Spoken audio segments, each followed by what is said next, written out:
calling the Board of Supervisors regular meeting to order for Monday, April 4th. If everyone would stand, please, for a pledge of allegiance and moment of silence. So it's removed. I pledge allegiance to the flag of the United States of America and to the republic for which it stands, one nation, under God, indivisible, with liberty and justice for all. Moment of silence.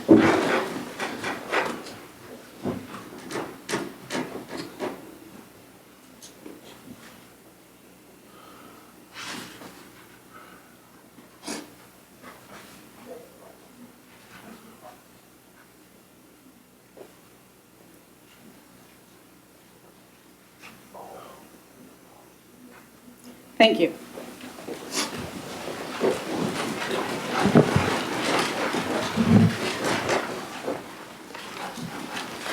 The adoption, the agenda in front of us. Madam Chair, I move that we adopt the agenda as presented. I'll second. A motion and a second. Any discussion? Is there an addendum item that we were to take up today? I'm not seeing it, but I saw one circulated by email. No, there's nothing added. Any further discussion? Hearing none, all those in favor say aye. Aye. Any opposed? Thank you. Moving into presentations, school report was posted. Yes, Superintendent Grimsley's unable to be here today. She's on a trip showing the whole, I guess, collective industry of schools, how good we are. So That's awesome. that's In good. San Diego, California. Yeah. Good crew out there. Really great. Next, we have the Virginia's, sorry. Go ahead. Oh, okay. Certified County Supervisors Program presentation of certificates and completion. We have Carrie Walker from Virginia Association of Counties here for the presentation.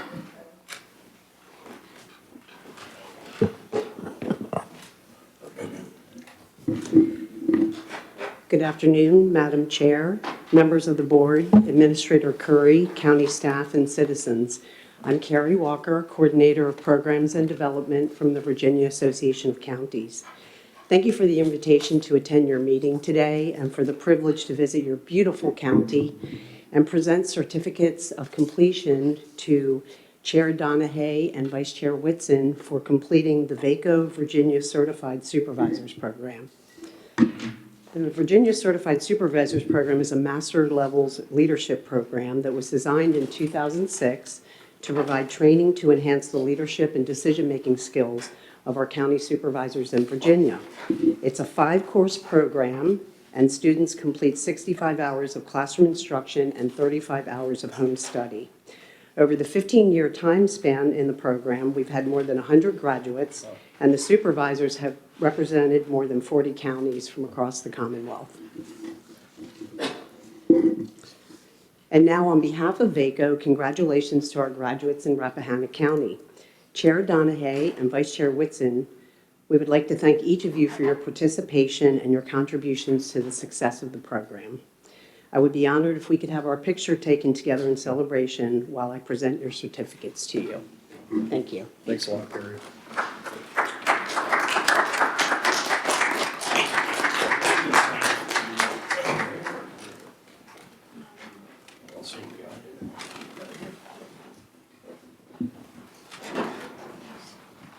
Do you want to do it one by one first? And then together.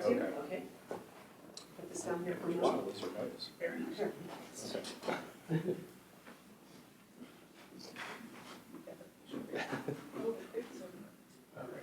One, two, three. Wow, that was easy. Okay. This will be harder work. This one will be harder. How do I hold it like that? Sure. Okay.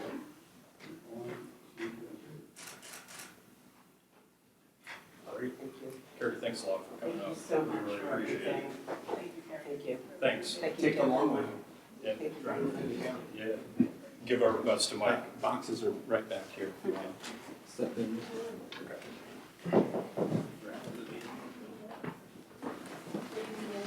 Thanks a lot. Thank you.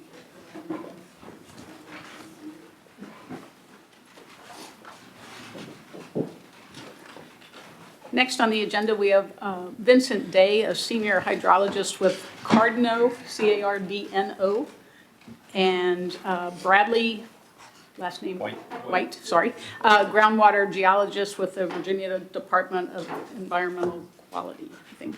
If you'd like to come up and talk to us about water in Rappahannock County, that would be wonderful. Sure, yeah. And there's a, like a handle on the back of the microphone, you can raise it. Tall. Taller, yeah. Okay. Yeah.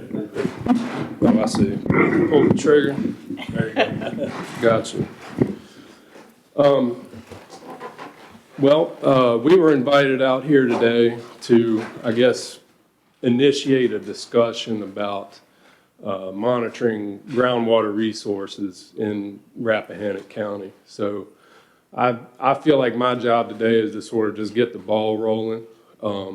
And so I've got a couple of slides to help out with that.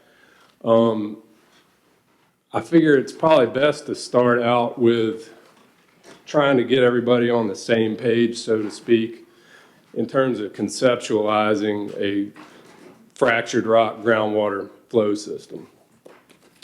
This is a very idealized cross-section of a groundwater flow system in crystalline rock. And there's just a few things I want to point out. I don't want to get too in-depth on it or anything like that, but there are a few small points that are, I think, worth noting.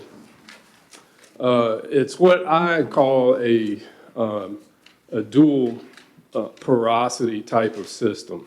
And by that I mean there are two media in which the water moves through in this type of hydrogeologic setting. The first part is the weathered zone in weathered bedrock and the soil, and water occurs in those conditions as responding solely to gravitational forces. Water moves from the high points on the landscape laterally through the weathered zone and ultimately winds up discharging from springs and into streams. The second part of the system is a deeper part that some of the water from the weathered zone infiltrates into. And this is the fractured rock component of the groundwater system. And the porosity in this portion of the system is solely dictated by the occurrence of fractures. If you don't have fractures, you don't have water. The density of fracturing, the orientation of fracturing is all really dependent on the metamorphic and structural history of the rock, which is why you can drill a well and hit, nothing but rock dust and then move over 20 feet and pick up, 30 gallons a minute. And it has everything to do with the presence of fractures. These fractures also they're pressurized. So, and the pressure results from the weight of the water on top, basically, and of the overburden. So if you drill a well into a fracture, the water level in the fracture will rise in the well bore to a level inside the well that is equivalent with the pressure at that point in the system. That's why it's preferable to drill a well in fractured rock versus in the weathered zone, because you have pressure driving the force. It's a lot easier to get the water out versus just letting it drain out of the overburden.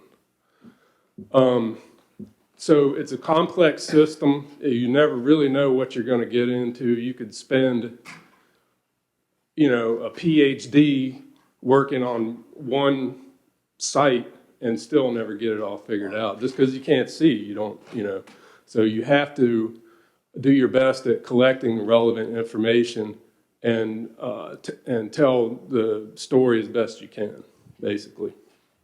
So how do you monitor something like this? And I think the answer to that is really sort of rhetorical, and it's what are your objectives? Like, you have to define your objectives before you can go about, punching in wells or putting in stream gauges. You have to have a clearly defined question that you want answered. Okay, next slide. So here's just some examples, and this is what I mean by getting the discussion going really here. Larger scale objectives often involve looking at things at like the watershed scale, and that's where stream flow discharge measurements come in handy. They're a very important metric for monitoring how much not only surface water moves through the system, but groundwater as well. Because when you look at a stream, all the water in the stream can be divided into a surface water component and a groundwater component. And there are ways to separate those two sources of water and actually make inferences or quantify the amount of groundwater that is discharged from upstream in the watershed to the monitoring point. And that's very handy information if you're trying to answer broader questions like, well, how much, on average in the county do we get in terms of groundwater recharge? Stream flow data can give you a decent estimate of that, or a better handle on that. Obviously, down there on the lower right, groundwater levels monitoring is a huge component, or can be, of monitoring groundwater systems. And there's lots of different ways to go about monitoring water levels. You could have a fairly dense network of observation wells that are being utilized to monitor impacts in a portion of the system due to pumping or something like that. Or it could be as simple as a single well that's installed for monitoring long-term responses to, say, changes in climatic conditions.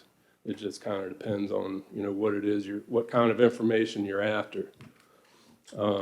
More site-specific information, I've touched on hydraulic testing. That's where you pump a well, monitor the shape or the plot of drawdown over time, and you can analyze the shape of that, and it can tell you certain specific information about the fractured rock network that the well is installed in. And again, I'd like to reiterate that because these are systems that are totally controlled by fracturing, all the systems are essentially discrete. You could drill a well on one side of Little Washington and say it was in a transmissive fracture network and pump the daylights out of it, say 100 gallons a minute, 50 gallons a minute, whatever you're fortunate enough to get. Odds are you're not going to see drawdown on the other side of town, and that's because they're in different fractured networks. So it's an important point I'd just like to try and drive home on that. So how do you find the fractures? More site-specific, what methods are mapping and geophysics, so you can drill down to more local levels as well on monitoring efforts. And then I'm going to make a quick sales pitch here, if I can go to the last slide. It just so happens there is a monitoring opportunity. We've got funding to install what they call a climate response network well. We're trying to put 10 of them in the Piedmont and Blue Ridge portions of the county, or state. The upper Rappahannock watershed would be a great spot for one. There are currently no wells like this in the Rappahannock watershed.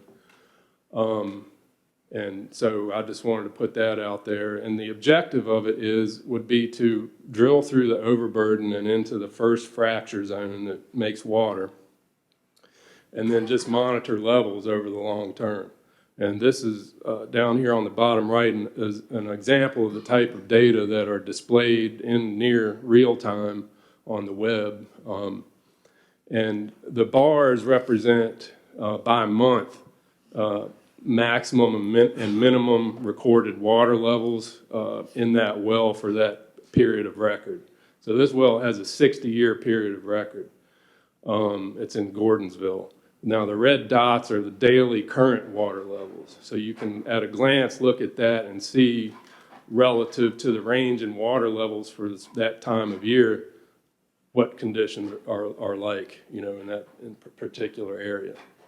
And it's a sentinel. It's it's a representative type thing.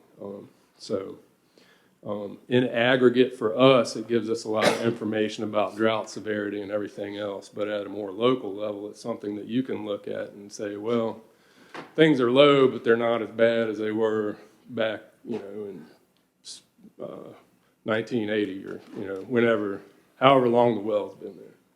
So with that, I'm going to step back and take questions. There's contact information.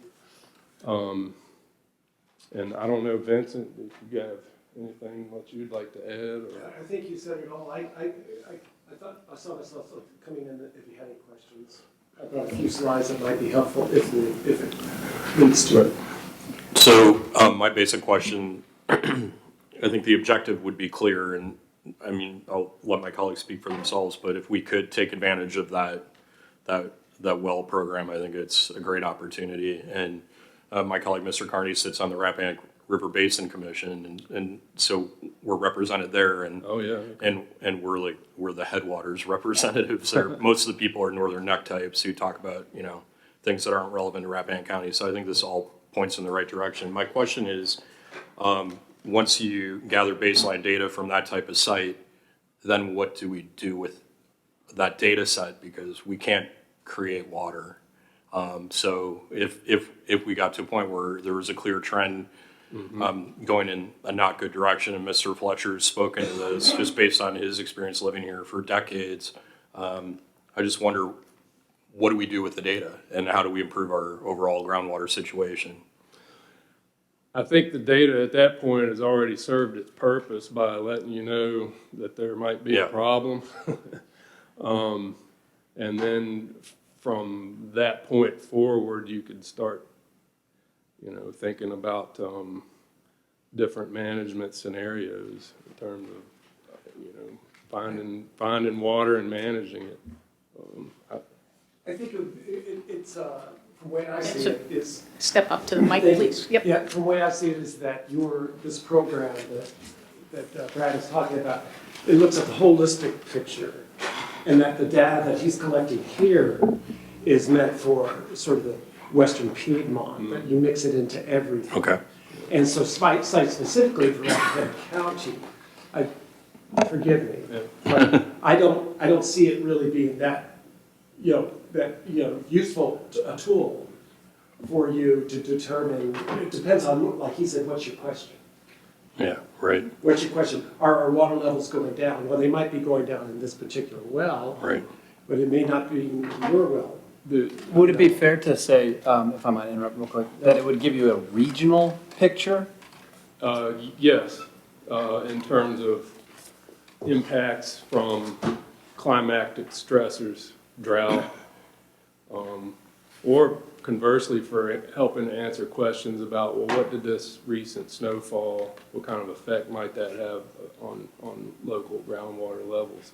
It's not going to be an accurate, it's not a measurement of groundwaters everywhere in the region. Obviously, it's at one point, but it's, like I say, a sentinel type well, and in combination, say, with the Orange well, there's one in Fauquier, you start to look at all three and you can start to put a more cohesive sort of picture together about what's going on climatically speaking, you know, how groundwater levels may be responding. Years ago, I was part of the team that monitored a well at Pete Estes' place, right there at the corner. Pete used to own that. And that was very useful. I mean, it was measured, there's a whole lot of data on that. And that was measured over years, 8 or 10 years, but that was manual, right? Sending somebody up to measure it and stuff. But it's interesting to look at during the drought, 1999 through 2002. And you look at that water level there, and you know, everybody was looking at the creek at that time, and it was very, very low and scary. But the water levels in those wells, didn't really, reflect what you were seeing on the surface. So it gave you a sense that perhaps the groundwater regime was doing a lot healthier, right? And if I may, the stream flow data is also very useful for looking at the same thing in a sense. There's a technique you can do called base flow separation that gets at the groundwater component of stream discharge. So if you see, say, a decrease over time in that, it's essentially the same sort of method for looking at, I guess, a different tool for looking at trying to answer the same questions about long-term climatic trends. And there's the Hazel River stream gauge, I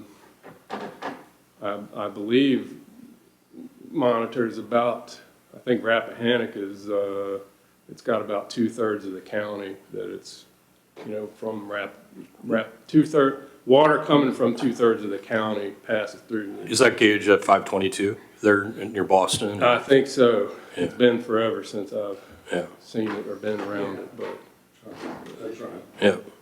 How would you select this? Oh, sorry. Sorry, Mr. Fraser had Well, I think there's also one at Hazel River at 229, which is just Oh, okay. south of Rappahannock County. But if we could go back to the well locations, Yeah. are those on private or public properties? I'm glad you asked that question. We're trying to put it on public property just to try and get away from change of property problems and things like that, because we want to try and keep the well in service for as long as we can, I mean decades hopefully. So any kind of public, stable piece of land would be ideal. But You also need a well that's under demand so that you can tell if there's actually a fluctuation. no, we would want it to be reflective of natural conditions. Dedicated well just for that Yes. purpose. And I don't know if we've got funding to drill it, to equip it,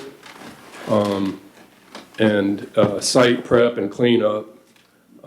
We just need a decent place to put them. Who So would be responsible for the annual operating costs? we would cover that, yeah. The only thing on your end would be the piece of property, and then I'm required to do an access agreement too. And, I'll be glad to provide that, just so you can look it over And if there's interest. How, I guess it's not really related to stream flow, so you wouldn't necessarily have to locate it far upstream on one of our mountain streams. It could go anywhere in the county, really. That's correct. Okay. Ideally, it would be great I don't think there's any public land in the Battle Run watershed, but that would be super, because there is Battle Run is a small gauge watershed in the county with a stream gauge already, so it would Oh, yeah, right. you get water levels and flow information from that watershed, but I don't know if there's. We're trying to get more stream gauges up in the county, just even to help our downstream neighbors in terms of flash flood prediction and that sort of thing. And I mean, through the River Basin Commission, there seems to be an angle, but it's strangely a very bureaucratic thing that's been going on for years. But we're trying to get more gauges up here. I mean, it just seems like we ought to have more than just that one. Mr. Carney, I think you had something. Mr. Fraser actually asked my question, but I do have an additional question, which is, would we have access to that data in perpetuity at any point? Oh, yes. Yeah. It'll all be hosted on the U.S. Geological Survey website, so, and archived there, so it'll be coming in near real time, so. So the board has one deed restricted piece of property, and that's your landfill. So if there was a place that was side gradient or up gradient at that site, you would know that, deed filed away in the clerk's office, you can't do anything with that. So that's a place that, wouldn't be disturbed for a very long time. Somewhere on this parcel that's out of the way, chances are the courthouse is going to be here for a very long time, and So if it were not in the way of some future development, you could probably do something near here as well, tucked over near the radio tower or something like that, so that you knew there was already some impediment to you developing the space. But other than that, I'm not really sure where would. Well, that's not a deed restricted property, but the county This owns the isn't. 25 acres over there at the elementary school. The county owns the ball fields. Yeah, That's not owned by the schools. that's true, but, you know, in 60 years, who knows what's gonna happen? And that's why, in 60 years, you're pretty sure you know what's gonna happen at the landfill. It's gonna be a closed landfill, just like it is today. It's hard to have that view, long view. But of course, you'd have to work with the other side of DEQ to make sure it's side gradient, and we don't want to do anything to allow anything that would ever be in the groundwater to transfer vertically, Right. when it's not able to do so now. I'm wondering, that's a good thing to talk about probably at another time in terms of your selection site, but you get over, you're talking about the Amosville landfill? You're getting out a little farther into the Piedmont, I think, or maybe from the watershed, I don't know, but maybe not. But how about the Flatwood? Yep. Flatwood's not very large. The county didn't retain about 5 acres of that. Do they have a well there now? There's a There's drinking a well. Yeah, there's Oh, a, I see. there's a well. Okay. What's the timing on pursuing those? I don't imagine we'd start drilling until fall at the earliest, so we've got some time. And presumably we have to file with DEQ a letter of interest or letter of intent from our board if we agree to do it. All we need is, to my knowledge, and I'll double check, just the access agreement and put that on file and then be good to go. Maybe we could put that on our agenda for the next meeting, and if we just need to send a letter and figure out those details. So I can work with Brad to look at a few different sites in the county that might work, and then he can analyze those to see if he thinks they're appropriate, and then bring a couple choices to the board at your next meeting with whatever agreements in draft form. It'd be great. Okay. Thanks a lot. That was Sure. super interesting. Thank you. What's the light blue on that map? I was just curious. Oh, okay, so this is an To the example west.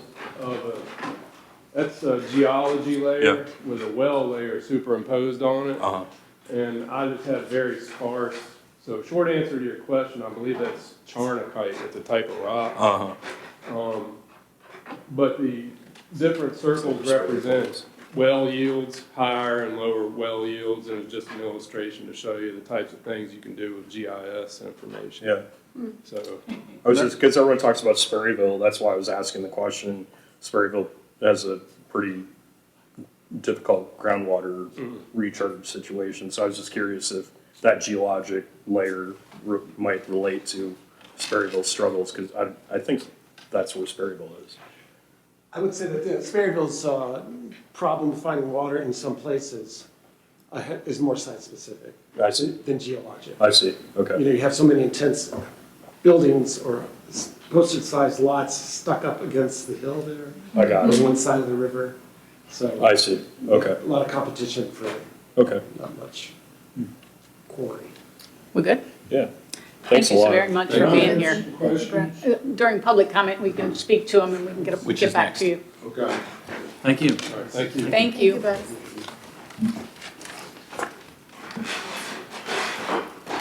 Speaking of public comment, that is next on the agenda.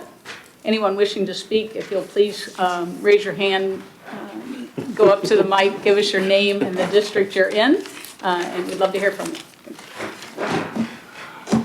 My name's Bill Fletcher. I live in Miss Smith's district. I'm a little familiar with what they said, or what, I don't know this gentleman. I've known Vincent almost all my life, and I respect him greatly. I think that I tried to look at this when I made a presentation to the board some months ago about how do we retain water on our fields and our land. We get basically, as I understand it, we have 40 inches average a year in Rappahannock County, which figures out 25,000 acres for 25,000 gallons for 1 inch of water, which figures out 1 million gallons per acre falls on the land in Rappahannock, which is a lot of water. Got plenty of water. The questions I have are, what is the retention rate or rate of the water on the land when it falls and how it falls? The other thing I think you need to consider is the development that's coming and is down at Clevenger's Corner. We've got like 1,000 homes being built or something, and how much is the projected value? Because as I understand it, water seeks its own level, and we're the highest point, so all our water is naturally going to flow away unless we keep it here some way. The BDA, because of the Army Corps of Engineers, there are restrictions about putting VDAs in, and you have to get permits.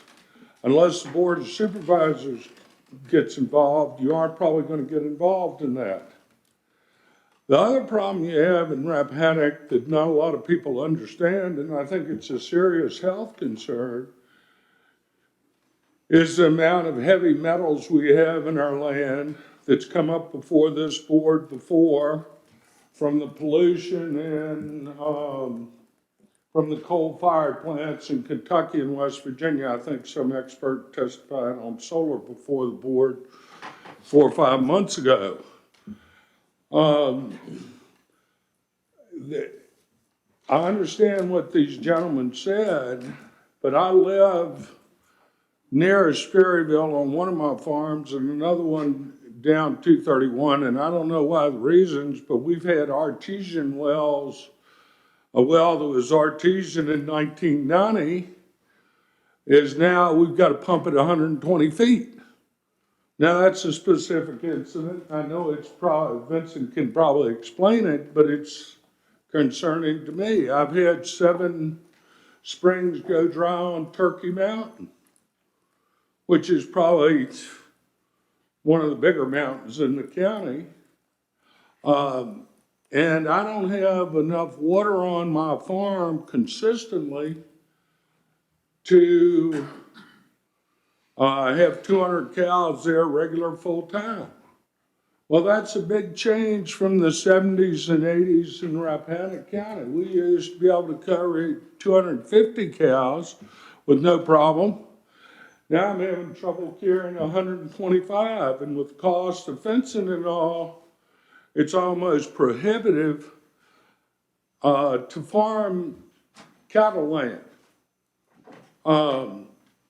I think the board has a tremendous opportunity, and Vincent and his friend didn't cover this, but I really think the Board of Supervisors should talk to the health department and get them to fill out those well logs, because I think that's data you can get. And it would be, you'd get some data each time a well was dug, and you could see what was going on in that geological region. This came up 4 months or 5 months ago before the board, and I don't know anybody that's talked to the health department yet. I think that's a disservice, because it's something we could, it's free information if the health department would just do their job and do the logs. That would give you a truth. And there's no testing wells right now in Rappahannock County like they're asking to do. I'd be glad to talk to them about maybe putting it on the Thornton River if that's appropriate. I'm glad to help. The other thing I found out today that was interesting, and I don't know how relevant it is, but in Idaho, they've advised farmers not to grow potatoes because they think a drought is coming. They're doing it, and droughts in the weather patterns are determined in the West, and they go across the country, I've always understood. So I think if we do this, or we start getting the information and compiling it, we probably don't need it now. But there's going to come a time, 20 years ago, we had a major drought. The land, I can't speak for the whole county, but my land in my yard turned black and cracked. If you get a couple years of drought, I mean, Texas has 10 or 20 years of drought. And with the changing weather pattern, if you believe in that, we better start trying to think a little forward and just reacting to the individual problems. And I hope you all will consider seriously Vincent and his friend's proposal. I think it makes a lot of sense. But I think one of the things you should do is definitely get the health department to do the well logs and get that straight. You can't just keep reacting. You've got to kind of plan for the future. And if you don't plan for the future, the county's going to be in trouble. Now, we all have different views of what the future will behold. But things change so quickly now, and it's hard. I mean, there's no central place to find out about the weather in Rappahannock, the historical pattern. I tried to find Dennis Wingfield. Mr. Yao now does a weather station in the county, but nowhere is it compiled. Nowhere can you find it. Dennis's information is all long gone. I mean, you may be able to get 15 years history in one part of the county and not another. And you take all the water that comes out of Rappahannock County, which is billions of gallons, and it's all, I believe 90% of it is all just rushing through the county and going away, and we need to do something. Water is life. And you also need to think as a Board of Supervisors about how we can clean up this ground.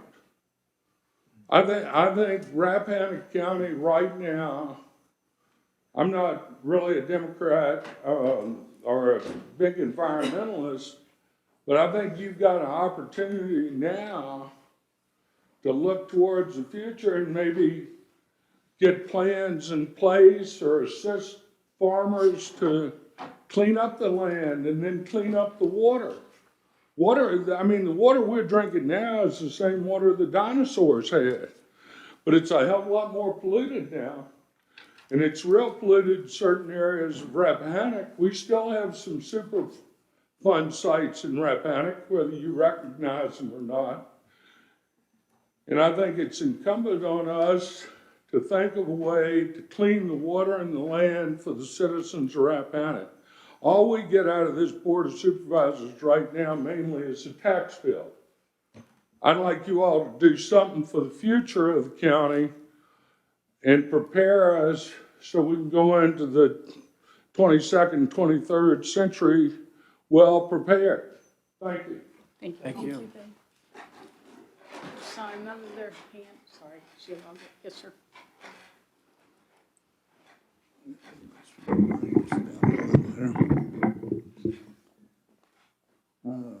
Afternoon, Board. I wish I had Bill's voice. Last month, we addressed the Lfcc renaming, and I didn't hear anything about it. So it gives me an opportunity to address it again because I think it's important. And I want to consider transparency in our government as well. The renaming of LFCC is not a one-off thing. It's part of the global reset. Some 25 community colleges were subjected to renaming. I don't know how many's been renamed, but several. It's not just like some authority in Richmond made up his mind to change the name for Lord Fairfax. I think we understand renaming these colleges are joined at the hip with other globalist issues like energy production, inflation.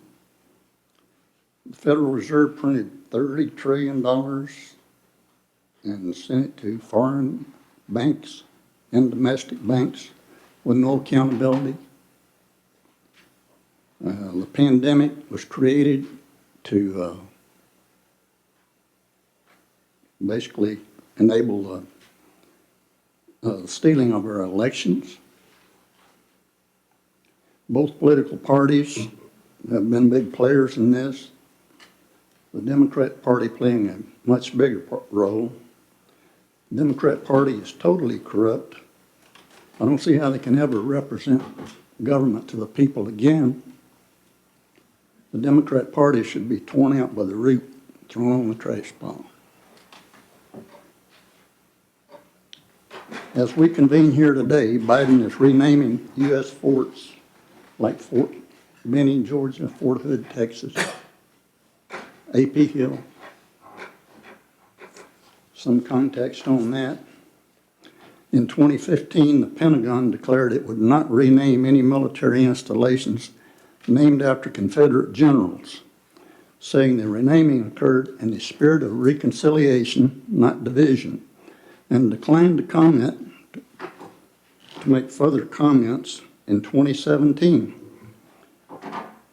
January 2021, within 3 years of enactment, the United States Secretary of Defense is required to implement a plan developed by the Commission and to remove all names, symbols, displays, monuments, and paraphernalia that honor or commemorate the Confederate States of America or any person who served voluntarily with the Confederate States of America from all aspects of the Department of Defense.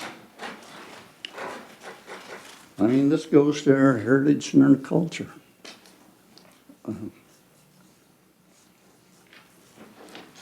So in this context, I hope the board will revisit this renaming of Lord Fairfax and make known your thoughts and actions.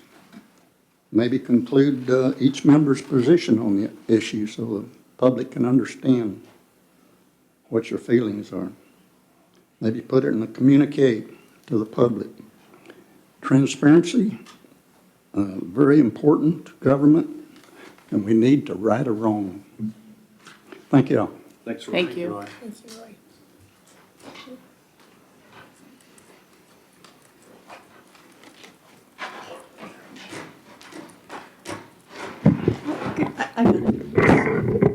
Okay, thank you. Sheila Gressinger, Hampton District. I had a favorite saying a long time ago, if you wait till you need something, you're too late. So I think what Bill was saying about the water is very important. And there's a documentary that I watched about a week or so ago. It's called Kiss the Ground. And I think it's very important because it addresses water issues and how you can restore your water and take care, taking carbon out of the air and replenishing the soil, which is very important. So there's a whole ecological balance that you have if you're taking good care of your earth, and that's going to be restoring the water. There's another example is when the wolves were restored out west. They were a part of the cycle that then took care of big animals, little animals, and then the whole balance started back again where the streams were formed again and the whole thing became well again, healthy. And I think that's the direction we need to go, but you need to act, and so you need to put a plan together. I don't know if any of you have watched that movie. Then there was the other one, The Biggest Little Farm, that actually showed how a couple took land that was totally dead because it had been overworked and poisoned, and they got investors, and then they actually took care of introducing various things. They had a mentor, and it took 10 years to actually do it. And the crux, the beautiful ending, was that there was a huge thunderstorm, and their neighbors had runoffs and floods and all this, and their land was then healthy and had been restored, and so all the water went where it was supposed to go. And that's what we're looking for in Rappahannock. And we do have farmers here. We do have people who, and newcomers who are coming. They want to be able to see healthy ground. The Millers did the same thing with the way they are rotating their cattle and the sheep. And there's a balance as the way they do that. And I think Michael Sands is doing the same thing with his land. So there are ways to do it. And then there are other places who are talking to landowners about leasing land to farmers, young farmers, so they don't have to buy land like Waterpenny. They have a long-term lease, and so they've been able to have an ecological balance and make money as well. So there's hope for us, and I'm really proud of Rappahannock. Just go for it some more. Thank you. Thank you. Yes, sir.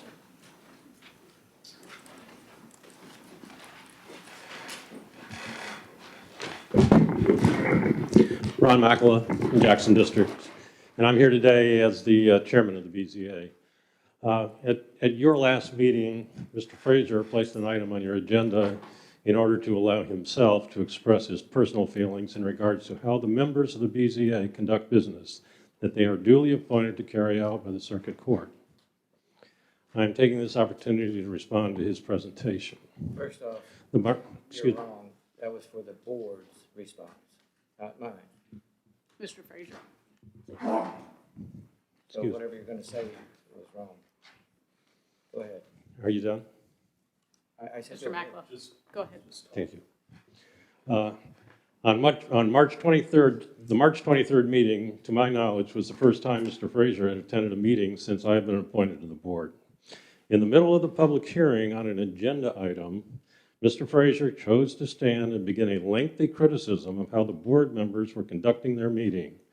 He questioned why the board was asking questions in regard to the legal status of the application that was before them. He questioned why the board had asked their attorney, as permitted under Rappahannock County Code 170-140-H9, to employ or contract for secretaries, clerks, legal counsel, consultants, and technical services within the limits of funds appropriated by the board, which is you, to the to be present at the meeting, the attorney. Anyways, the issues Mr. Fraser were addressing had nothing to do with the application that was the subject of the public hearing. Mr. Fraser was told that his concerns were not relative to the public hearing, and he was asked to sit down. He refused and continued his tirade. He was asked to sit down 10 times before he relented. His uncontrolled tirade disrupted the meeting and was out of order. Madam Chair, point of order, he is specifically targeting me with a bunch of falsehoods. This should not be continued.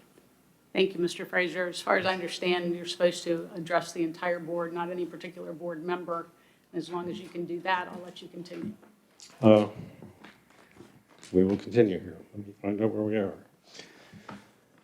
Okay. At this meeting, the sitting members of the BZA were, at this meeting, I might have to paraphrase these things now. So, at this meeting, the members of the BZA were accused of being the worst members that had been in service for 40 years. It was stated that the meeting was a fiasco.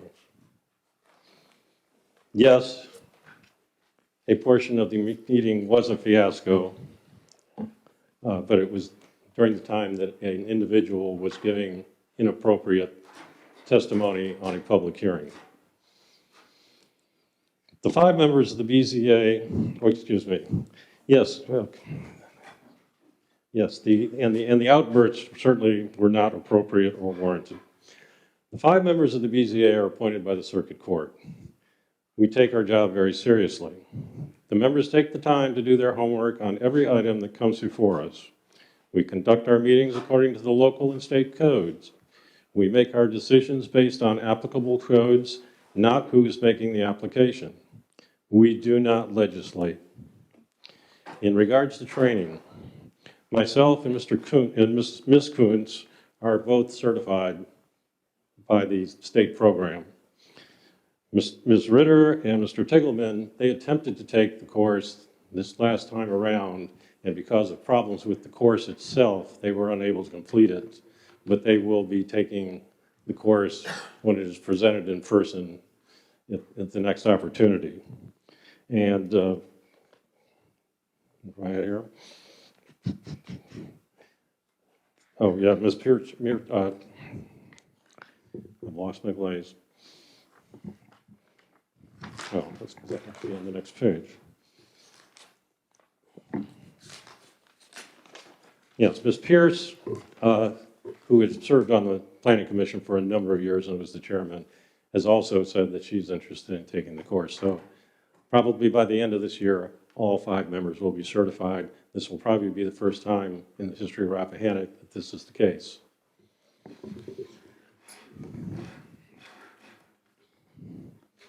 Okay, also with the recent leadership course that was presented by the county in December, 4 of the 5 members on the board were present at that meeting.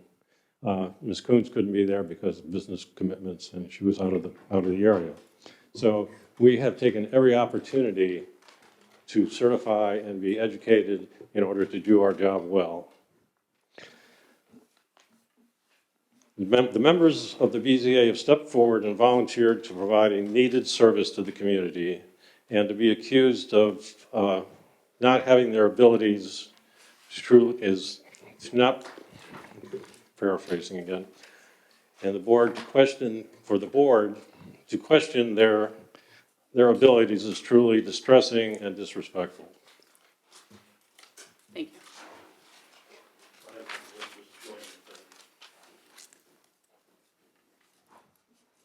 Anyone else? Public comment? No, We should wait. in the context of the budget. Thank you for asking. All right, we have, oh, Mr. Captain. You did the right thing, that's ridiculous. I'm John Capielli from the Hampton District. This is going to sound a little odd. No more odd than anything else. Can you pull the microphone up just a little bit? Yeah, there you go. How's that? Better? Yep. Thank you. Okay. No more odd than some of the things that get said here. In response to a statement that was made in the newspaper, I do not want to see Mr. Whitson publicly embarrassed or pointed out that something was his fault. It's not. I think that was wrong as a mischaracterization. All the board members try to do what they can, and how they do it is their business. But for somebody to turn around and point out one member and say everything in the county is their fault is wrong. I was at the meeting that was just spoken about. It got emotional. Sometimes people will get emotional, and instead of following what would be the rules, and that happens. I understand that. That's why we have courts. That's why we have laws. We have other things. I get along with Mr. Curry really well. I get along with Mr. Goff real well. I get along with our tax department really well. It's not a me versus the county kind of thing. It's just, that's all I want to say. Other than that, it's nice to come to see these things because there's no commercials. Thank you. Anyone else in the courtroom? We have quite a few people on Zoom. If anybody wishes to speak during public comment, please raise your Zoom hand and Mr. Curry will unmute you.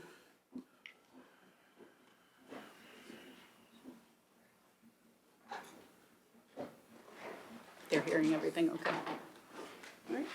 I'm not seeing any hands raised. At this time, I'll close the public comment period. We'll move into consent agenda. Thanks, Carrie. Drive safely. Thank you, Carrie. Could I say one thing quickly before we get into consent agenda?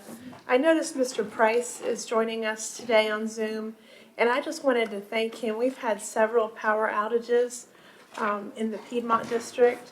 One in particular was at the end of one of the, I think it was one of the Elite 8 games, and it was in the last 2 minutes of the St. Pete's game. And while its power was not restored quickly enough to watch the end of the game, it was restored in about 2 hours, and it was an outage that affected most of the village. So it was very much appreciated, and I know there's been another outage since then that was restored in about 6 hours in a very challenging place. So just many thanks to REC for the work that they do in the challenging conditions in the county. Yeah, and I want to echo that. I mean, REC's been fantastic, and we had that the big outage and crews were unbelievable. And then I read recently, and maybe it's one of the instances you're talking about, there's a homeowner in the county whose power went out for some reason on their property in the middle of the night, and REC was there digging things up and figuring out the problem. So I've said it before, I'll say it again, you've been a great partner and we're really impressed. So thank you. Here, here. Thank you so much.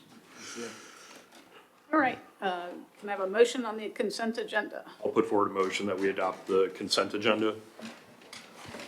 Motion, do I have a second? Second. The motion is second, any discussion? Hearing none, all those in favor say aye. Aye. Aye. Any opposed? Thank you. Appointments.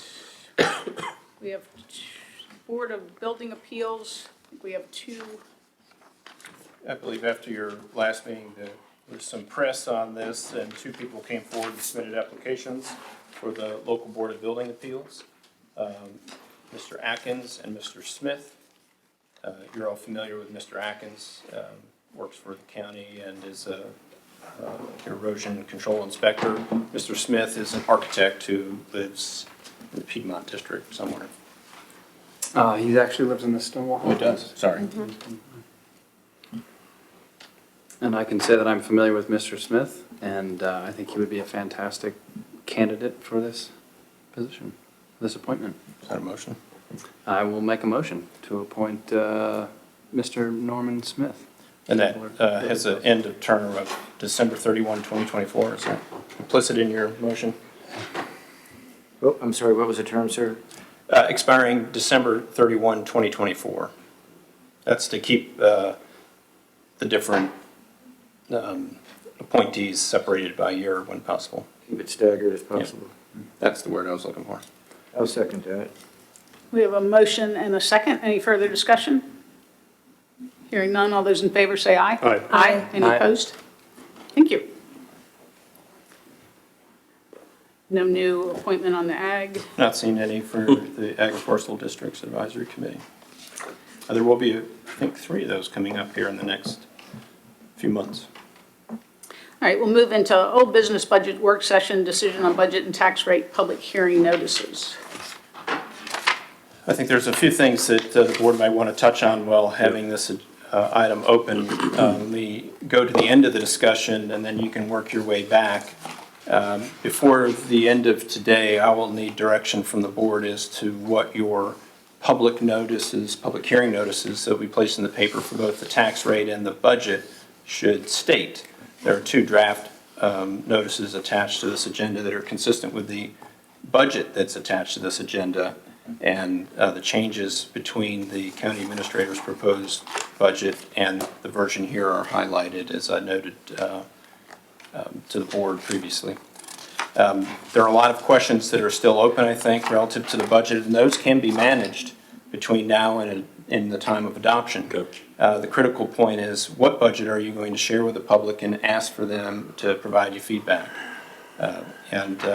One of those points that I know that has been of some interest is related to the tax relief for elderly and other eligible groups. Commissioner Revenue is here, and I know she shared some information to the board since your last work session, and I suspect she's willing to answer questions on that, and she's actually made some recommendations to the board. I would suggest that if the board has an interest to implement changes, that you consider doing that after the public hearing. Otherwise, I'm going to have to make a lot of changes to the document before tomorrow, when I need to get the notice to the paper.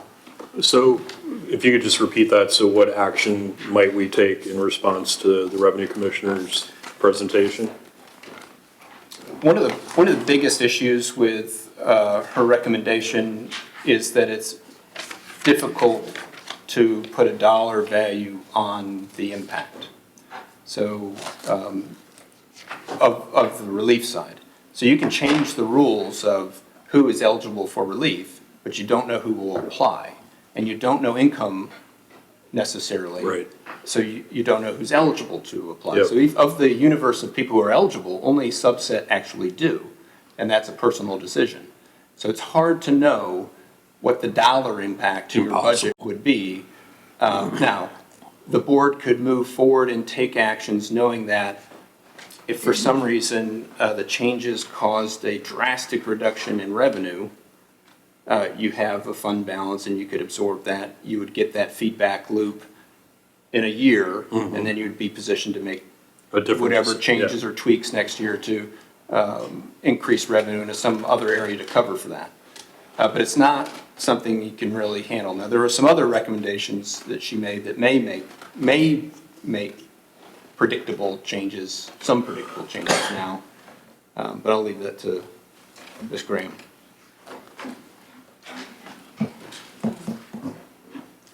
Mary Graham, Commissioner of the Revenue, Jackson District. Oh, this one. There you go. Yes, us big people. Do you have handouts? I do. I think there's 6 there. That's okay, thank you. I would also like the opportunity to discuss my other proposal that I emailed after this, hopefully. All right, this is long, I apologize, because it's kind of a complex situation. And there's not one answer, it may not be a simple answer. I wanted to make sure you understood what the program is. So the first couple pages talk about what the tax relief program is about, who it serves. It's for residents, they own their own home, it's their sole residence, they're 65 or older, or permanently and totally disabled. So people in need. They meet certain qualifications. They have a household income under a set limit. They have a net worth under a set limit. Those limits are set by the board. So how do I determine how much exemption to give each of these people? Well, at this point, if they meet those qualifications, it's 100%. And on that third slide, I've put the code references, both the state and the county. I have printouts of both of them, but there's a lot of pages, so I figured you could go online and look at it if you need to. Okay. So for me, the goals would be to make a more equitable program, and responding to board inquiries. How could we expand the program? And also just some administrative issues that I've seen over the years that I've been administering it. All these things interconnect. So you kind of have to look at the whole thing before you decide what you're going to do. So the fifth slide, and I'm sorry I didn't have this ready. I thought I was going to do this last Thursday, and so I didn't have these things submitted, but if you need them later, Gary, I can give them to you. Yeah, and just for the listening public, I will, if you provide those to me, I'll attach them to this board docs agenda items so they'll be available in the future. Perfect. So if you look at that slide, the fifth one, there's 2 scenarios. So the first column is somebody who does not qualify based on this year's threshold of $34,020 household income. The second column is somebody who does qualify. You'll notice the household income is pretty close, $500 different. Net worth, the one who does not qualify could have as little as, $25,000 net worth next to $250,000 net worth of the one who qualifies. The one who didn't qualify may have a very modest home worth $110,000, whereas the one who qualified because of income level may have a $650,000 home. Well, that person will get an award of $3,695, whereas the other person would get 0. I have problems with that personally. So to me, the next slide, problem one, is the all or nothing aspect of this program. As soon as you over a number, which is based on the consumer price index increases year to year from a base level given to the Commissioner of Revenue Office by the Board of Supervisors years ago. So once you go over that threshold, you are not eligible.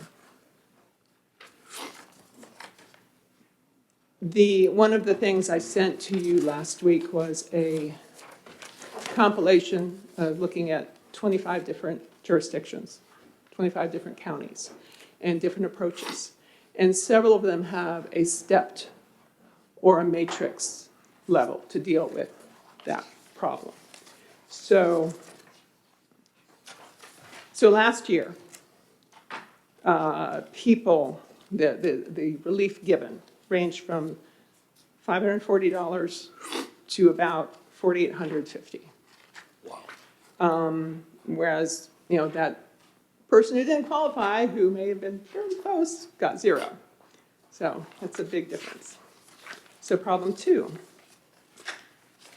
our net worth limitation is actually high compared to all those counties that I looked at. We're the outlier with $250,000 net worth. $200,000 was the top of the other counties. It almost seemed like an outlier in itself. But I understand, out here in this area, it's rural.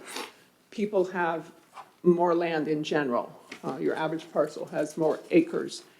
So maybe that was the consideration of the board in place when they made that level. I don't know. But one way, well, I'm jumping ahead of myself. So our limit, 250. The average of other counties is about 115. And the range went from 65,000 to 200,000 for that net worth threshold.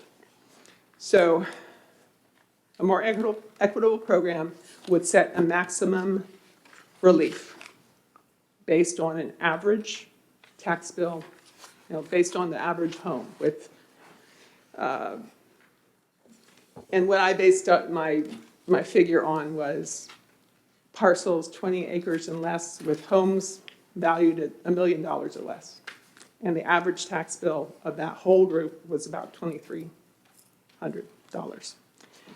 So that person in that per scenario, even if they got help, they would have gotten just, $2,300 instead of the almost twice that. Lower the net worth limit to 200,000, but increase the number of acres excluded from that calculation. That helps people with the bigger parcels, at least somewhat. And other counties that do this go up to 10 acres. Right now, we exclude 5 acres from that calculation. If you exclude five more acres, it would allow people whose value is in their land at least a little more leeway. So the slide 9 is just kind of my stab at a matrix. Based on some of the others that I looked at, I think this would need some review, but I think it's honing in on where we should be as far as making it more equitable and getting away from that all or nothing aspect of it. So the last part there, the administrative adjustments, more to just, right now our deadline is July 1st, which puts it, kind of after a lot of processes. Most counties have the deadline is, sometime in March, April 1st, somewhere around there. I would suggest we continue with that. That said, right up to tax day, if somebody comes to me who totally qualifies and for some reason didn't know about the program, I will review their information, and if they qualify, I grant them the relief. The point of the deadline is for those people who are already in the system those people we already deal with to try to get all that paperwork in place. The statements all come in January to these folks, you know, so the sooner we capture that data, the better. So then the other thing I haven't brought up yet is the deferral option. Right now, you can have up to $350,000 worth of assets, and your taxes can be deferred to the sale of the property or your death. We have never had anybody take us up on it, thankfully, because frankly, we're not exactly sure how it would be accounted for. But there's none of the other counties that I looked at had anything even close to that. The only one that had a deferral, that was their only option. And it was a very modest amount. They didn't, you know, it's no huge award. So I found that interesting. So the last page is my points. A maximum award and the deferral option, lower the net worth limit, matrix for tax relief, and a deadline of April 1st. So thank you for listening, and thank you for asking for my thoughts. Mary, thanks a lot. And I want to take this opportunity to say, for the public's sake, that between you and our county treasurer, we have two really great analytical people at the helm. And I mean, we all benefit from that. And you've helped me immensely in recent days and weeks. And the analysis that you put together, that the treasurer puts together, obviously with the help of your teams, it's just really impressive. And I think I speak for a lot of people in saying we're grateful for your service. My one question on your presentation is measuring net worth. Is this basically a trust and not verify scenario where people I have a list of things and they report them to me. Almost everything our offices do, because we're small, is there's a certain amount of honor system. Right. But I go down the list, you know, do you have this kind of an account? Okay, I need to see the statement. Do you have life insurance with a value? Okay, you need a statement from your life insurance company. So it's not just, oh, here's my net worth Oh, and no, there's no, no fault, but we you're fill out definitely all the verifying numbers, it. yeah. Okay. Absolutely. And then can you explain the deferral option? It sounds like you're recommending we do away with it, but I'm just curious how it works. Right now, so that net worth goes up to $350,000. If you meet the household income level, then you can get a deferral of all your taxes until the property is sold or you die. It's kind of like having a lien on the property. Yeah, right. Yeah, exactly, it's a lien. And with the deferral, you give up your right to privacy with this, because there's information out there related to the lien, basically. So is that, and I'm sorry I'm slow on the uptake here, the relief program, is it basically relief in a tax year versus a deferral option? Are they running? Yeah, it's I mean, I forget how the state code. But you basically can opt to not pay, if you fall below the income threshold under the current rules, you don't have to pay your property taxes. Or you can just accept a deferral in perpetuity as long as you meet the requirements. Is that, I'm just trying to understand how the. No. This application is every year. Okay. There's no option for deferral for people who qualify for the exemption. I'm not sure why they would want to put it off if they're getting granted. Right, that's, yeah. It's a higher net worth, right? Yeah, it's just the higher net I got worth. It gives, I mean, that's their way of expanding the program before, which, to me, it's expanding it the wrong direction. I understand. So, any other questions? Thank you very much for this. This is very interesting information. I have one question for you. Yes, sir. Which is that, do you feel as though right now perhaps you're turning away folks that are, in the first slide, you have those two examples, people who look like they should be getting this are being I've turned had away? to turn down a couple of people who are not much over, and it's heartbreaking, believe me. I mean, what it does is it makes me try to find some reason why I can help them. Right. and, because I'd like to help them. But I am very much, I follow the rules. Meanwhile, I'm signing off okays to give somebody tax relief on a $650,000 house, and that, Right, well, this makes total sense to me, because the idea is that we're trying to help folks who need help. right. And that this matrix sort of system would address that way better than this Yeah, other blunt I would hope so. object. I'm sure there's gonna be issues. I don't think anything is perfect, Right. but you just try to make it better. Thanks a lot. Yeah, and then, before I go. It's logistically, just if the board would want to move forward on that, you're changing the ordinance, which is on the book, it's in chapter 151. And that would be a process to go forward through the upcoming months. Obviously, you would not be able to change it to April, the first go-round, because Right, you obviously. couldn't possibly do that. But you could walk it in, some way with some introductory language that had the changes this year, having the And the deadline changes next later, year. but in subsequent years, it's April 1 or April 15th, or whenever the board thought it was appropriate. But that would be the whole cycle of public hearing to amend an ordinance. Do you think you and Mr. Goff could have this before the board at the May meeting for publication? I'm sure we can. There are some, if you just wanted to take her recommendation and the chart, I'm sure we can put that in ordinance form. If you wanted to chew on it a little bit, then you might. We could chew on a draft at least. Yeah. Right? We could chew on a draft of the Rules Committee, I guess, Sure. and maybe have that for the May meeting of the board.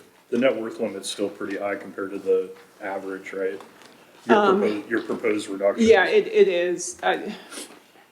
Again,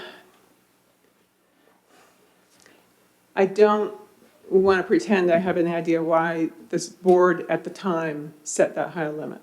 I was on You the know. board and I don't remember, honestly. Really don't, okay. I think you end up with people who are house poor and through maybe it's handed down to them from another generation and now they're left with a home and property that's worth a lot. Right, But they might not have income to match it and they've got this burden of tax and so they have a couple options.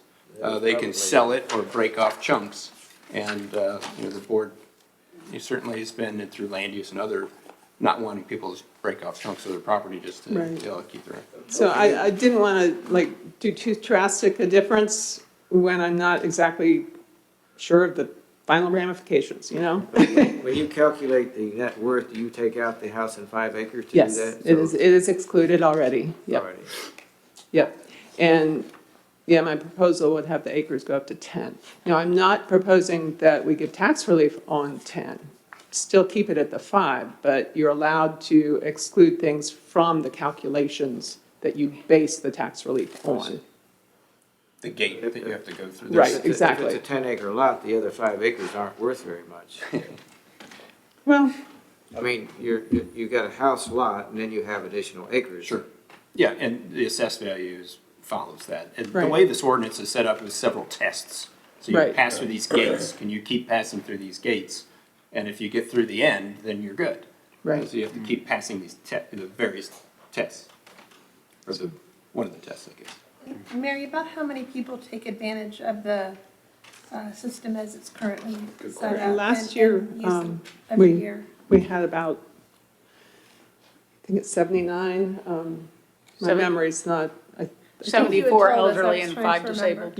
yeah, so And it 79. was about 130,000 or 120,000 in revenue, or, 121,000. okay. Okay, good, she's got those numbers. I don't memorize those No, I types of was things. just trying to Yeah. remember for perspective, Right. what, if that sets any sort of expectation. Now, and there's all kinds of reasons, as Gary alluded to, people who could qualify right now don't step up. Right. And a lot of it is not willing to share their personal information with me, even though it is confidential. And I want to assure, the public, it's confidential.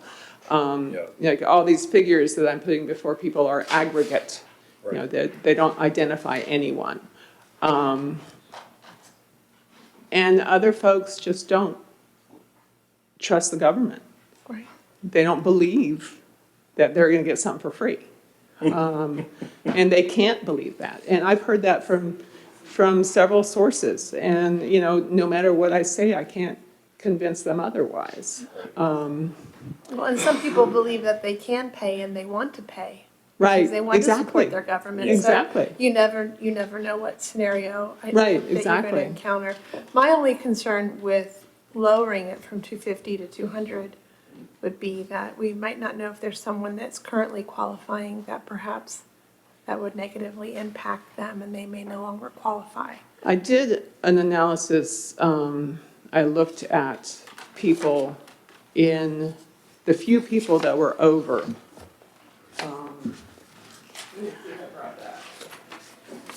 I mean, that's a very small window, so I just would hate to take it away from anyone on the premise that we're expanding it and negatively impact someone. No, I saw that somewhere. So There may be a way- I was looking at, So there may be a way in ordinance that you could protect people in the program, Grandfather in. grandfather them in. That would be smart. well, except that I have to look at everybody every year. Right. Things change. You know, that person may have a windfall, may inherit a bunch of money or something like that. And if they're grandfathered, you know, I am not comfortable with that idea.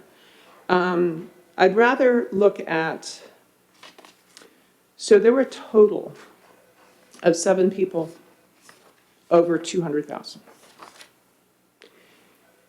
Here's another little aspect of that. If they met the 250 number with assets only, I did not ask them their liabilities. I'm not going to delve into every financial bit of their life if I don't have to. So I stopped there. I don't know, some of these people, their liabilities might have brought them down. The other thing is, if part of their assets included were other acres of their parcel, 5 of those, you know, if we adopt this plan, 5 of those acres, the value of that, which average parcel, 10,000 an acre, that would bring it down 50,000 right there.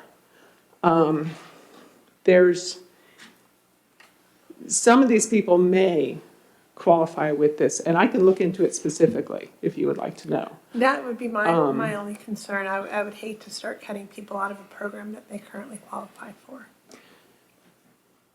Yeah.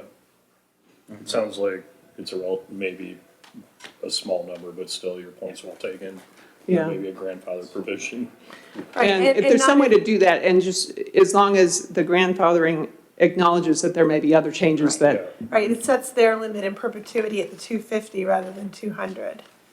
Not that they would never be able, you know, to, if they did come into a windfall or something like you say, and it took them over 200, but say it even took them over 250. yeah, well, let me Then look they- at it first, because Okay. I'm not real comfortable with those kinds of carve-outs. I would rather look at it and say, well, I mean, honestly, maybe those people, they shouldn't have qualified. Who knows? Okay, well, I appreciate your looking into that. I will look at it, yeah. So my other thing.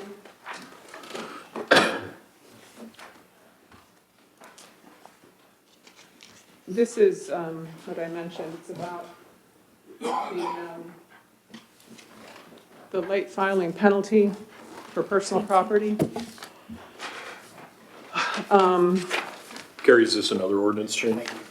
Yes. Okay. Is that in an ordinance? I think so. Okay, I Should honestly be. hadn't looked at that. Currently, as everybody is most likely aware, you get a blue form every year, and if you don't return it by May 1st or file, you have a 10% late filing penalty added to your tax.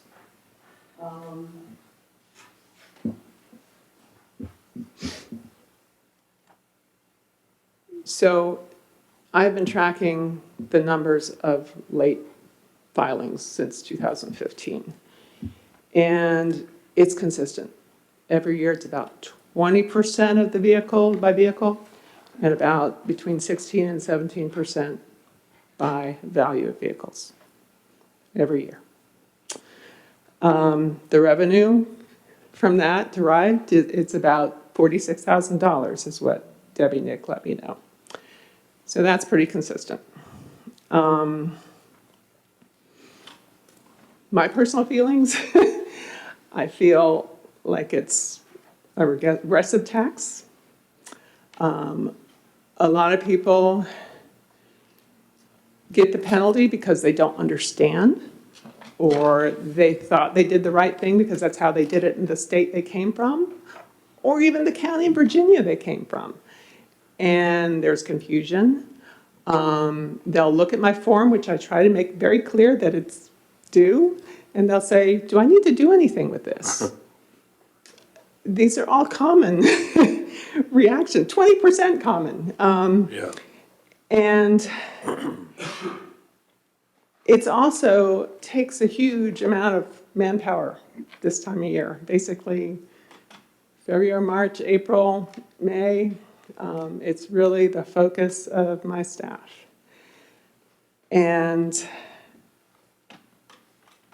when you look at other counties around us, of the counties adjacent, all of them except Warren are what are called file by exception counties, where a person, a taxpayer, is required to report to us only if they have a change, if they've sold a vehicle, if they've got a new vehicle, if they moved a vehicle, things like that. So there'd be no annual blue form and no I can't talk. No late filing penalty. So right off the bat, you'd help about 20% of the taxpayers by taking this extra tax away from them. And my office, and besides not having the expense of the mailing and all the time and everything else, we could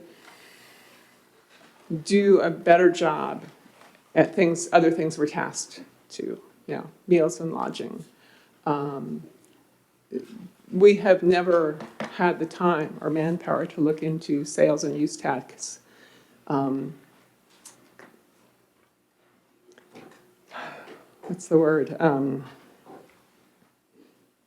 People doing what they're supposed to do. Their submission. That word. Compliance. Yeah, compliance, that word, I should know that word. And, other things like that. And I feel, and again, this is just me, it feels like a vindictive kind of tax, and I'm not comfortable with it. How about, one thing we talked about a year or two ago was just enforcement of land use taxation and making sure that people are doing what they should be doing to qualify for land use. We do a good job with that, I think. Would this, by freeing up time in these months of the year, would you also be able to do even more work on that front? Yeah, absolutely. Okay. Yeah, all of the above, basically. So the intent of the blue forms, and we didn't do this blue form and whatever color form process in my former community, and it seemed to work just fine. And DMV sends you the list of vehicles. Right. I guess you're matching those up against the blue form and trying to make your data more accurate before the bills go out. Right. That's the intent of the blue form. Yeah, so changes, part of it is if somebody is claiming it as business on their taxes, they let us know, things like that. So I envision probably having more cleanup at bill time. People, when they get the bill, saying, oh, no, this is wrong, because they didn't bother to report to us like they're supposed to.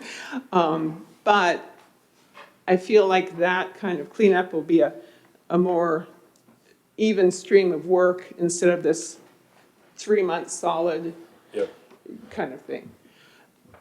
Again, I don't know for a fact, but that's just, when I think about the processes, that's what it seems like it would be. How much does it cost to send out the blue forms? I don't know exactly. I could run some numbers. I mean, because there would be revenue forgone, but I assume that revenue should be adjusted to account for the cost of doing this. Yeah, I mean, bare minimum, the cost of postage and envelopes and paper and printing and that, I mean, my staff is all salaried, so but still you. you wouldn't be able to equate that exactly, except that we'd be doing a better job at other things. Yeah.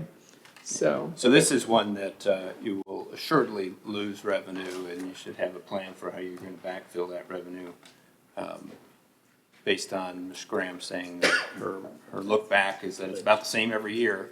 And so, you know, that $50,000 plus, I guess that includes the penalty and it's penalty now, and then whether they're a late filer later for their taxes, it's totally separate. You still have that penalty. yeah, that's a different one. Yeah. Yeah, and that's pretty built in. So, thank you so much. I appreciate your Thanks a listening. lot. Thanks again. Thank you. I want to thank you for the time that you Absolutely. spent with me the other day, and it's obvious to me that you care about the citizens of Rappahannock County, and I really appreciate that. So things, I need to figure out at the top level And that's 151-92 is the local code you're looking for. Debbie, I'm just gonna sneak out for a second. Don't vote on anything important. Okay, Thanks again. Thank you so much, Mary. thank you. So, can't move on to the next agenda item. Right? Speaking of voting on something important, do need concurrence on what budget to advertise for public hearing. And even given what we just heard, we could still, if the board chooses, move forward with what we have today, hear from our citizens, and then come back and talk. Absolutely, and you could even, prompt them in different means to solicit input on those two factors that were just discussed. I don't know that I would do that in the formal public hearing notice, but you could do it through the local media to start that dialogue. And the one is really hard to calculate and necessarily would have to be a look back and kind of streamline things going forward. And the other, as Ms. Graham said, is a fairly predictable $50,000, and you had some conversations about various revenues that you could forecast higher. Who knows if those will come through, or you could find some other expense that you could reduce to reconcile that loss of revenue. But that, as you know, could all happen after the public hearing.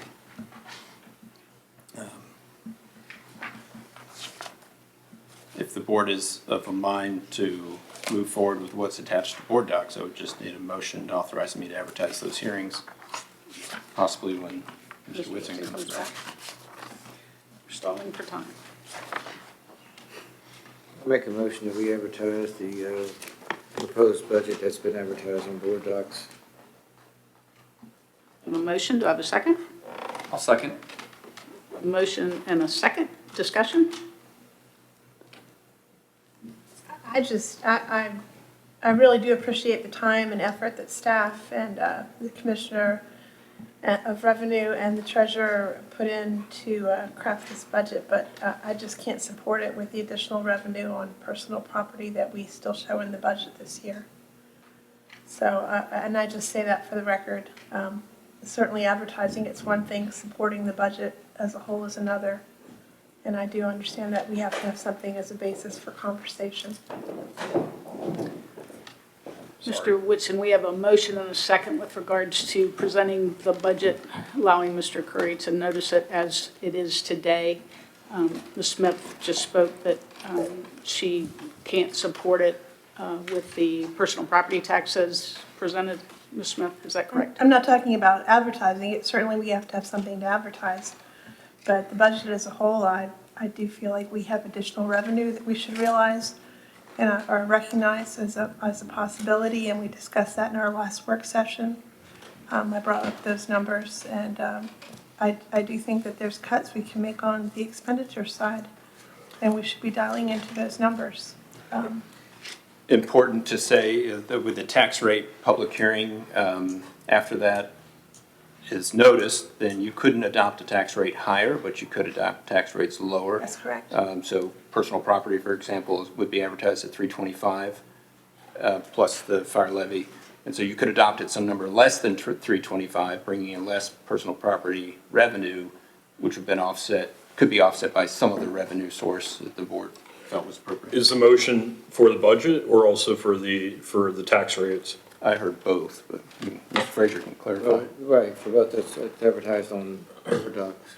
I was, I think the principle of equalization, has been out there a lot in our budget meetings, and certainly we're required to equalize the real property tax rate and not required to equalize personal property, but Mr. Curry provided a tax rate on personal property that I believe is equalized, and the one tax rate here that appears not to have been equalized because we're realizing approximately $193,000 in additional revenue is the real estate related portion of the fire levy tax. And so again, we can advertise higher and go lower. I think we ought to equalize that to be internally consistent and set that at 5 cents. But if we can still lower that after advertising, then I can support the motion. We can lower anything after advertising. Okay. I do want to point out, given that point, this advertisement does suggest that you will adopt a 0 cents or dollars per 100 assessed value for the tangible personal property of one vehicle owned by a volunteer firefighter or auxiliary member. So you could not go above 0 if we advertise this. Right. I read from previous discussions that this is what you wanted to do based on the ordinance change, but Yeah. I want to make sure that's clear. Yes, sir. Thank you. So anyway, spoiler alert, I'm gonna push for 5 cents on the fire levy portion, real property portion of the fire levy tax. So, Any further discussion? roll call in this case? Wouldn't hurt. I mean, Yeah. I need to know who voted what way, but usually that's easy to figure out. Mr. Frazier? Aye. Ms. Smith? Aye. Mr. Whitson? Aye. Mr. Carney? Aye. And I also. Thanks for getting that done during my break. That worked out. Very efficient. All right. Moving into new business, everybody's okay. We'll go to the secondary 6-year plan preliminary discussion. Mr. Nesmith, thank you for Or being Mr. Nesbitt. Yeah, and Odalise is online as well, if we need her input. There's a rather lengthy narrative included in board docs and board members, perhaps even Mr. Carney, who wasn't with us last year when going through this process. Every year about this time, the board considers how to allocate your secondary road funds. Much of that funding is restricted for use on unpaved roads. There's a smaller portion that can be applied to other secondary type uses. So with respect to unpaved roads each year, well, actually all projects, the board puts together a priority list of the order of projects that you would like to see completed. The current priority list, as adopted last year in May after public hearing, which is required by the Code of Virginia, includes the 2 sections of Kaiser Run Road.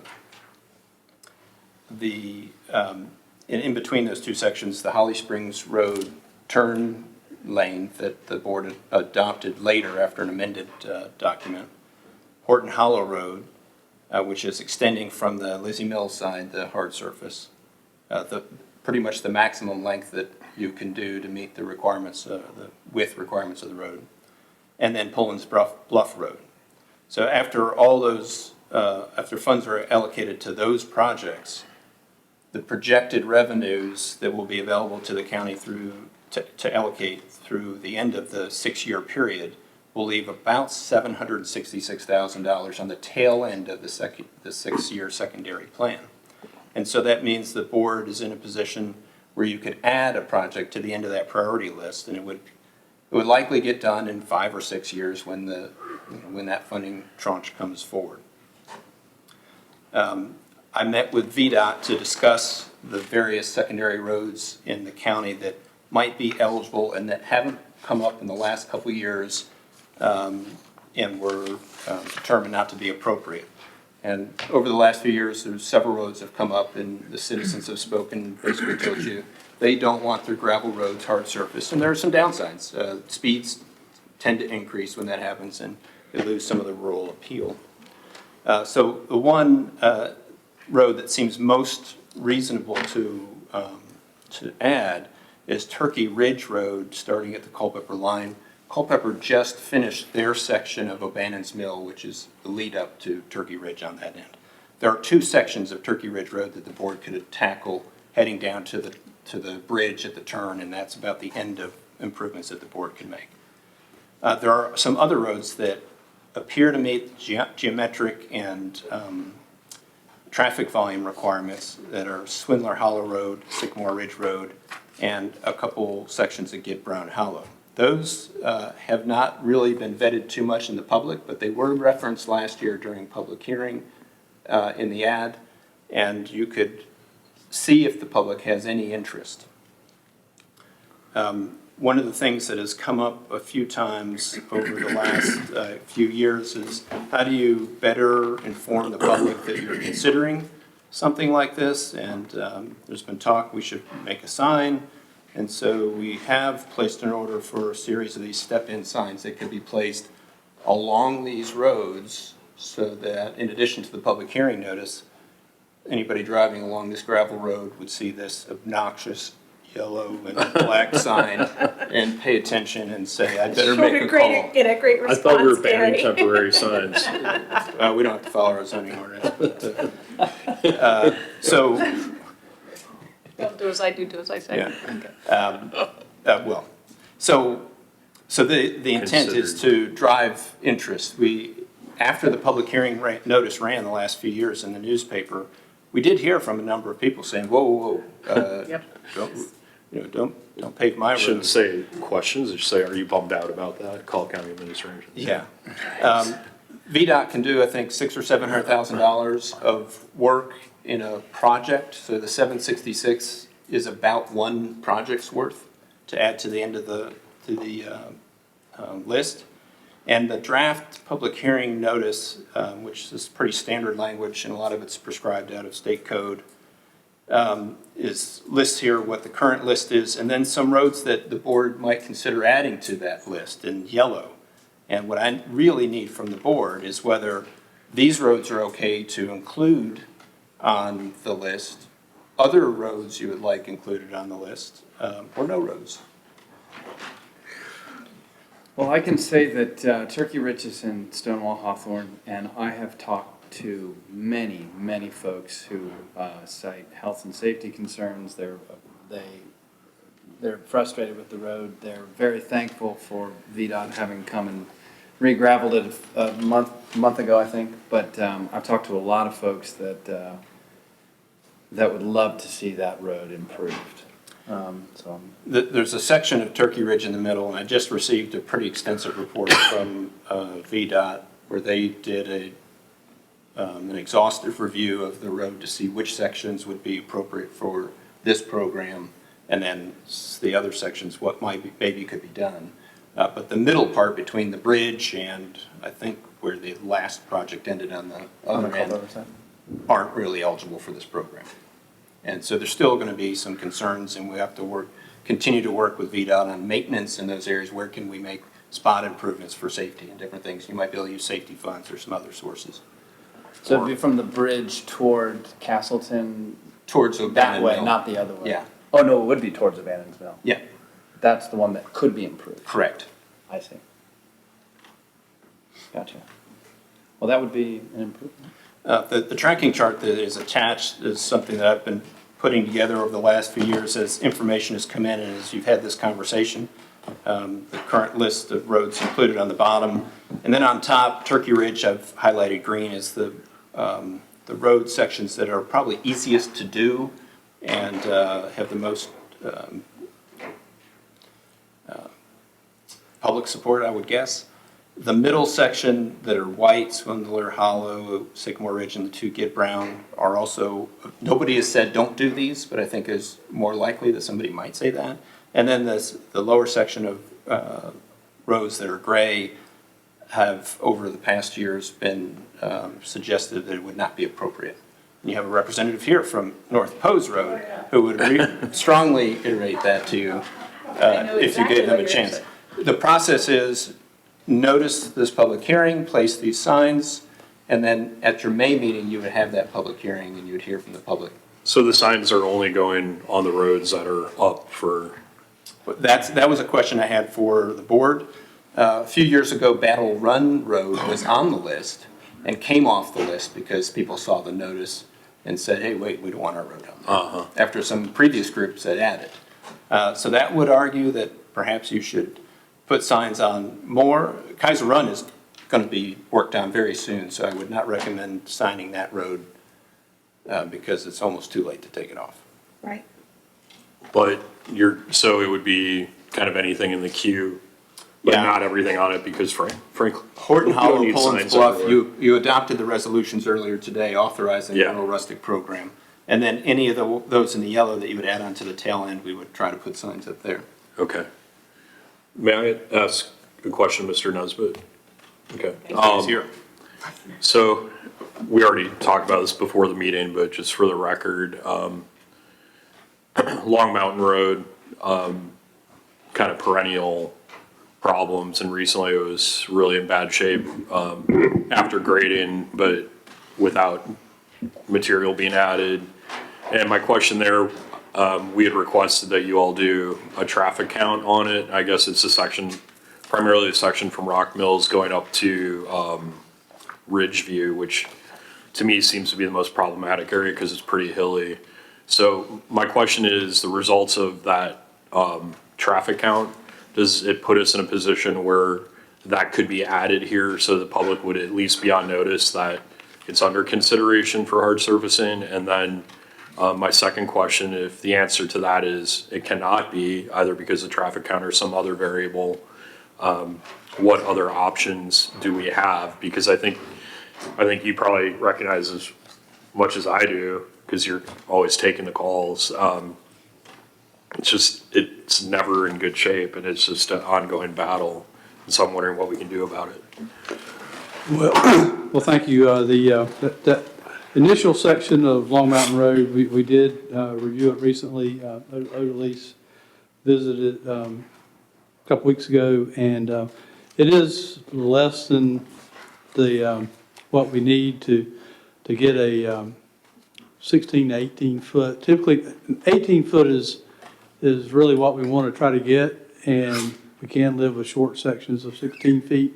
We need to have two-way traffic, and people, where you can get two-way traffic without people having to pull over and stop to allow people through. That's part of the rural rustic, one of the goals. Okay. And we're just not going to be able to achieve that without just, without, we wouldn't be able to afford that with our state forest work. And it just doesn't meet the criteria for the program. Is it, so there are two criteria, it's 50 vehicles per day minimum, and it needs to be able to be improved. It needs to be minimal improvement. Like this, we like to see a road that's 16 to 18 feet wide. So if we need to push it out, a foot or two on each side and get good drainage and a good crown, we can do that. But if it's 13, 14 feet, if it's less than that, then we have to do extensive work to re-slope banks and get out. Almost, some areas we'd have to get outside the easement. Right. And one of the requirements also is it needs to be done within the existing 30-foot easement. okay, so the answer is no. That particular section, yes. The latest traffic count would allow it, but the geometry does not. Yeah. Thank you. I needed two engineers to explain that to me. Okay. Second question, so what can we do?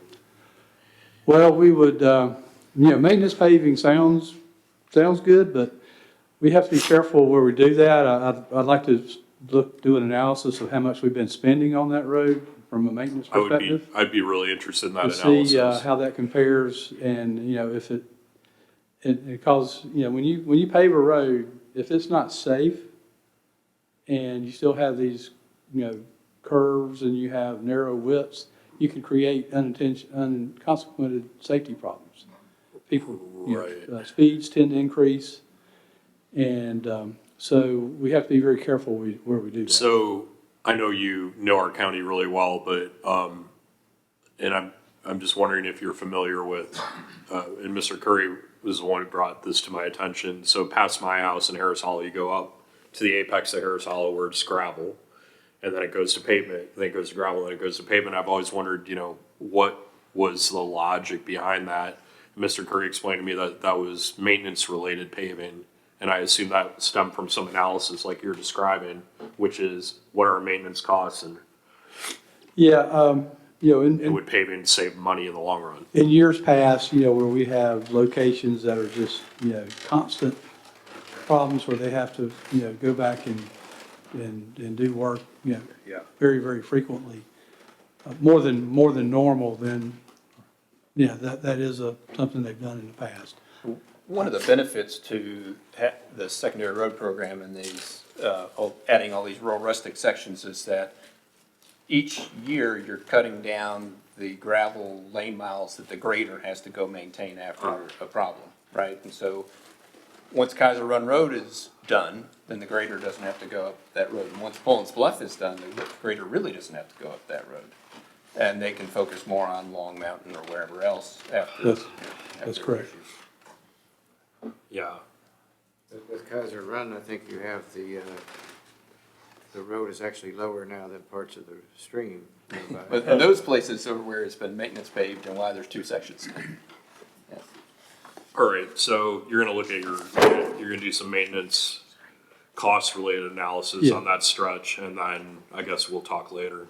Yes. But you're telling me it can't be added? No, it just doesn't meet the criteria for it. Okay. Would you mind if I asked briefly about the section of the road on Turkey Ridge that goes from, I think it's Castleton Mountain Road, maybe? Anyway, up to the bridge, and you said it's not eligible for, was it improvements at this time, or if you could just walk me through that? That's the segment that Mr. Curry was referring to earlier that we looked at.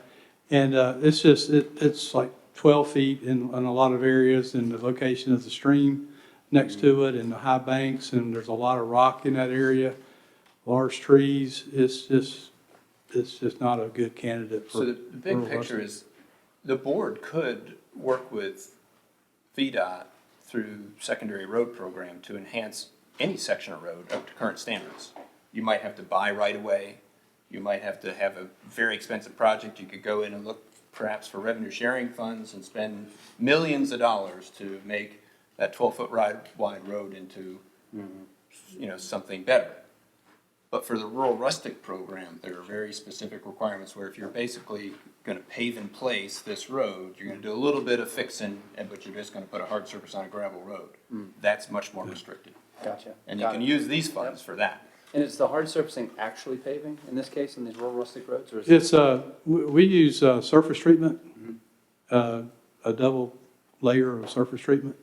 Got it. Yeah. South Pose is your most recent example to go drive to see what it's like. Thank you. You're welcome. That's quite an improvement, by the way. So, back to the beginning, I just need to know what the board would like me to put in the public hearing notice, and which of these roads shown in yellow you would like included or not included, and if you want another road included that is eligible. I'll try to include another road. Yeah. And then if you have a feeling on the signs, like don't do it, or put them up for all the yellow roads and a couple of others, or just the yellow roads, I would surely recommend input too. Is there a draft notice here? And yeah, that's it. Okay, and it reflects everything that's. That reflects everything on our tracking table that is green or white. Okay, I'll put forward a motion to authorize advertisement of VDOT secondary 6-year plan for a public hearing to reflect precisely the draft public hearing notice in our meeting packet. I will second. A motion and a second, any discussion? I would just say, most of the additional options that are presented in yellow, besides Turkey Ridge, are in Piedmont District. And I haven't heard a lot of interest in paving them, especially Kid Brown Hollow. I if we have what seems like an interested party to be paved this year, I would prefer to hear from folks in that area personally. And plus, I think on the current list, Pullens Bluff and the Kaiser Run Road projects are all in Piedmont District. So I just would say that I'm very satisfied, and I think most people are satisfied with the projects currently, and I would not want to take on additional projects at this time. One of the things you will hear probably is you make a paved loop, and then motorcycle traffic gets higher and noise Correct. and things like that. Yeah. I like the signage idea. I think we talked about that last year, and thank you for looking into that. You can look at this a couple different ways. You can notice it to include Yes. Get Brown, and then you can note it, take it off the list for a long That's- time. Well, yes, Or you can I just have wait been till next there. year. This is not my first rodeo, and I suspect that we will hear things to that effect. Like Holland Road in particular Yeah. fell into that category, and understandably so. Mark, do you know the the 0.55 miles extending from end of hard surface and Get Brown? Do you know where that is? Is there a map? Yes. Oh, I see it. It's But not, maybe it's some not great. Hampton as well. Yeah, it's, Back to well, that Get Brown's stretch. half and half, yeah. Yeah. So, because I mean, I totally take your point, and, oh, here it is, okay. Yeah, because I would like to hear from people for sure, and I think that the Harris Hollow one is like, Okay. well. Got it. Yeah. No, I mean, I think it's certainly fine. We can advertise and Yeah. put signs up, but from my perspective, certainly Piedmont District is very well represented on the list already, and I think if there's an opportunity to do something in Stonewall Hawthorne, that would be a good benefit. All right, we have a motion and a second. All those in favor say aye. Aye. Any opposed? Thank you. Mark, thanks for hanging around so long. Thank you, Mark. Thank you, Elise. I did ask too, Mr. Nesbitt, at the beginning of the meeting, if it's not any trouble for the rest of the board, if Mr. Nesbitt could talk about the project in Sperryville in May and what for folks what to expect in May. The paving. Yeah, sure. Yeah, we have it's on our paving schedule. Right now, the schedule is for the contractor to mobilize on May 4th and begin milling operations. And then when they're completed with the milling operations, they'll come in and pave it, repave it, and then they'll come back and put pavement markings on after that. There may be a gap in time in between, depending on weather and, but the schedule right now shows it being completed, starting May 4th and being completed May 12th. Okay, that sounds great. And we're going to avoid the special events that are planned for the spring like we had discussed. Yes, they're supposed to, I know Sperry Fest is the 30th, 30th. and so they'll be mobilizing the 4th. That sounds great. Unless Sperry Fest runs over several days. I think it's only gone multiple days, a couple of times, but it's only the second year, so. And then I know we had discussed, and it sounds like your engineers had confirmed that we can accommodate a 6-inch striping Yes, we're this going to time. put down 6-inch. That's great. Stripe it, it'll hold up and we'll remark it every year. And you're putting speed bumps right down the middle of the road from, no? No, sir. Okay, traffic circle. Unless you want to put your name on that. No, don't start any rumors.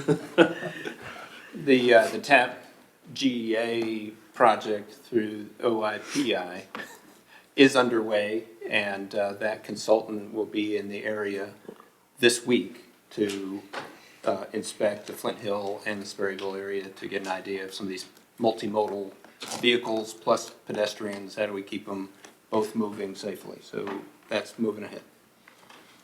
Sounds good. Thank you for talking about those details, Mark. You're welcome. Thank you for the Thanks a lot. drainage work that was done on Okay. 522 by BB&T. That was a lot of work. I didn't know it was happening. The drainage that I showed you a picture of that covered 522 in Flint Hill, they did some major Curb work. inlet has been Yeah, replaced. yeah, I saw the curb replacement, yes. Thank Are you. you guys are okay with the Harris Hollow Beavers right now? With the what? It's a work in progress. I mean, it's a lot of work. I Yeah. mean, people have been working like beavers over there. But, I mean, it's pretty remarkable. The road is dry, and now I notice that the opposite side of the road is really wet. So, I mean, it's that problem's been fixed. Now it's unbelievable, that the beaver situation is not affecting the road thanks to the landowner's effort. Yeah. I just wonder, could we just maybe put up some sort of portable equipment and play the sound of running water in a dry area and see if they would go over there? Bill Fletcher's all over that. Yeah. I mean, but I gotta thank you for working with the property owner, because obviously it was very sensitive, and for now, knock on wood, it's pretty remarkable. There's no Yes. water on the road. Yeah. All right, thanks, and to your local team, Mr. Jenkins and George Lee and everyone. They've been doing an awesome job on these one-off requests. Yeah, they are very responsive. Appreciate that. I'll Awesome. pass that on to them. Thank you. Tree group got Old Mill Road done, so my shortcut to town is now safe again. Now safe. Thank you. That's, I just rode by there on the way here, and I noticed that. I know there's some road cleanup happening on Hiddles Mill on the 22nd, which is Earth Day. So expect some trash bags around sometime soon. We'll be glad to pick them up. Y'all, somebody picks up the trash, we'll pick up the bags. We love having you here. We have so many questions. Keep coming. Thank you, sir. Thanks a lot. Mr. Nesbitt. Okay, you're welcome. Thank you. Madam Chairman, might we have a brief recess? Why? 2 have already gone. No, fine with that. 5-minute recess. Thank you. Thanks. Yep. Good evening, everyone. We're reconvening the Board of Supervisors meeting for April 4th. And we go straight into public comment. Anyone wishing to speak, it's a 5-minute or less maximum. Thank you. And please raise your hand, be recognized. When you come up to the mic, let us know your name and the district you're in. It's not necessarily for us, it's for anybody listening in. That's why it's important.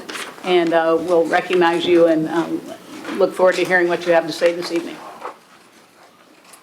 Anyone wishing to speak? Debbie, is this for all, for every matter that's coming up? It is. This is the only public comment of the evening. No, I guess I'll start and then we'll Come on up. If I start to fall down, please somebody catch me. My name is Donna McCon. I live in the Rappahannock County. That's why I'm here. That's good. I live in the Jackson District on Viewtown Road. I also run a business there. I'm here about the fireworks ordinance that we are hoping that the supervisors will propose for tonight. On March 26th, there was an event on Battle Mountain Road that was held by a club called Cracker Jacks. And when it started at 3 p.m., everybody thought it was probably like gunfire, and okay, that's normal in the county, you know, we hear this all the time. Well, this noise, which sounded like cannons going off, and God forbid it, I mean, to say this, it really sounded like a war nearby. It went on till 9 o'clock at night. So from 3 p.m. till 9 p.m. that day, we heard this, and it was even heard in Culpeper County, because I have friends living in Culpeper County off of 211. They heard it too. My concerns for this, again, are in the time frame, 3 to 6 p.m. So loud. For me, it affected my business and my quality of life as a landowner in this county. I know of horses that were being spooked by this, livestock guardian dogs that were running off. These items is really threatening, too, for people driving down the roads. I know it happens for other reasons, too, but this is something that could have been prevented. One thing is nobody knew about this permit, so when I called my supervisor and neighbors called the county dispatch office, nobody was aware. Typically, what I see in the papers are that maybe the Little Washington is saying we're going to have a fireworks display such and such evening, this time. We all know that fireworks happen on 4th of July, possibly New Year's Eve, and possibly here and there for somebody's family picnic party, but they're not 6 hours long. What I would like to see in this fireworks ordinance is a minimum of 30 days to allow posting for property owners to find out, whether it be in the paper, Facebook, whatever, and for the property authorities like the dispatch, our county supervisors, and everybody to know about what's going on, so if they get calls, they're aware of it. I would limit it to no more than 1 hour. I mean, we don't even get that at 4th of July. It's what, half an hour on 4th of July? Also, one of the concerns during that day is the high winds. I would say that they shouldn't be anything over 15 miles an hour if, that they shouldn't be allowed to do this event. A minimum of $100. I think our permit application now is $50. Also, the permit to be approved by the county as supervisor, or at least them to second sign the permit. I would also say I know that most permits have the people that are going to be doing the event be insured, whether it be bonded, liable, whatever. I would say the property owner also should be liable.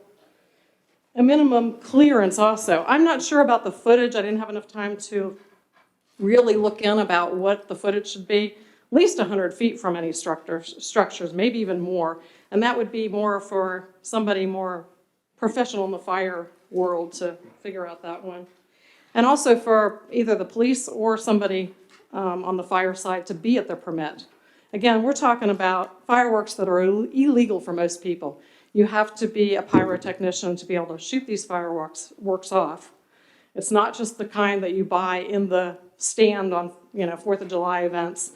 I'm not talking anything about that. I mean, those could be done anytime, and I don't have any problem with that. It's the big ones that most people can't even buy. Thank you for your time. Thank you. Thanks a lot. Yes, sir.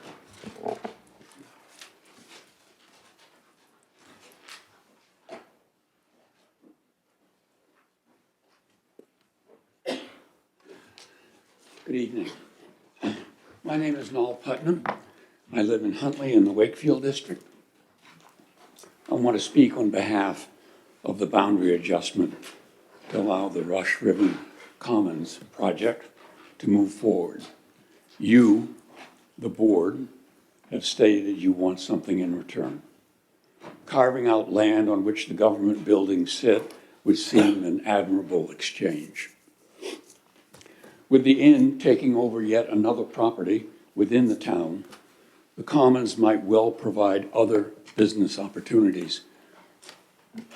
Finally, and this is personal, there is a desperate need for affordable, and I resent those who think this is a code word for less desirable, affordable housing in the county for young families just starting out, or for, in my own case, for older folk looking to downsize.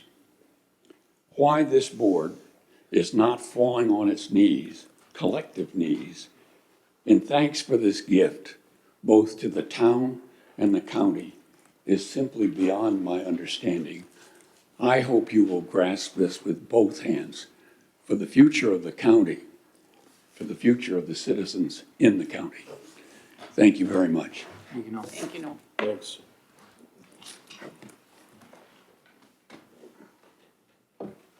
Yes, sir. Gary H. Hampton, coming back again on the boundary line adjustment issue. I've been spending weeks and actually a couple months really trying to figure out where the problem is. I've studied the comprehensive code of the county and the town. I don't see any problem there. I've studied state law that controls boundary lines, both those that are voluntary and those that are involuntary. This one squares with all the stuff I've been able to read about the cases and the reason for the statutes being what they are and how the statutes came about. I don't see a problem there. I can't imagine that anyone believes anyone who's in favor of the boundary line is not in favor of maintaining the absolute pristine beauty of this county. The use that is being proposed is compatible in my view. Now, on that one, we might disagree. In terms of who's the beneficiary, county residents. 98% of the people who are likely to use this live in the county. In fact, everyone who uses this is likely to live in the county because whatever the number is, 100 plus residents of the town are county residents. When I was a town resident, I paid county taxes. I live in the county, I pay county taxes. In some ways, the line between the town and the county is something on a map. My life didn't change appreciably in terms of registering my property or paying my taxes or anything when I moved across the line to the county. So the notion that somehow there's a difference between county residents that live in the county residents that live in the town, and this particular issue baffles me. I don't get that one.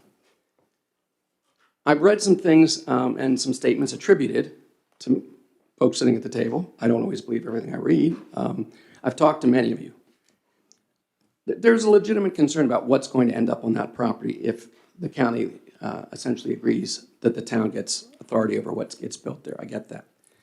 In this case, it's not which one do we like better, it's which one has a sewer system that can support this kind of development. There's only one sewer system in the county that can support this kind of development. It happens to be in the town, and there are considerable legal questions about whether the sewer can be extended beyond the town's boundary. That might deserve some fuller attention. So what it comes down to is, I think, maybe the density of development. If we're going to be honest and transparent with each other, that seems to me a legitimate question that could be raised. What's the density of development? I know that some of us are very concerned about what's happening just at our border, just beyond Amosville. And we see what's happening in Marshall, and we see what's happening in Culpeper. So far, I'm unaware of any real development in Madison. But, our surrounding counties, we see this, and we're concerned, rightly so. But I would submit that there's a world of difference between a rowboat and a Carnival cruise liner. Yes, they're both float on water and both transport people from someplace to the other. But there the similarity ends. So to talk about what's happening at our boundary in Fauquier or in Culpeper County and use that as a reason to oppose a very modest, very small scale, very appropriate development on a piece of property that otherwise is largely wasted, that any benefit in terms of development taxes comes to the county, not the town. I just end up struggling to come up with a rational defense for opposing this boundary line adjustment, especially given the history of boundary line adjustments between the town and the county that goes back years. Why is this one so different? What's really the hold-up? So I stand tonight saying I think we've gotten to a point now where almost everything can be said. It comes down to a matter of judgment. And I would encourage you to look at the benefit, the long-term benefits to the county of agreeing to this boundary line adjustment. Thank you. Thank you.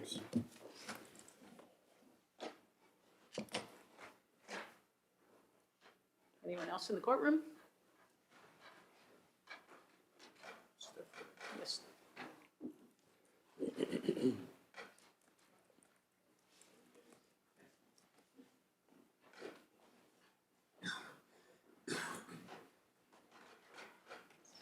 I'm Steph Ritter, and I'm from the Wakefield District. Thank you. Okay, almost everybody you speak to who's a teacher or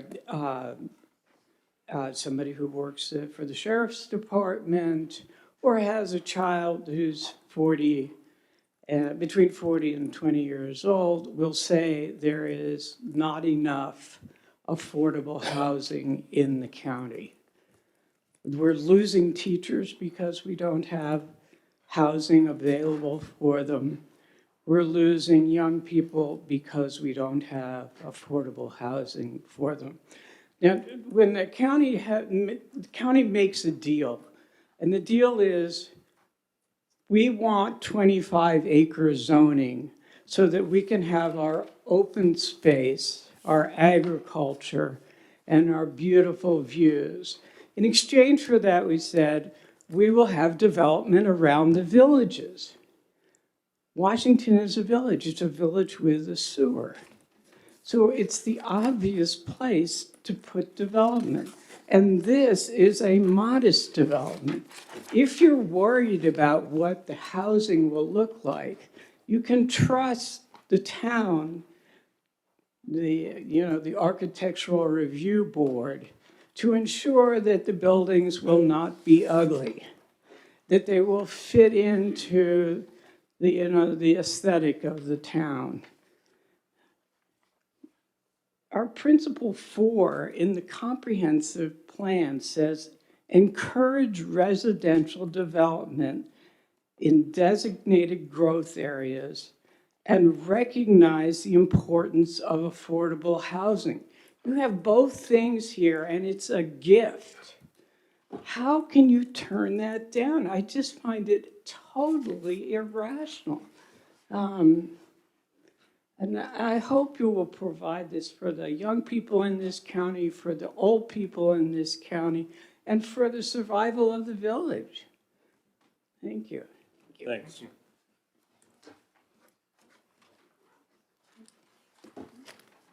Sheila.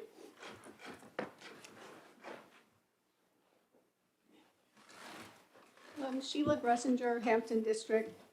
I wrote this down because it's important to me. Concerning this property, for years, this particular segment lay fallow. It was only collecting minimal property taxes. That's something that's very important. Anyone could have stepped up and purchased it. Anybody could have come up with a plan for that particular corner. Now, that particular corner, that particular parcel is zoned commercial. Now, we do have a commercial property area out on 211, which is next to the bank. So there are properties there. My other point is,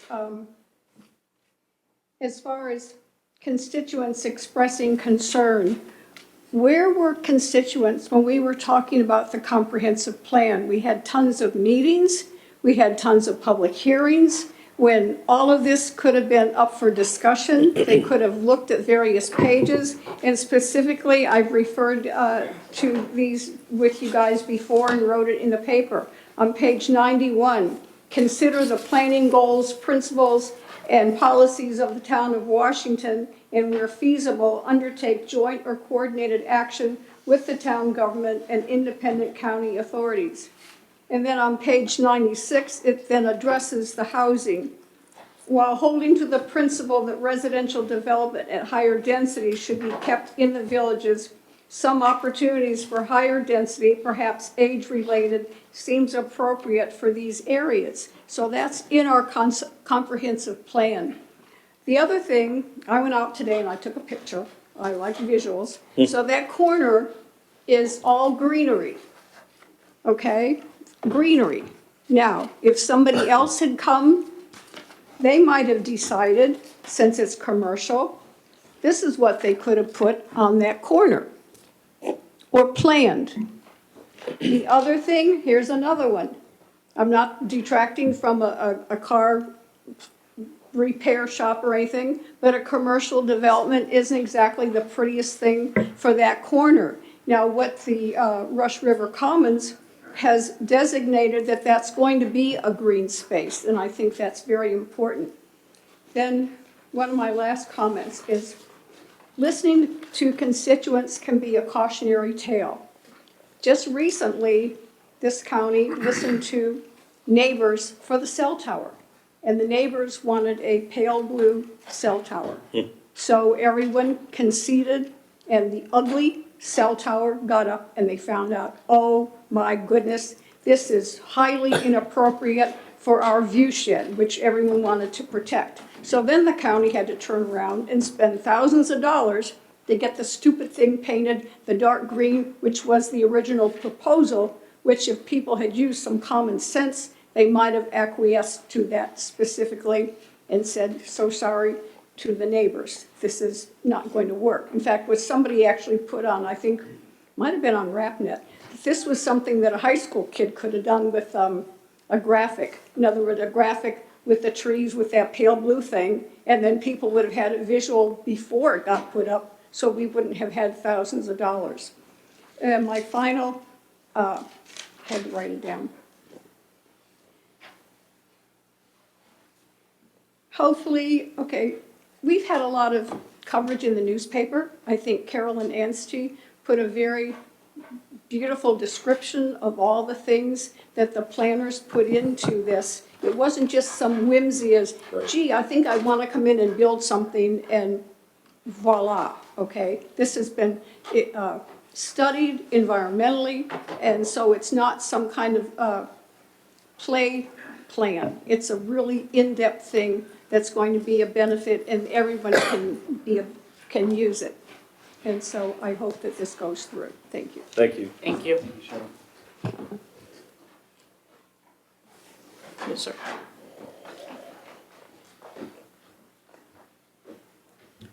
Tommy Atkins, Jackson District. Good evening, board members. And I'm going to try to be very short because, you know, God gave us 2 ears and only 1 mouth. And for those of you who don't know what his intention was, it was for you and us to listen more and talk less. So I will try to get straight to the point. Now, I think Mr. Ockrey has been stated that he didn't want to serve 2 masters. I concur with that. It's plain, no man can serve 2 masters. I agree with that. But now we'll get to the point. The Board of Supervisors represents all of the people in this county. So I recommend that the Board of Supervisors work with Mr. Ockrey and they work out a plan that will be suitable and give the most support to the entire county, as well as give him what he needs.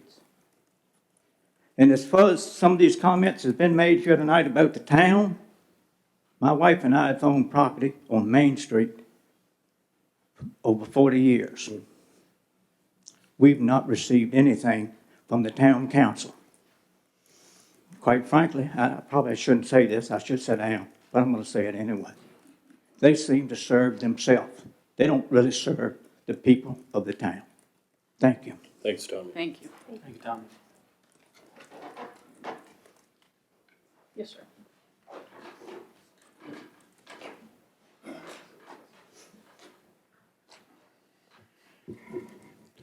I'm John Sullivan, a resident of the town of Washington, the district of Hampton, and a tax-paying citizen of Rappahannock County, which I love and have lived here for a long time. One advantage of coming toward the end here is I get to agree with 90% of what everybody's just said. And Mr. Atkins just said something I think was terribly important. And I might disagree with him about the town and what he said at the end. This is an extraordinary opportunity that's presented to the county and the town.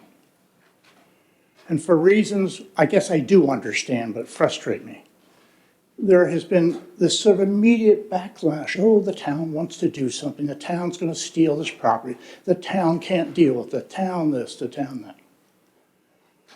Let's look at the big picture.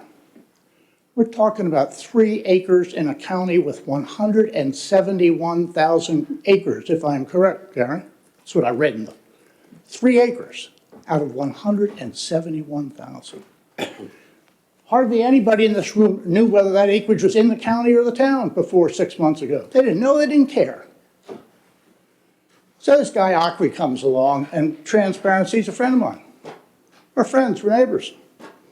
Guilty as charged. And he comes along and says, I understand the county wants some housing. I understand the food pantry needs a place for location.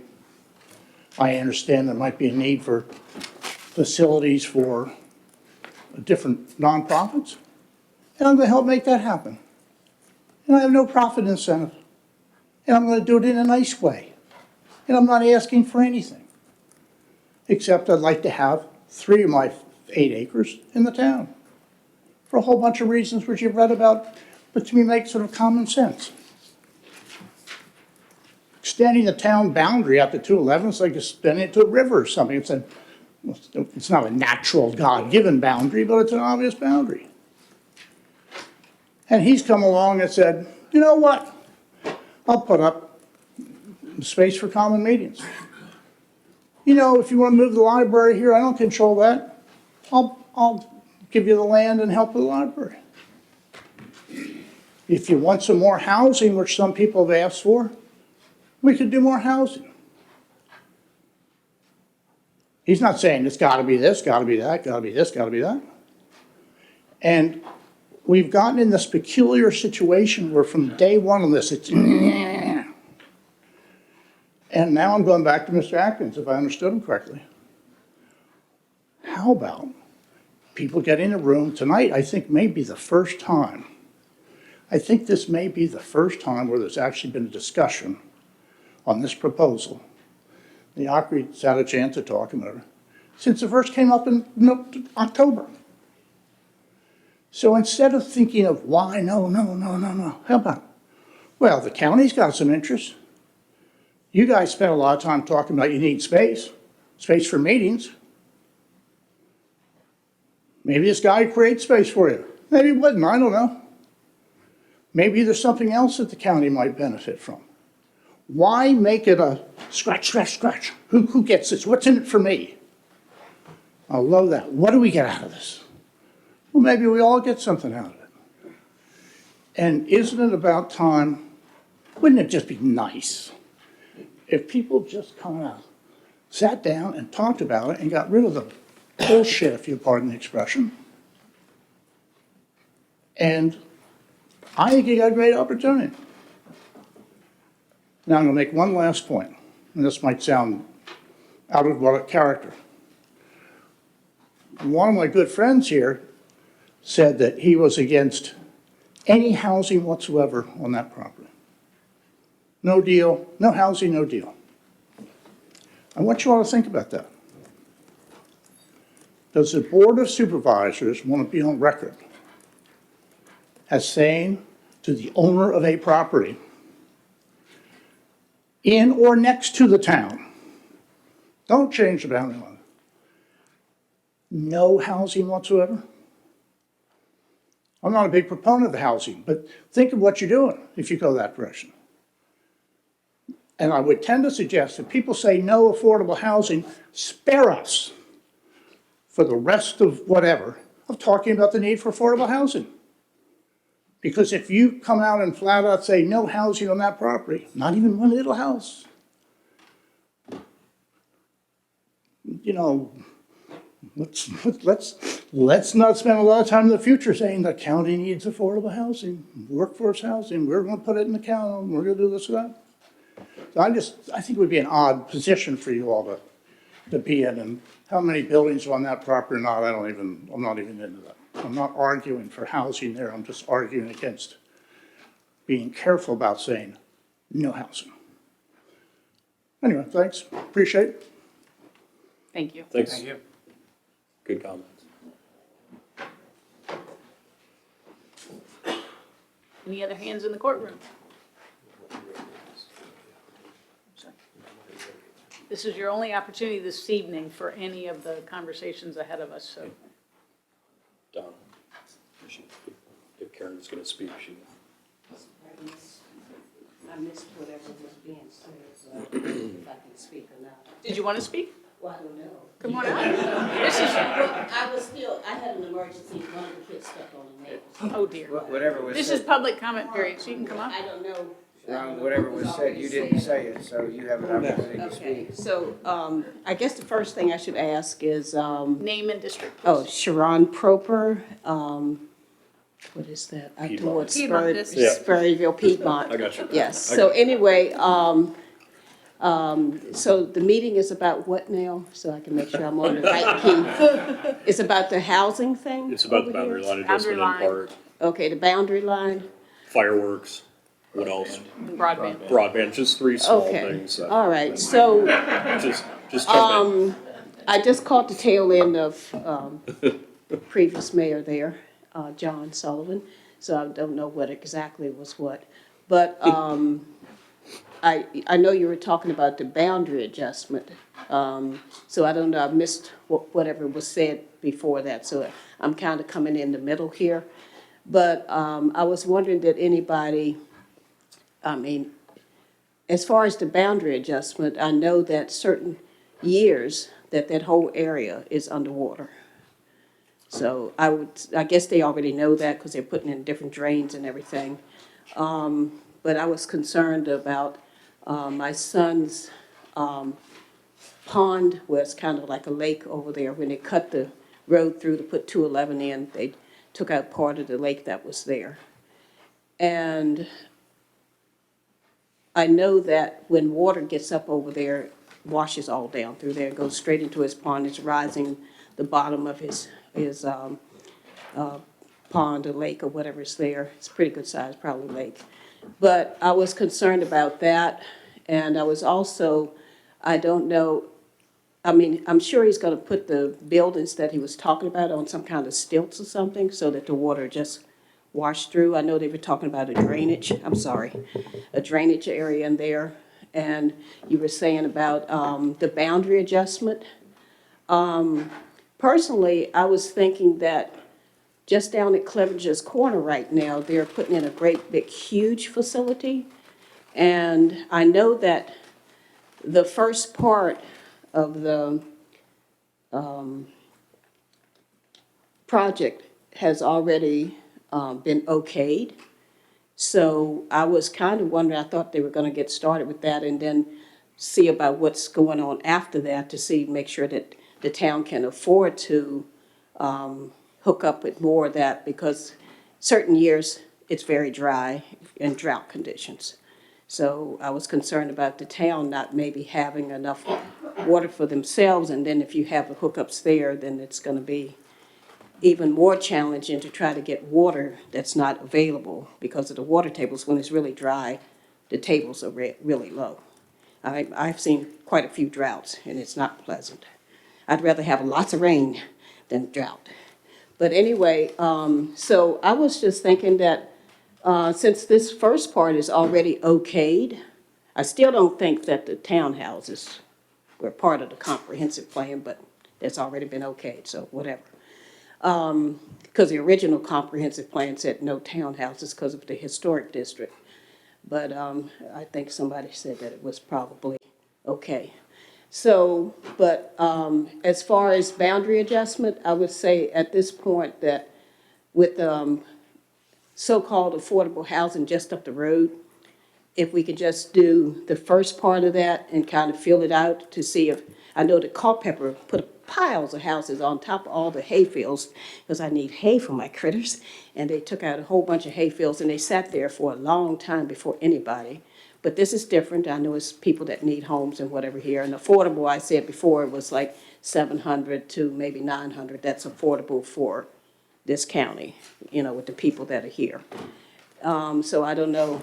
I guess the townhouses were going to basically cover what people can't afford. And as far as having the government come in and help support that, that would just blow out the water all the other people that rent around, because then they'll be under a different kind of guidelines if you have government come in, and the government will guideline everybody, which in some senses might be good, but in some senses maybe not, because they can't really afford that.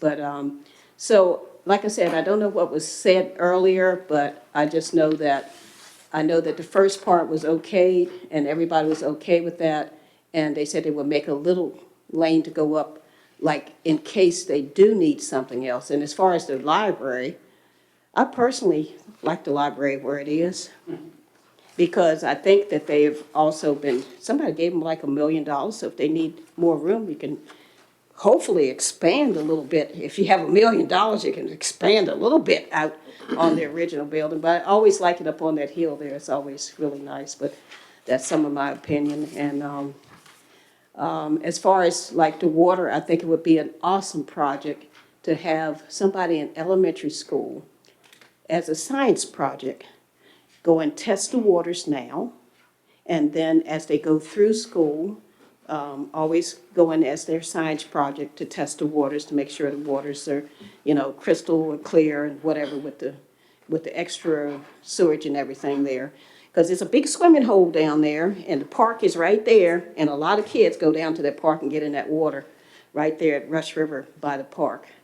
And so I think that if we have like a science project or a different, even Richmond, if they had somebody that would come and check that periodically to make sure, because you don't want to have a cut on you and get in water that's going to be infected, because I had a cousin that had that happen down at Rock Mills, had to end up at the hospital with a nasty place on his hand from the being swimming in the water. But anyway, if I missed something, I don't know what all I missed, but I'm sorry. But I suggest that, you know, just go with the first part of what we were doing And this is a historic district. And I have a book that I borrowed from a friend of mine. I forgot to bring it in. But it has, even this courthouse is in that book of preserving the history and the beauty of the country and the county. So, yeah, Thank you. it's really neat. Thank you. Thank you. Thank you, Sharon. Yes, ma'am. Yep. You want me to do that? Yes.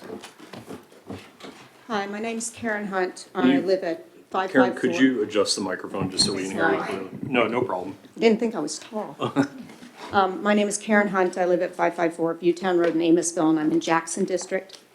I'm addressing the fireworks issue. I'm sorry, I didn't realize you were commingling. I thought they were It's all going in order. It's What happened on Saturday, March the 26th over on Battle Mountain Road was unlike any typical fireworks. It wasn't like a 4th of July, not like fireworks events at the inn or at wineries or someone's wedding or what folks do at New Year's on their property to celebrate. What happened on the 26th was egregious. The surrounding community was subjected to 6 hours of ongoing, extremely loud explosions. It sounded like cannons. My farmer was over to do something for me, and he was there for a while, and he said it sounded like 50 caliber gunfire. I don't think it occurred to a lot of folks. It certainly didn't occur to me that it was fireworks in the middle of the day and for that length of time. I cannot imagine how bad it must have been for those adjacent neighbors if it was that loud inside my house and I'm over on Viewtown. I've done a lot of research. I've spoken with a wide variety of folks. I'm aware of people who had animals that were affected. I know of at least one business that was directly impacted. There are a whole bunch of things that have come to light as a result of this. I've gathered some information that I've obtained and made packets for your review, and I ask that it be entered into the public record. I've made a summary list that includes a packet of what stands out, in the packet of what stands out to me as kind of key takeaways, so I'll just make a few specific comments. The private fireworks club that came out here, the Cracker Jacks, talk on their website about going to our new site in Amosville. They comment about Marshall Barron's excellent barn with space enough to hold training classes, big meals, and an all-hands meeting if we wanted. This was written after the event. It sounds like they think they're coming back. And there are other people who, when they read what I read, they come away with the same impression. There is mention on the website of the cleanup of the fireworks debris from the hayfields because it's a hazard to horses and cows. The property owner will let them know if they got enough of the material and if they did a good enough job. And that both, the property owner and the club are hopeful that they did. Again, sounds like they think they're coming back. 2 out-of-state firework vendors were at this event, which may be a key part of why it went on for 6 hours. There's additional information in the packets I provided. We have businesses here that rely on tourism. We're largely a farming community. There are horse facilities, other livestock. We have wildlife. Ron and I talked just the other day about the bald eagles that it appears are nesting in our immediate area, which I think is really cool. I spent a good bit of time and looked at some different county firework permits, ordinances, state and federal laws. There's a list in the packet to back up what I believe, based on my research, that the key points are. It was really windy on the 26th. The Cracker Jack's website lists a weather report that notes winds of 10 to 15 miles per hour. Other people have researched stuff and come up with 22. That's not accounting for wind shear. Other counties have safety limits of 12 to 15 miles per hour or things are shut down for safety reasons. Another point, we need much better oversight of future fireworks events. Another point, at a bare minimum, proper notification to the Sheriff's Department, the fire departments, and the Board of Supervisors needs to happen. Also, just consider, Orange County, and that's in your packet, requires firework applicants to post signage several days prior to the event, and it says, quote, on their permit, in an effort to notify the public and to minimize constituent complaints per the Board of Supervisors request. Caroline County requires written notice to abutting property owners 10 days prior. So there's precedent for that. The March 26th permit is dated the 14th. It was issued on the 18th for an event on the 26th. We need to have a minimum permit submission time. Many counties require 30 days. Some require 60 days. Fauquier is going to be changing from 14 to probably 30 days, as they have found that 14 is not sufficient to provide for adequate review of applications. We need a maximum firing time limit, not merely an event time span. Most firework displays are well under 1 hour, often 30 minutes or less. And I want to be clear, this is not about fireworks you or I can buy and use on our own property. That's not the issue here. Consumer fireworks are up to 50 milligrams of explosive material. Anything over 50 milligrams and up to 500 grams, the maximum limit set by the ATF, have state restrictions and require certified pyrotechnician. That's a huge distinction. 50 milligrams, the size that you and I can buy in legal consumer fireworks, is the size of an aspirin tablet. 500 grams is a 3-inch diameter shell. And what happened on March 26 involved fireworks up to a 3-inch diameter. And that's based on a review of the permit that the county issued and the fallout radius on that site map that's designated, which shows 600 feet. And there's additional information, the math, and how that all gets calculated. Nothing about this was a typical fireworks event, and something really needs to be done so that this doesn't happen again. Thanks. Thank you, Karen. Thank you. Thank you for the research. Thank you. Yeah, really thorough. Anybody else in the courtroom? All right, we're going to the world of Zoom. If anyone on Zoom wishes to speak, please raise your Zoom hand. And this is the only public comment period this evening, so take advantage if you'd like to speak.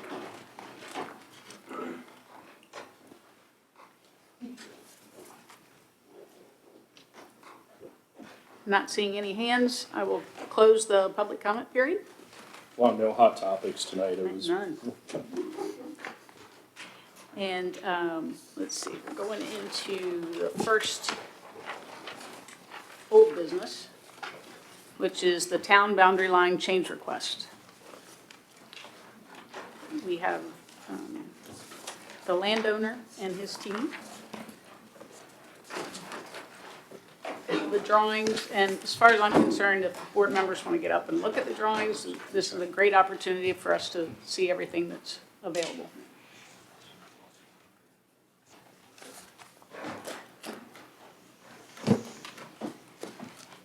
My name is Chuck Ackley, and I live in the Hampton District, and this project is in the Hampton District as well. Chuck, could you just make sure that maybe raise the microphone a little bit, just so. How's that? Awesome. Good. Thank you. It's actually my pleasure to have a chance to talk with you about this project, and I prepared 7 pages of notes, and I decided that I wouldn't share it with you. I thought this was going to be a simple and a straightforward process at Rush River Commons, and I've learned otherwise. And I carry a chip in my pocket that says I'm a charter member of the slow learners. And I think you can appreciate that comment. On February 6th, we replied to 4 questions that were put to us. And you all have that letter, and you all have our response. And from that period to now, we've heard nothing else from the County Board of Supervisors or the town. My purpose tonight is to be just very focused and very straightforward. The issue that we're dealing with is simply the boundary line adjustment. It's not housing, it's not anything else. It's the boundary line adjustment. There's a process for that that is going on that Maureen Harris wrote about. It goes back to 1796 in the change of the boundaries of this village. There have been a lot of instances, they've been fully enumerated. You all have had a chance to read them all, certainly. It's a straightforward process. And the reason we want the boundary line adjustment is for reasons of its own. The town says they are unable to extend water or sewer to a property that is not in the town, even as we abut the sewage treatment plant. So the only course of action that we could take to try to continue to develop that property in a manner that is, in our view, beneficial to the community at large, is to ask for boundary line adjustment. That is the only thing we're here to do. So tonight, with that little bit of preference, I really would like to hear your questions about this and your concerns, and let me answer them the best that I can. Mr. Frazier, want to start? Or, I'm sorry, Kier, this is your district. You should start. Sure. Thanks, Mr. Ockery, very much for coming out, and apologies. We had scheduled a meeting a few weeks ago that we ended up canceling, so thank you for your patience, but I think it's beneficial for everyone. And my colleague, Ms. Smith, made the point, and her point's well taken. 7 p.m. Advertised meeting is probably a better venue, since it seems there's a lot of interest in this boundary line adjustment question. I don't really have any questions for you. I've told you from the first time that we discussed this, I found no logical reason to oppose the boundary line adjustment, and I had to individually think through concerns that I that I might have as we got closer to making a decision. And at our last board meeting, I staked out a position that I would support it, but that I would not support additional housing units on the corner parcel. And I think tonight there have been some really great comments made, but I also think that people are conflating what has already been approved within the town of Washington, which includes 18 housing units, conflating with this second phase of your project, which relates specifically to this parcel in question that, unfortunately for all of us, is currently split by the town-county line. So I just want to make clear that I thought about this very carefully and I analyzed it. Our last 10-year census data came out, and I believe that over a 10-year period, Rappahannock County lost about 18 housing units, something along those lines, at least according to the U.S. Census. And so when the town took on the Rush River Commons project through their very thorough review process, and really I applaud the process applied, they approved 18 housing units on the first part, so that's effectively a done deal. On the parcel in question, my logic is as follows, and I explained this before, but it seems that maybe I need to state it again. Under our current county zoning ordinance, residential units on a commercial parcel, that is not a by right use of that parcel.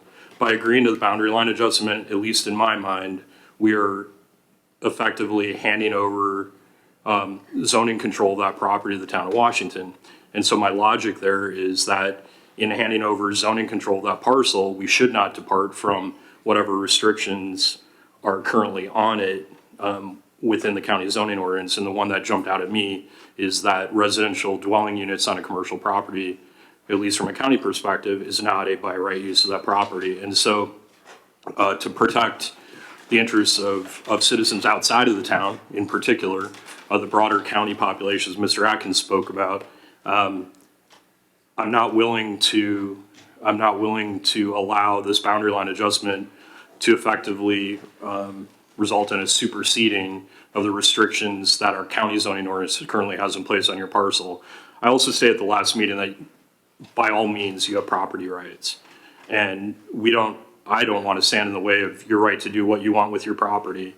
But it's my judgment, and we had a discussion and a decision over in Sperryville up on Woodward Road that I think is, it's an important decision that really informed at least my thinking on housing density. And there was a question of rezoning a property from 5 acres to 2, which could have resulted in a fair number of houses right near the village. And I think we made a reasonable determination that the density of that parcel was about right. And so we did not agree to the rezoning request. Here, I feel like 18 houses on that corner is about right. And one of my constituents tonight used a metaphor that, I don't know, the Titanic or something is Clevenger's Corner, and this is a rowboat. I ran on the concept of incremental change in Rappahannock County because, let's face it, same population as we had 100 years ago. And I would argue that while this might be a rowboat compared to the Titanic down the road, that's a rowboat in a bathtub, and it's probably overkill. And so I'm not comfortable with additional housing units, and I guess that leads to my only question. Are you comfortable moving forward with an agreement that would preclude you from placing more housing units on the corner parcel?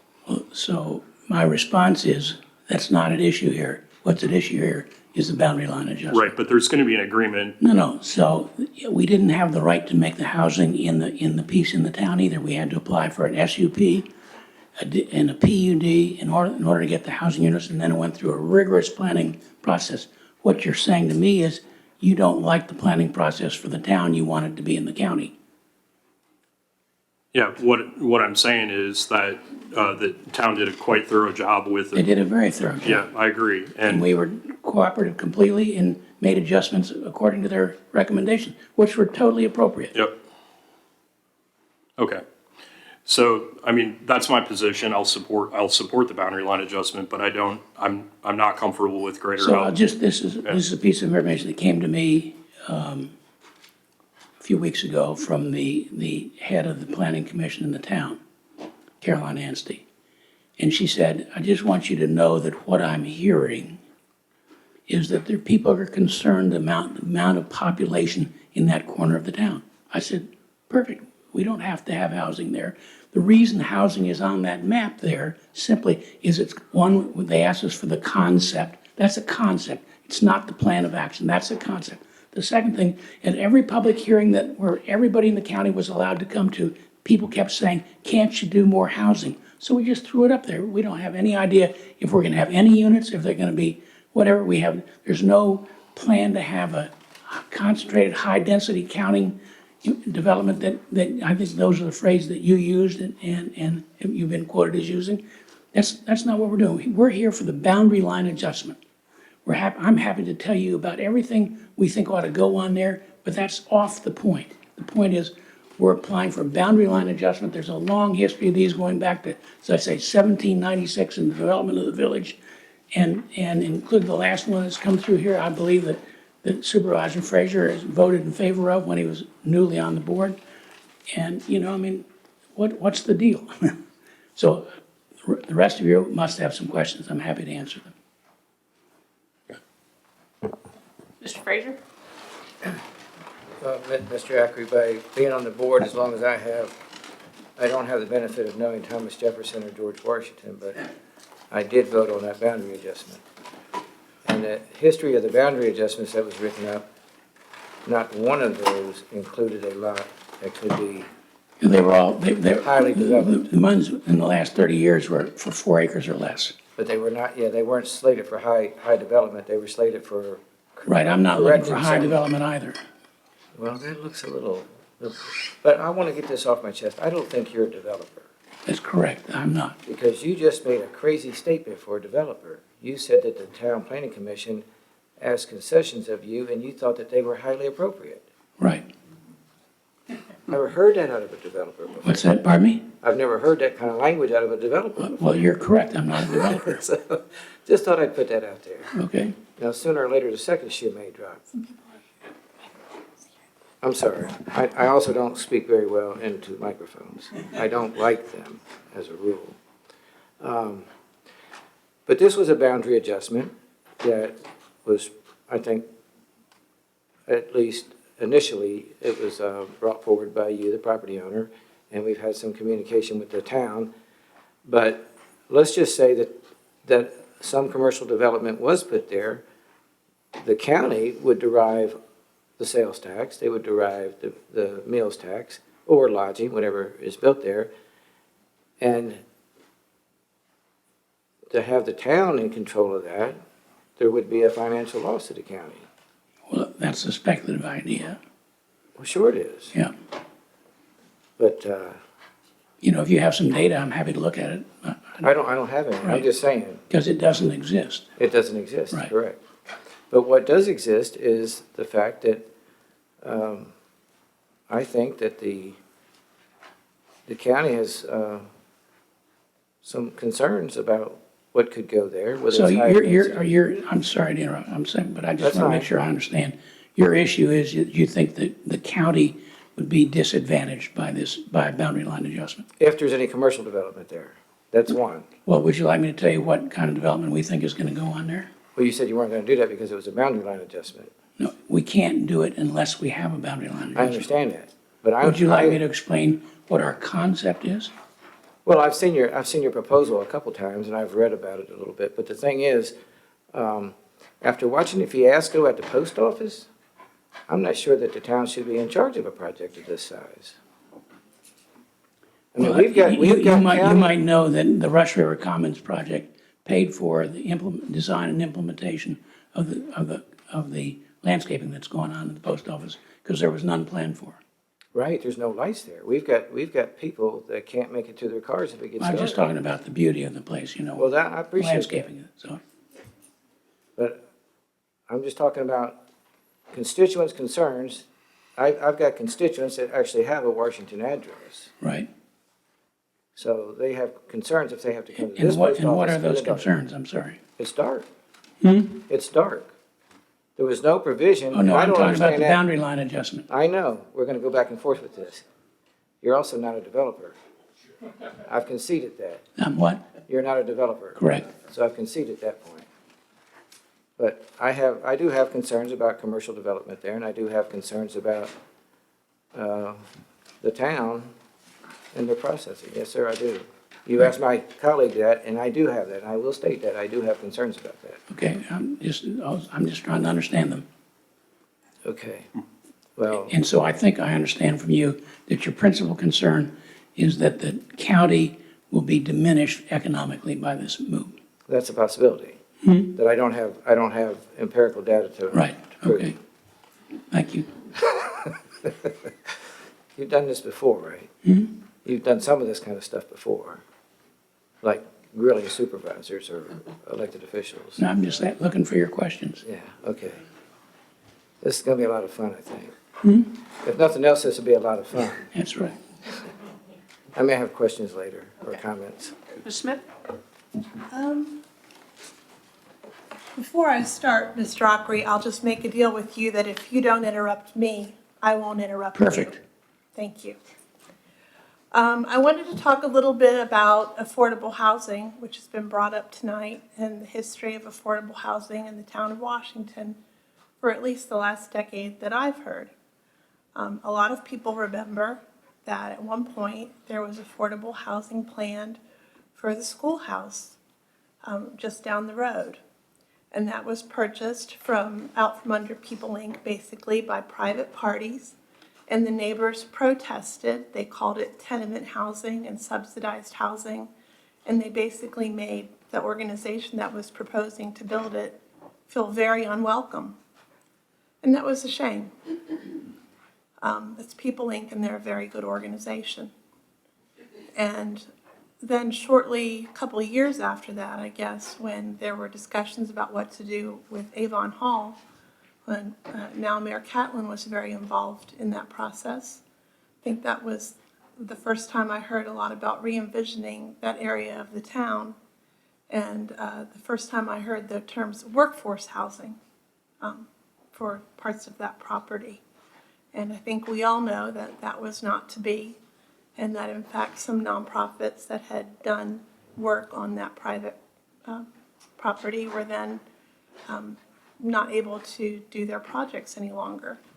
So I understand why people have some misgivings about the town taking on projects because of the way things have been handled in the past. I know that there's a lot of folks in town that have concerns around the future and health of the town of Washington. I love the town of Washington. I lived in the town for a while and enjoy remembering when it was a very vibrant town and there were children that ran these streets all the time. Friends of mine can remember going to Dungeons and Dragons events at the theater in the town of Washington. There were 40, 50 teenagers there. So it was very different when I lived here, and it was very vibrant, and I think it is a shame that it doesn't seem to be that way anymore. That being said, I don't know that this solves that. I share concerns that this is a commercial property and that perhaps housing is not appropriate here. Our exact decision for why we turned away the additional housing or the 5 to 2 acre conversion in Sperryville was not just that we encourage growth around the villages or the towns, but we do it within the existing zoning designations. And that is a critical piece of the puzzle, not just that we push everything to the towns and villages. And Washington is indeed a town. It is not a village. Correct. It's very different. And as much as the aesthetic may be village, it retains a town charter. It may be easier if you want to serve one master just for the town to walk away from its charter. And I know that's not a popular sentiment, and people may think I mean that cruelly, but I think for the future health of the town, if Mr. Hazel says it was no different from him living in the town versus living in the county, what purpose does the town serve? And there's a $1 million budget every year, and that serves a town of approximately 100 people. So those are some of my thoughts. I realize ultimately any negotiations we have, we will undertake with the town. I know that this board has received some criticism for taking on this negotiation as if it were extortion, and I don't think that's fair. And I just want to say for the record, when we began talking about this process and Mr. Curry briefed us on our expectations and how we should progress, it was my understanding that everything is on the table and the town and the county should be able to have an open rapport about what is best for both. And I think there's been a lot of unfair criticism of board members for making requests for future good for the county and working to resolve this for the town. I don't know that it's appropriate to work through these details with you, Mr. Ackery. I greatly appreciate your coming to visit us tonight. But my understanding is that this deal works through the town.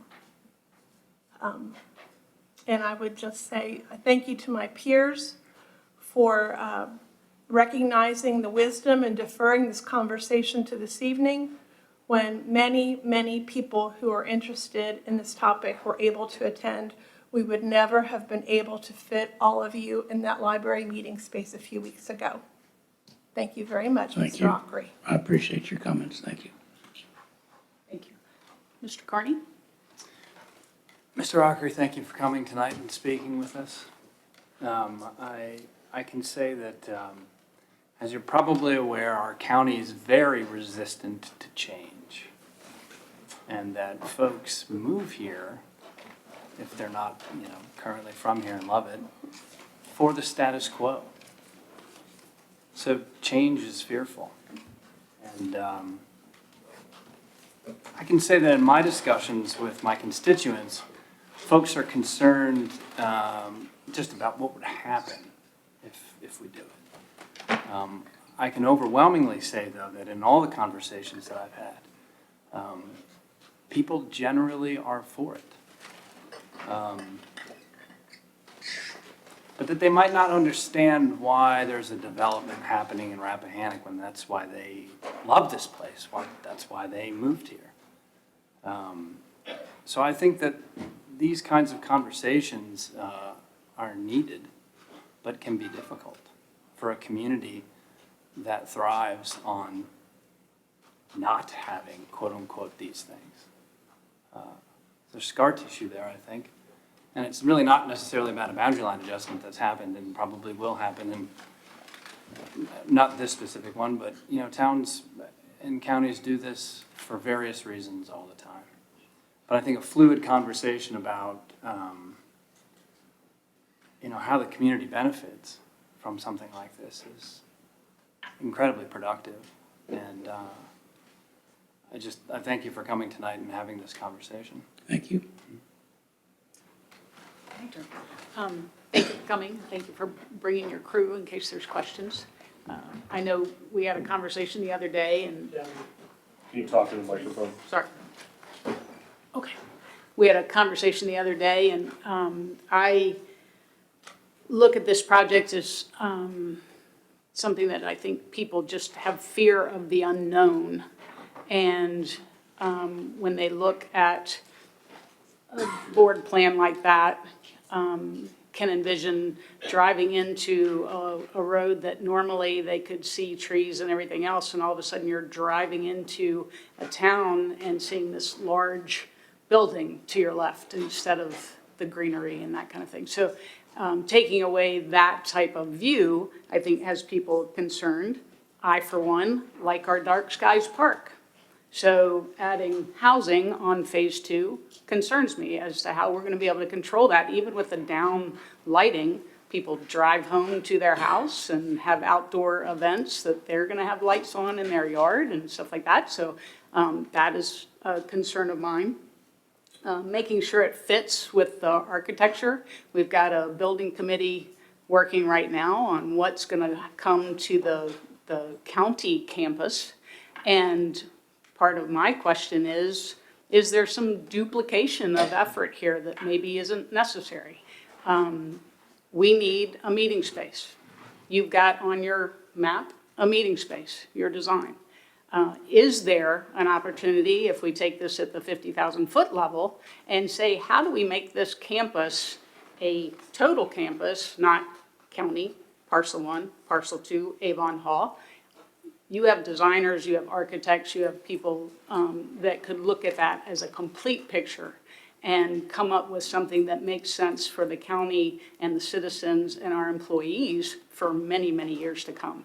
And I would like to make sure that if we're going to move forward on this, that is something that we can have that conversation. And I believe when you and I talked earlier, you were open to that. That's absolutely correct. And there's a lot of misinformation, false information, and a few other pieces of information running around about this project. And so I thought I'd take a moment and tell you what our concept is. It is unrelated, in my mind, to the issue of a boundary line adjustment. But none of that can take place at all unless we have a boundary line adjustment. This thing started out with after I bought the project from Nick Lapham, and he ought to be applauded because he bought it to save the feeling of the town and the county and so on. And he just kept it at the cost to him. And when I bought it from him, I had absolutely no idea what I was going to do with it.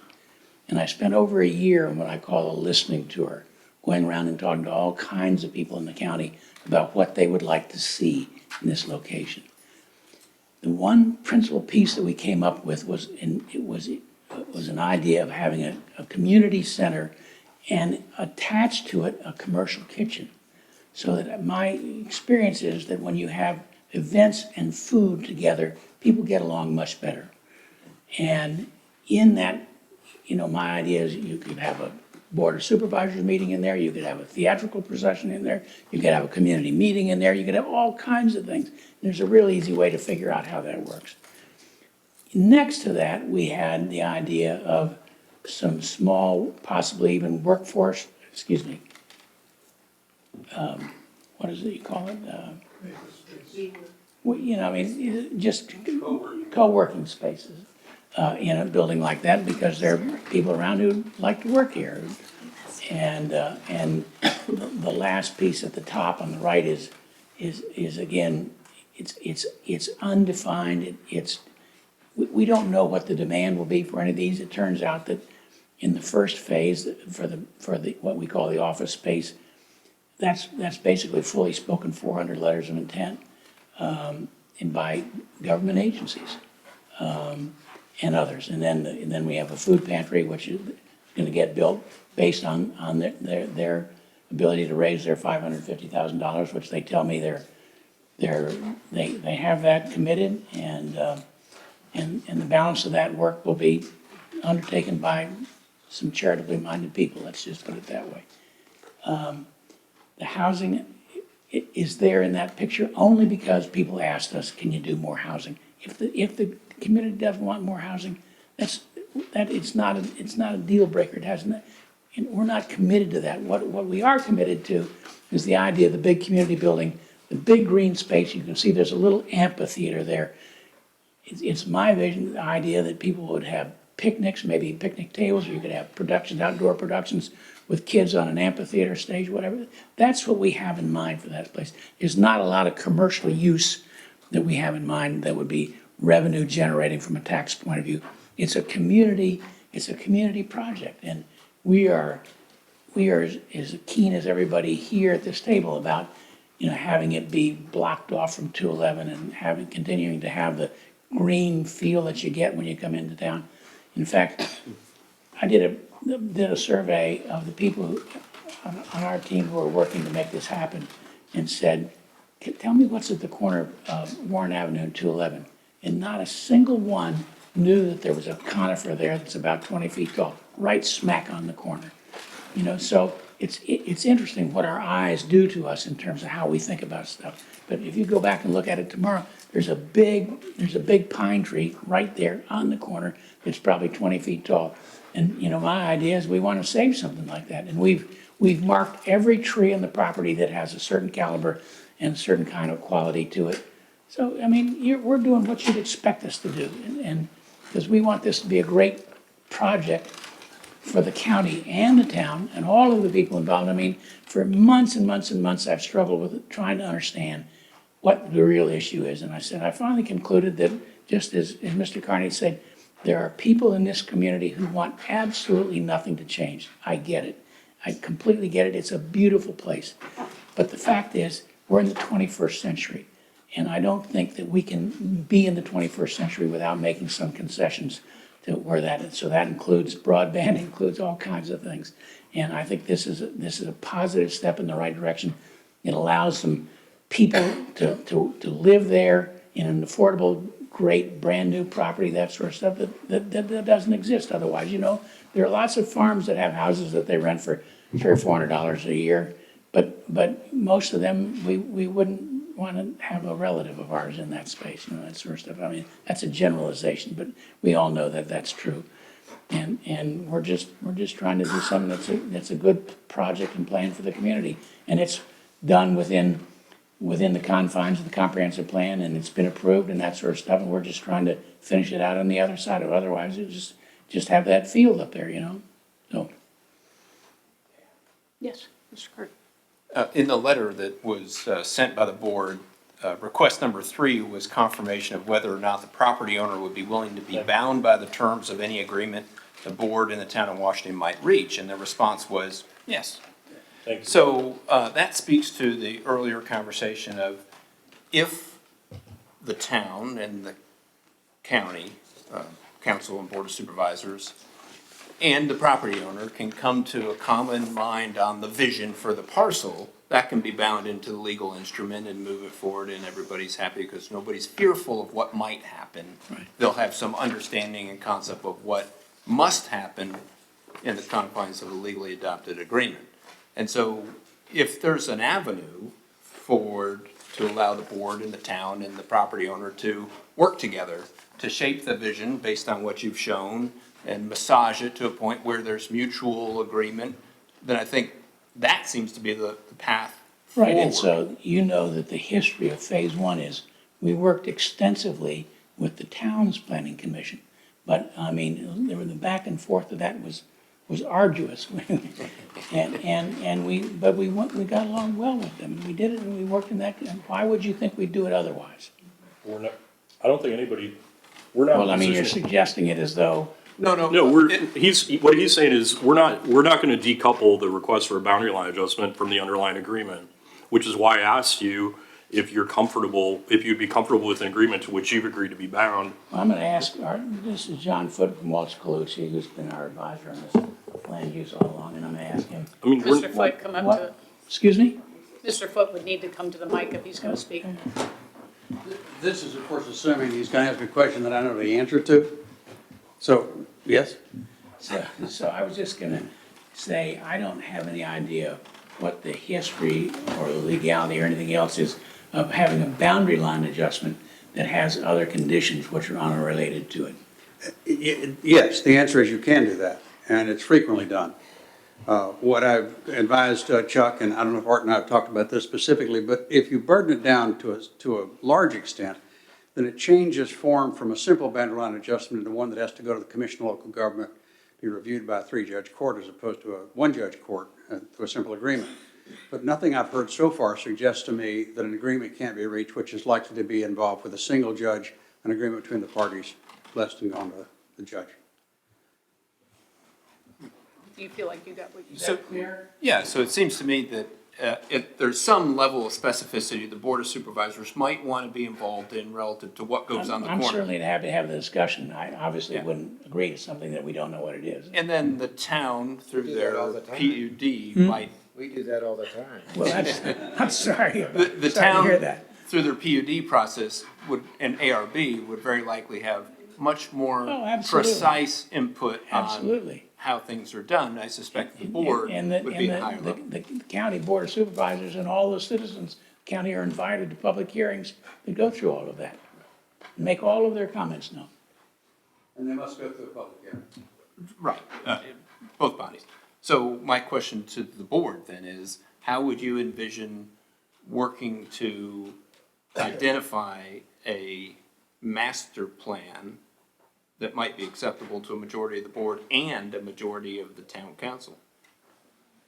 Well, at our last board meeting, Mr. Goff, I don't know if you have those notes, but I put down, I think, 5 or 6 items publicly, and then I put another one in there that might be a possibility. And I was hoping that we would take the bones of the agreement that Mr. Foote put forward some months ago, maybe, I don't know, maybe A long 9 time months. ago.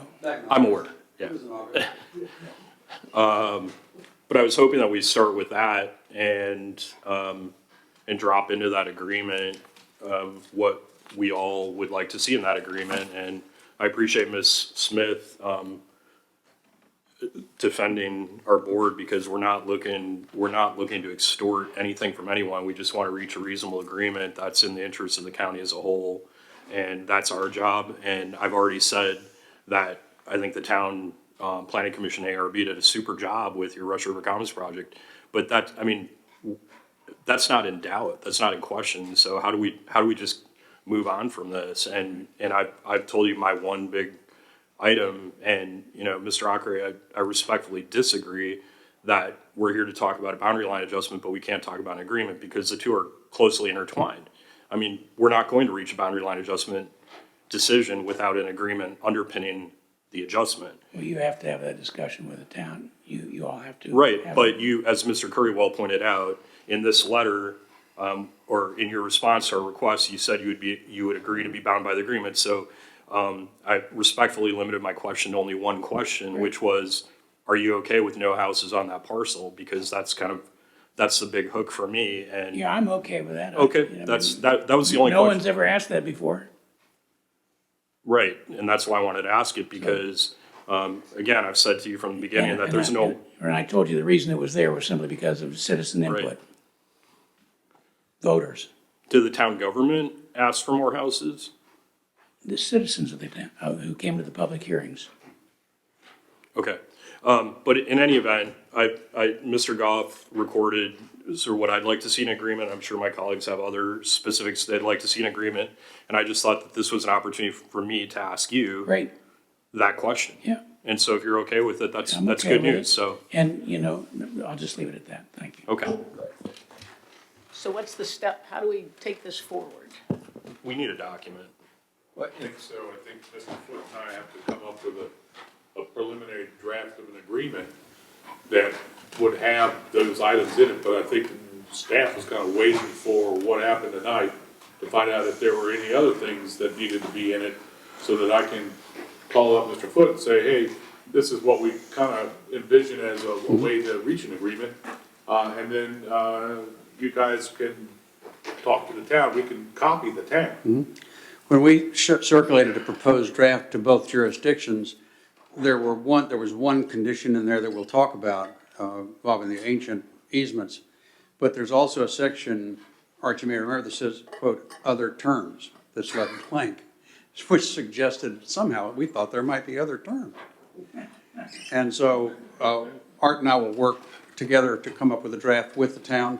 Town has a new attorney who just happens to be a good friend of mine. That works out. Yeah, so we can work that together with the mayor and his people. And I understand there's sort of this amorphous collection of, I think you characterized these items as a lifting of covenants, and that might have been discussed some months ago, a long time ago with Mr. Bennett. And I don't know if those can be dusted off, because I think those are all reasonable, if I remember your early draft from, I think, last summer. So Those were put into a potential draft. Yeah. For the simple reason that early in the conversations that Mr. Ock referred to as our listening tour, it was raised to us by two people as something that might be of interest to both. I think it makes good sense. So I've provided all I need to provide to Mr. Goff. I did that at our last meeting. I have nothing to add, and I appreciate that Mr. Ockery seems to have agreed that he could live with the no housing provision of any potential agreement. And the joining of the property behind here with this complex so that we're out from under the ARB. A former ARB, working with a former zoning administrator and former emergency services coordinator, created an illegal situation in the front of the jail by putting a generator under the front porch because nobody wanted to see it. So what we had was a potential fire hazard. We had a confined space which was illegal. It was created because of the ARB interfering with the county's business. The one thing we I can- don't want any more of that stuff happening here on this complex, not on my watch, sir. Yeah, and the one thing I can say is none of that happened on my watch either. Well, I know that, and I don't want it happening here again, because I may not be around for a while. I mean, Well, we take everything into consideration, and that is that's very new to me. important. That happened, and it could happen again, and I don't want it to happen again. Understood and taken. Sounds like we have a direction. Yeah, and so I just one thing I want to try to understand, and the flexibility going forward with the master plan is contemplated here. I think my read is that the board will want to have 50,000 foot level, maybe lower, of what's going to go there. 50-foot tall building, 35-foot tall building, generally where it's going to go, where it's not going to go, the uses that are going to be in and We not. don't, yes, I mean, we can do that. I was about to make a joke which is totally out of place, so I won't do it. Good discipline. And so I think the board would want you to be as specific as you think you can at this early stage in your process to pin you in and allow them the comfort to know what is not going to happen. So just so I understand, what's missing here that you'd like to see?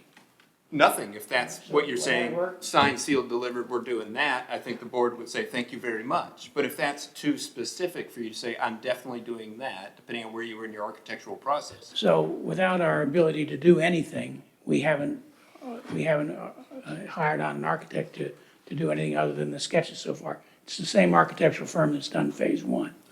And at some point, we will start the ball rolling on that, but I don't know what it is you're asking us to do. There might be non-starters for the board that 50-foot tall building, no, 35-foot building, yes. And so if those things can be pinned in and give them comfort to know it's not going to be a general commercial use that's 50 feet tall. Well, my guess is that would be something that you would probably be wanting to discuss with the town's planning commission. Yes. Right. Yes, although. And so we would look to that joint communication. Good, yeah. So it's a tripartite agreement. All three have to be on the same page at the end of the day. We're good with that. I guess that leads to my question. I really feel like we should have a conversation with the town before we start drawing up documents to make sure all three parties are on the same page, because I have to say, I agree with Mr. Fraser that if we're going to make this adjustment and what could have been a very lucrative commercial property through meals and lodging tax, falls under the town's jurisdiction and they're realizing that revenue, I really think we need to have that conversation. Being a member of the building committee, I think we also really need to have a serious conversation about this campus that we're looking to foster in the town and making sure that we're not affected by the ARB. I've also heard from folks that live in properties that are currently not affected by the ARB, and they want to make sure that the ARB doesn't come to control any more properties except the one that we're discussing tonight, as a result of this boundary line adjustment. They want no additional properties to fall under the control of the Architectural Review Board. I think there's several things we need to discuss with the town before we draw up a contract personally. Ask for some guidance on that, because as I understand it now, this property is in the county and zoned general commercial. Yes, sir. And looking at the chart of what's allowed, retail sales establishments less than 5,000 square feet or greater than 5,000 square feet, kennels, animal hospitals, financial institutions, funeral homes, farm supply establishments, building materials sales greater than 1 acre, professional offices, clinics, let's see, what else, offices less than 2,000, greater than 2,000 square feet, eating establishments, fast food, laundries, dry cleaners and laundromats, furniture repair, beauty shops and barbers, carpentry, plumbing, electrical, printing, and sheet metal shops, auction establishments, car washes, auto service stations, auto repair garages, motor vehicle impoundment, junkyard, graveyards. These are all permitted by right uses in the county zoning as it is now. So are we looking at, we want no further restrictions than what is allowed in the current county zoning scheme? Well. Yeah, I mean, If we're gonna draft if we're gonna have a shell of an agreement, we have to have some kind of a contour. So. I agree. And is it realistic? I mean, right now, Mr. Autry could do any of these things by right as long as he met the setbacks and the general height restrictions that would currently be in place for the by right zoning of this parcel. I think that at that point, we have a go point. We have a starting point from which we can negotiate downward if that's the intent of the board. Yeah, I think so, and I think the critical thing is that multifamily dwelling units don't exist anywhere in Rappahannock, and I think that's what people are afraid of. Well, multifamily Except for dwelling units do exist. special but permit. That's right. But they're SEs or SUPs. And so I think maybe what Gary, what you were saying is that just a general overview of what could possibly go there as a conversation starter, I think. This exactly, but in terms of something that can come together that we can all agree on. So if I may suggest that perhaps that Mr. Autry could suggest to the town mayor or someone else that could also be a person who can speak for the town somewhat definitively.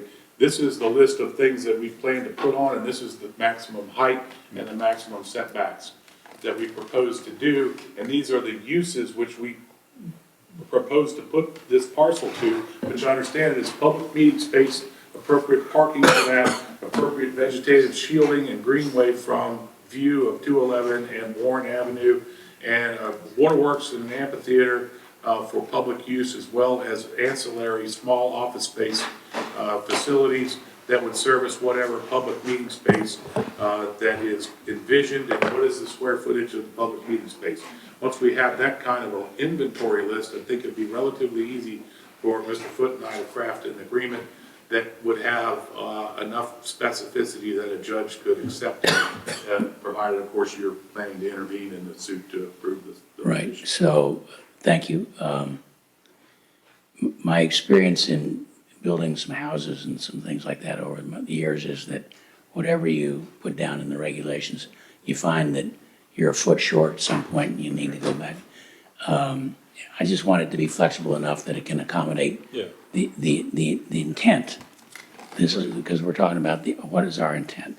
And it's always been charitably minded intent. I think it's public information that I gifted this project, Black Kettle, which owns the project, to an operating foundation called Sherwood Fund in December. So this is owned by a 501c3, and it will be the owner going forward and that sort of stuff. There's no profit motive in this from my point of view. I'm trying to make it, see if I can get it to be break even. I think the former county executive was quoted in the paper saying, "Oh, Autry will never make a dime on that project." But, I'm working at trying to be able to make sure that we get the food pantry in there as quickly as we can.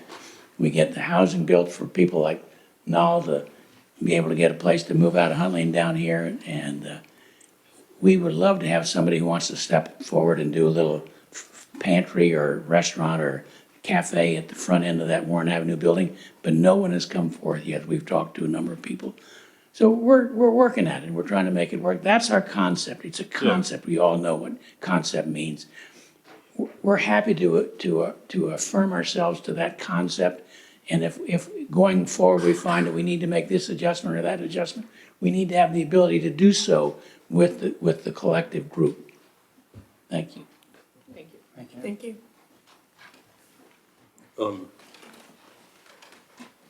Should we ask him to put that in a draft? I mean, I think that there's a lot of concerns about the campus, and I don't know how you all want to capture them. There's certainly a lot of details to capture there between the relationship with the town and the county. I think there's some. I'll just point out that there is on that plan, you can see a walking path around the entire of the project, mostly on what we call phase 2, that part that's in the county now. And it will be a walk through with little footbridges in the wetlands that we preserved, in the stream that we preserved. So that from the very beginning, I said that I want to be able to make the wetlands an asset in this process, so that children like Sharon was talking about, children can come over there and have a project in the stream or whatever. People can take a walk through there. I think it'll be terrific, and it's the kind of thing that could easily end up hooking up with the mayor's goal here in the town to have a walking trail that surrounds the town. I mean, we have a walking trail in the town, as you know, partially right now, and so we're trying to make this a community project. That's. And then I'm not sure if that belongs in the contract either, but certainly mitigation for surrounding landowners that may be adversely affected by the project, because it is such a wet site.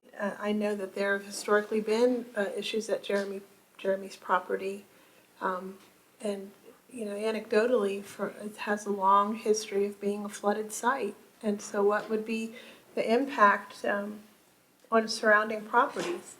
We've recommended denial of permits before as properties that have a lot of water take on more and more materials that aren't permeable, creates runoff issues.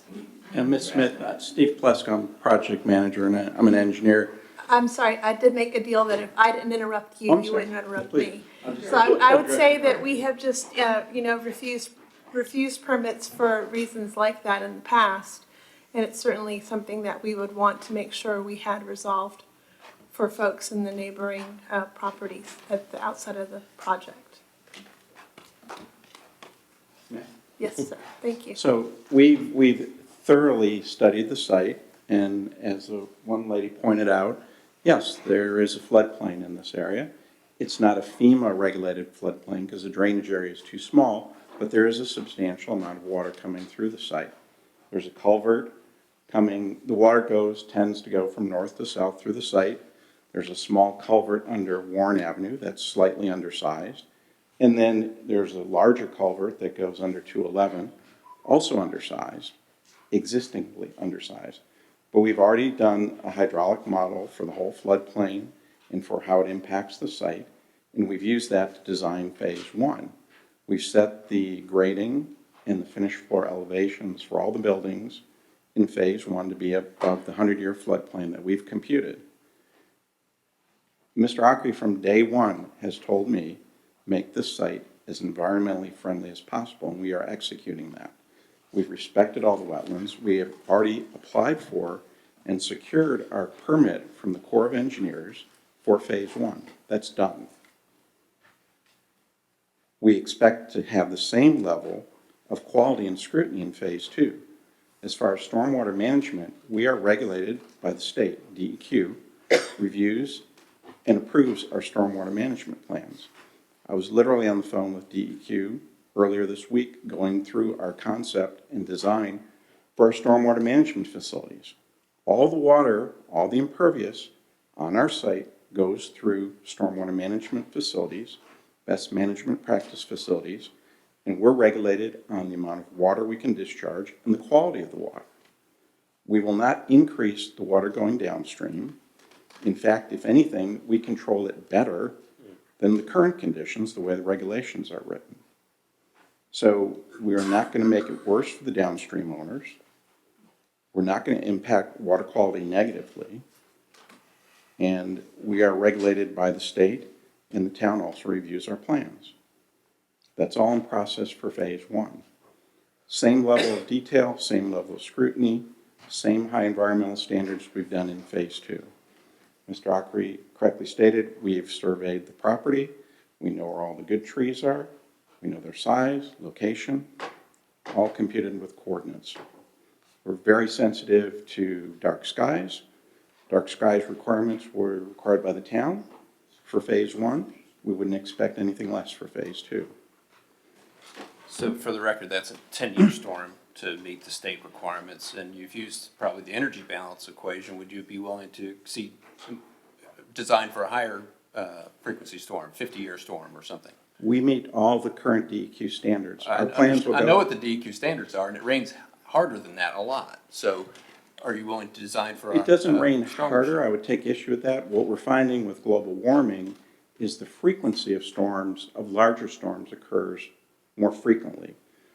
The rule of thumb used to be a 100-year storm only happens once every 100 years. We're seeing that happen more often because of global warming.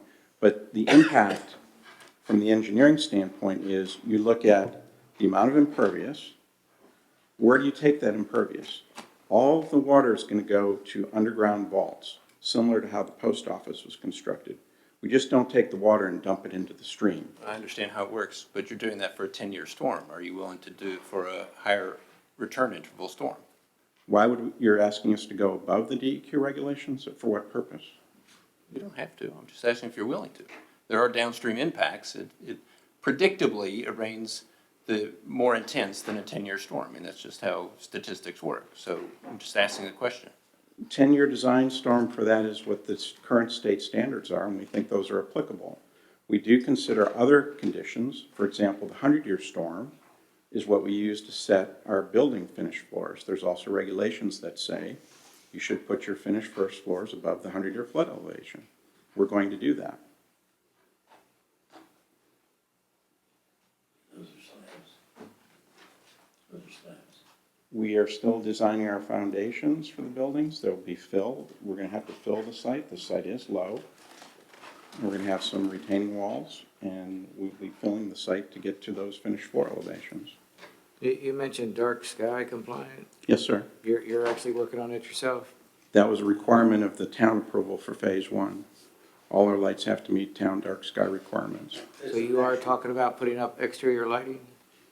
If there's any exterior lighting, they'll have to be downlight No, with I don't mean cutoffs. if, I'm saying the lights that you will be putting up. You're saying if, as if they may not happen. There will be lighting on the project, certainly for safety. For residential, we can't have people walking home in the dark.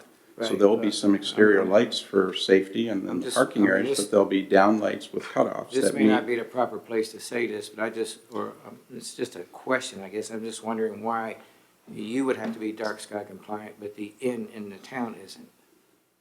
I can't answer that question. All I can So I'm answer saying is it may planning not be the commission proper place asked to us say to it, do but I it. just thought I'd and say we it did. because How do we move forward? it just sounded like a good place to say it. Again, from the outset, Mr. Ockery asked us to be environmentally sensitive. Dark sky compliance is part of that environmental sensitivity. And the town asked us to do that, so we did it. And there's a dividing line where we do that. Hmm? There's a dividing line somewhere in the town where we do that. We're trying to do the best we can for the environment. That's all I can say. Thanks. Thank you. Thank you.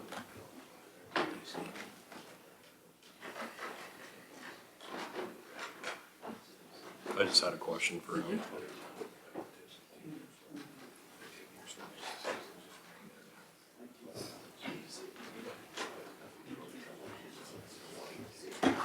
Will, you came here for broadband, I assume? Our broadband man. Streaming at home is not good. You were gonna stream Netflix, but it wouldn't. Gary, you got my question? Yeah, I think that'd be something you'd talk to the town about, not Mr. Ogden. Okay, all right. Yeah, I just had a question about Courthouse Row and any parcel cleanup that could be embedded in agreement, so we'll talk to the town about that. Thank you. So next meeting is with the town and the county? No, I mean, I said this before and I'll say it again because I think it's important. I'd like a draft that reflects what we'd like in an agreement. And I think we should get a draft and notice it by 3 days, have a work session, talk about it, make sure we're comfortable with it, give Mr. Goff, Mr. Foote a chance to chat, and we review a draft. And whatever happens after that, I suppose we can sit with the town, but I do feel it's important that we focus on what we want in the agreement first, is my suggestion. Do you agree? I think that the only way to make it go forward is Right. to have something on paper that is, it doesn't have to be to, give them a little breather. It doesn't have to be, 4,262 square feet. Right, yeah. It just has to be. Pin it in generally. Right, generally not to exceed a certain amount of height, I think is probably what I've heard tonight is that's a big concern is that I guess maybe it's partly because, forgive me, I'm unfamiliar with the height restrictions in the town of Washington. So I don't know if the mayor knows the answer to that, but, whatever that is of course the baseline we'd be working from. So we can just get assurances of that and then a general idea in like bullet form as to what was intended for the use, then I think this board, my client, can then say after a working session, yeah, let's propose this. I guess that's the stage we're in right now. And of course, this meeting's borne fruit because we know where that is basically based on your sketches and your presentation tonight as to what the use proposed actually is. So that's how I would advise my client to go forward, is to look at something that Mr. Ockery's attorney and I have both agreed is appropriate to present both to this board and to the town planning commission. Do we have any idea how long that will take? It's. Is that before or after the zoning work we talked about earlier? Yes. Well, I've got Spring Institute this next week, so I'm out for 3 days. And then I'm gonna take a week off after Kavanaugh sentencing. So it'll be the week of May 1st, maybe, whenever Mr. Foote could. But we have the bones. We have the bones that Mr. Foote put together, presumably with the former town attorney, so we can start there and then. Actually, no, Sorry? it was just me. Oh, it's just you? Okay.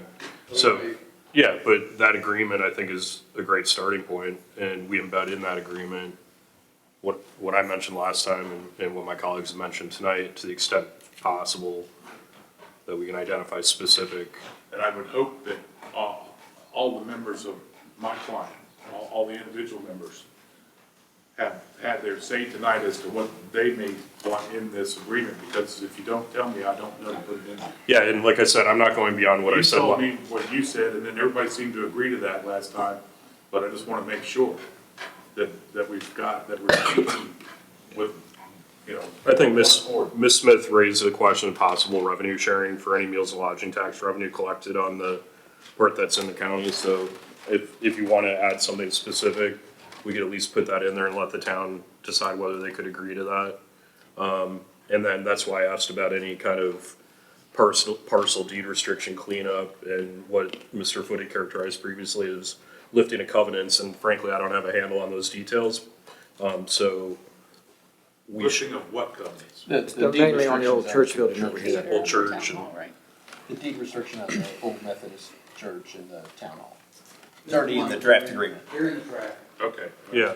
And then what was this about the stormwater runoff mitigation? That didn't come from a board member, that came from the county administrator? Is a question. We can talk about that. Okay. Okay. And then the other thing that I know came up very early on, and that I continue to wonder as a member of the building committee, we will need some additional water hookups for county buildings, presumably in the next decade. I think the church will need one. any kind of, whether we end up doing meeting space or courthouse. I would say we'll probably need 3 or 4 additional access. Connections. Yeah, just for the county water and sewer, and I think that that could easily be embedded in any agreement that we reach. And I think what we need to do is, when Mr. Foote and I decide to try to schedule a meeting, is we have to get the town attorney to come to that meeting too, because we need to be able to speak to the town through their attorney. That's reasonable. So as soon as you can get all that done, then we'll notice it and have a work session and then move on. Hey, get these people pretty guilty and they're gonna like. It's your other job. All right, anything else before we move on? Thanks a lot for coming. Okay. I'd like to take a 5-minute recess if you don't mind. Thank you very much.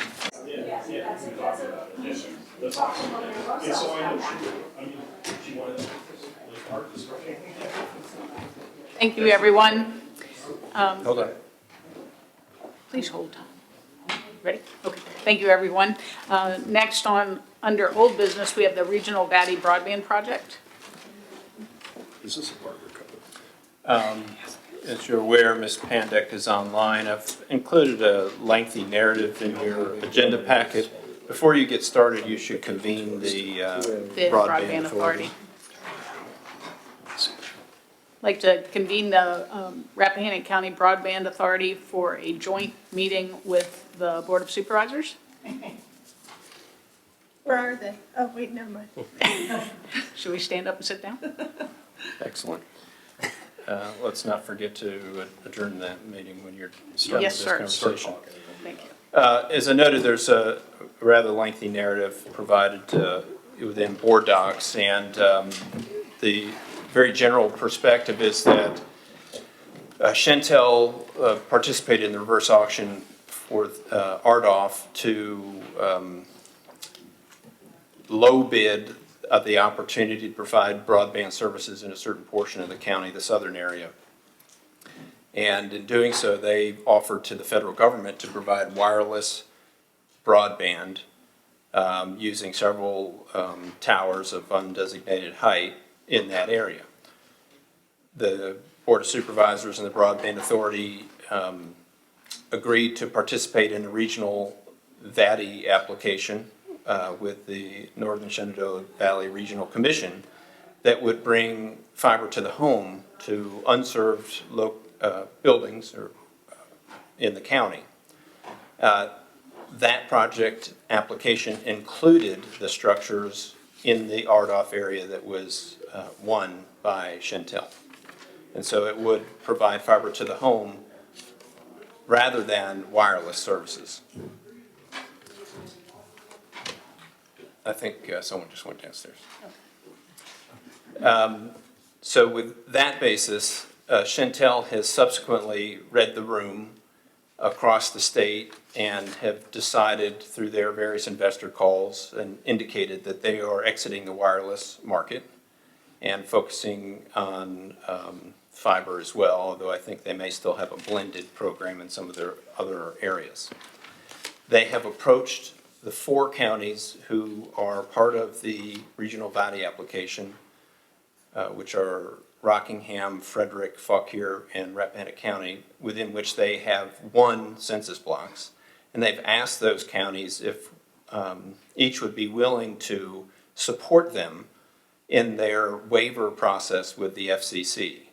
Chantel must ask the FCC to be released from the bid with the RDOF process.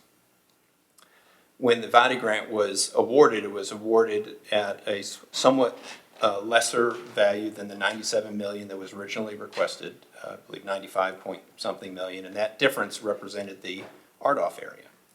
DHCD has since told the 4 counties, well, all 8 counties in the regional agreement to include the 4 counties, that they will restore the grant to the full amount requested if the counties support Chantel in their waiver request. So that introduction leads us to the documentation that has been passed between Shentel and the counties for development to signify the county's support of their waiver process. And the end result includes the document that is shown on the screen and attached to the documents entitled Declaration of the Counties of Fauquier, Frederick, Rappahannock, and Rockingham. And don't think I need to read it, but it essentially states what I just said, that the state has committed now to contingently fund the full $97.21 million, so long as we support this waiver. And all this document really says is that we support Shentel in seeking the waiver. Ms. Pandek is online, and she has reviewed this and may have a more technical review than what I've just stated. Thank you, Mr. Curry, members of both boards. I have reviewed the document. Mr. Curry has been quite thorough in going through for the background of the document, and I believe it's in a form that both bodies can approve it without any risk to the localities, and specifically to Rappahannock County. I'd be glad to be more detailed, but that's my sum conclusion.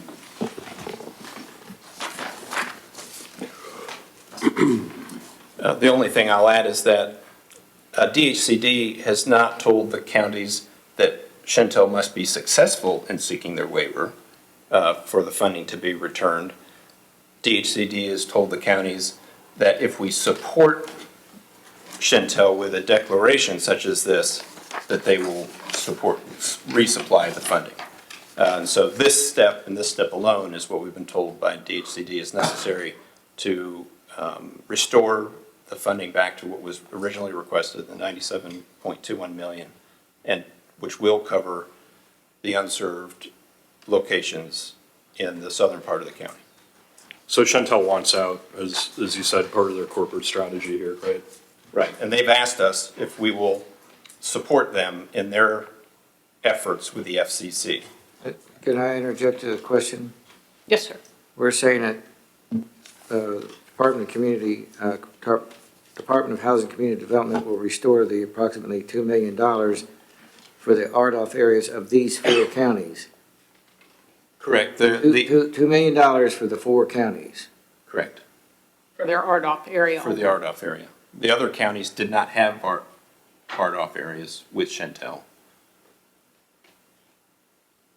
We had, I believe it was 895 addresses. Do we realize that we're talking just in Rappahannock County? I don't know about the other counties. We're talking about basically quite a bit of both Piedmont and Stonewall Hawthorne District just in this county alone, and we're talking about restoring $2 million for RDOF areas in 4 counties.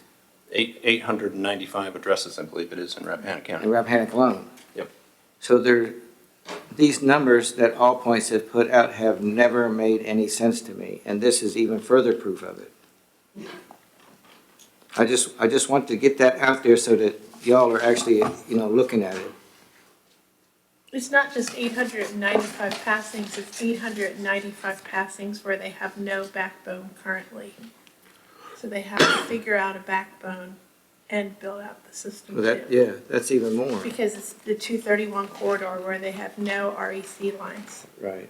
I forgot that part. That's very important. So, I mean, I kind of scratched my head at this too. I did make a call to Tracy Gardner, who's the individual that's been entrusted to oversee a lot of the broadband programs in Madison County. And she's the director of economic development, and she wears a couple of hats. I think you've spoken to her too, Mr. Curry. I spoke with Mr. Weekly. Okay, and it sounds like they don't have direction from their planning district on this at this time.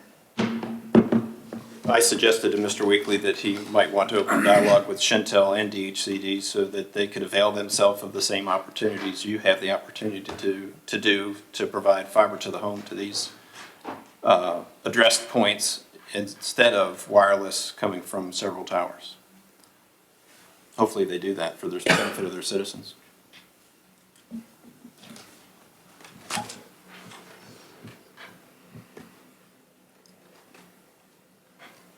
Mr. Frazier, can you, you just made a very interesting monetary point. I wonder if you would mind, to borrow your joke, just repeat it. Yeah, I can do that. Yeah, because I want to make sure I got it. In the meantime, I'll point up the documents. Right, well, we're looking at 895 houses in Rappahannock alone. That's what they were talking about. And we're talking about 4 counties, we're talking about $2 million that was taken off the total VADI grant to the 8-county region. So they're talking about adding back $2 million, but in Rappahannock County, it's $895 homes. And like I said, as Mrs. Smith pointed out, the problem therein is that a lot of that area has no fiber backbone that REC is building out. They built their fiber backbone through Rappahannock by coming down the 522 corridor to Spurrierville, and then from 522 back down to the Flint Hill area substation. Then they proposed to go through Flint Hill to Front Royal and somewhere branch off and head down Crest Hill Road into Fauquier County.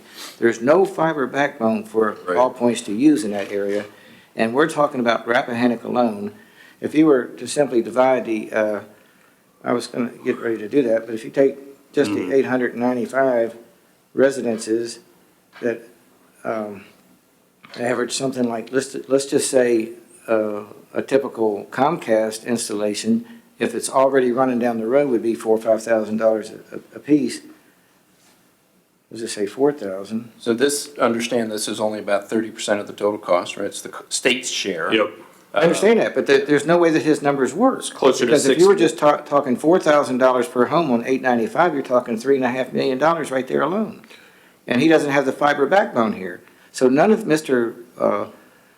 Carr's numbers have ever made any sense to me, because I have a little bit, limited, maybe, I haven't put up fiber cable, but I do know a little bit about running bucket trucks and digger trucks, and nothing he's put forward makes any sense, and I don't want to belabor the point, but I mean, we had his engineer on the phone, and or maybe here in person, but he didn't even know what a rock clause was when we were talking about underground services.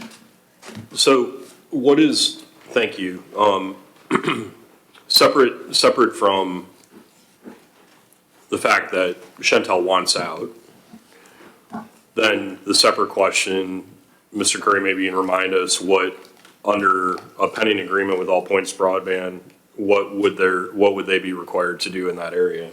Provide fiber to the home. Okay. And that's a bottom line requirement, correct? Those agreements are in process. Right. But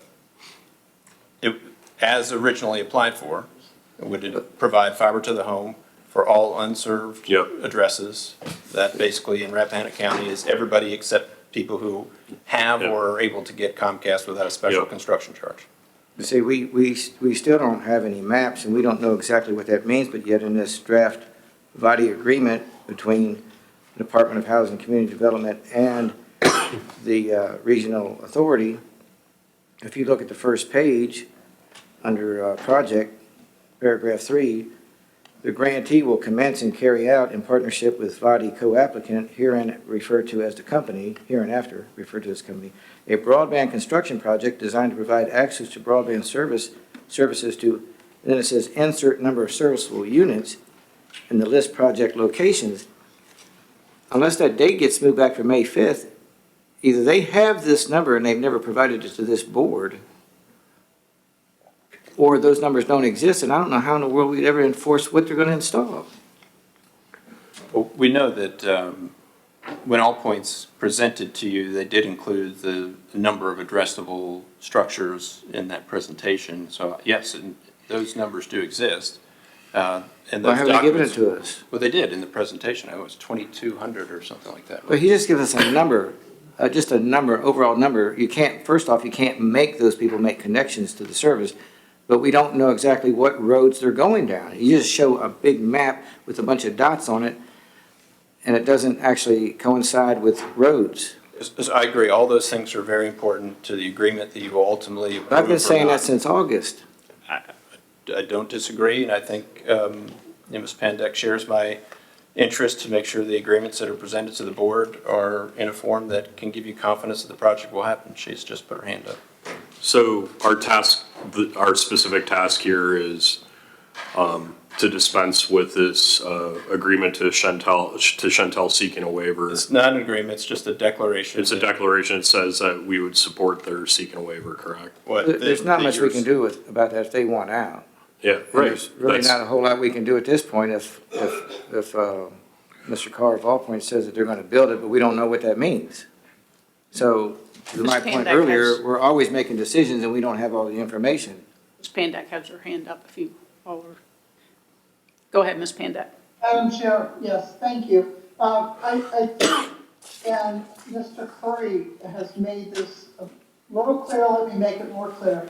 The matter before you is this declaration. Right. Supervisor Frazier raises some important issues. As we discussed at the last meeting, I believe, those issues will need to be addressed to the satisfaction of the authority before you proceed with agreeing with the commission. We don't have those final documents yet, or even, I would say, good drafts of those proposed documents. We have the template from Batty. We don't have the agreement between the commission and All Points. We don't have a good draft of the agreement that would be between the authority and the commission, or any other agreement that would be needed in order to, what I would say, have some privity of contract to ensure enforcement of whatever All Points proposes they're going to do. So I want to make sure that approving this declaration is not seen as giving away the store with respect to the other very important agreements that will be coming before you. Right, which is why, thanks, Ms. Pandek, which is why I just wanted to at least set a marker down as to what All Points Broadband has already agreed to provide in that area. I'll go ahead and put forward a motion that we move, to authorize the chair of the Rappahannock County Board of Supervisors and the Broadband Authority to sign the provided declaration on behalf of the board and the authority board, once Ms. Pandek is fine with the final declaration. And if what we have here is final, that's good for me, but it seems like we gotta get this out of the way and move on. A motion, do I have a second? I will second. A motion and a second. Discussion? I just would say that, my mind would be much more at ease if we had heard from Chantel directly, and I think it's a shame that due to the good faith agreement or non-compete agreement or whatever you want to call it, that we had to agree to do business with All Points, that we can't discuss this matter with them directly. This is a fully funded federal program that we're walking away from, that we were very happy to learn of when we learned that it had been awarded. And it's really unfortunate, I think, that we haven't been able to possibly work with Chantel. And I think it's very awkward to walk away from a possibility when you haven't even been able to discuss it directly with that party. But they're not interested in serving that area any longer. Well, that's what you keep saying, but last I heard from them, that's what they told me. I mean, that was before we signed the non-compete clause. But that's a lot of money to walk away from a federal program, $700,000 or $800,000, 900 homes, from a company that's been in business for 120 years and has a really wonderful record of supporting the communities that it serves. And there have been other boards of supervisors that have gone out of their way to work with Chantel because of their really great track record. I know that's not the feeling of the majority of my peers, and I'm just one of 5. But I think it's a real shame that we can't at least engage in conversation with other parties, even if it's just to say, thank you for trying to work with us. And I guess this is just the way we've been taken forward. Yes, Ms. Pandek? Madam Chair, my only point I was going to make with respect to Mr. Whitson's comment about whatever is the final declaration, I have reviewed both the, I'll call it original plus the amended versions, and both of those, I believe, are satisfactory for signature if approved by the authority. Which one should we be putting forward? The one that is, I believe it's labeled with Chantel comments? Yes. Okay, Yes, yeah. that's the one that's in front of you, but I did want to make that clear. To my mind, the changes that were made are not substantive. They are more sort of background information. I don't believe there'll be another version, but I understand the parameters that the board will give, and sort of some just very small editorial typographical. I would recommend approval. Thank you. Thank you. Now, are we voting on this as the broadband authority, or are we voting on it as the Board of Supervisors? The motion was to authorize the chair of both bodies, because I think we're both convened right now. I don't know if administratively that's the way to do it. Or if you need me to amend the motion for. I don't think you have to take 2 votes, but I'll defer to Ms. Pandek. I actually, Mr. Curry, I think it would be prudent to take 2 votes. This declaration is going to be signed by the counties, but I think it's useful to have the authority vote on it as well. So if you don't mind, if that's not inconvenient. So which hat were you wearing when you made the motion? I'll start with the broadband authority. So put forward a motion that we authorize the chair of the broadband authority to sign the declaration inclusive of Chantel's comments, and inclusive of any final non-substantive changes that Ms. Pandek might have to make to the document prior to sending it out. I will second that motion. Okay. We have a motion and a second. All those, do you want a roll call? Do you need a roll call? I think it'll be clear, but. Okay. All those in favor say aye. Aye. Aye. Aye. Opposed? Nay. I'll put forward a motion that we authorize the chair of the Rappahannock County Board of Supervisors to sign the declaration as presented, inclusive of Chantel's comments, and any additional non-substantive changes that Ms. Pandek might have to make prior to issuing the document. I'll second. More a point of order than anything, but if we're doing business as the board, shouldn't we be doing that business through the county attorney? Well, that is a. Fair point. So approved as to form by the county attorney? That would be my request. Sounds like a friendly amendment, Mr. Whitson.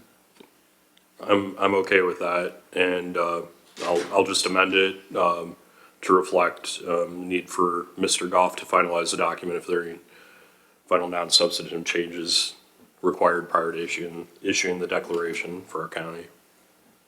A second the amended, okay. We have a motion and a second. Any further discussion? All those in favor say aye. Aye. Aye. Those opposed? Nay. So just to be clear, both votes were 4-1 Smith. For those who aren't in the room. Thank you very much. I need a motion to adjourn the broadband authority. I'll put forward a motion that we adjourn the broadband authority meeting. Second. A motion and a second. Any discussion? All those in favor say aye. Aye. Aye. Any opposed? Thank you. All right, Thank you, Ms. Pandit. We're ourselves again.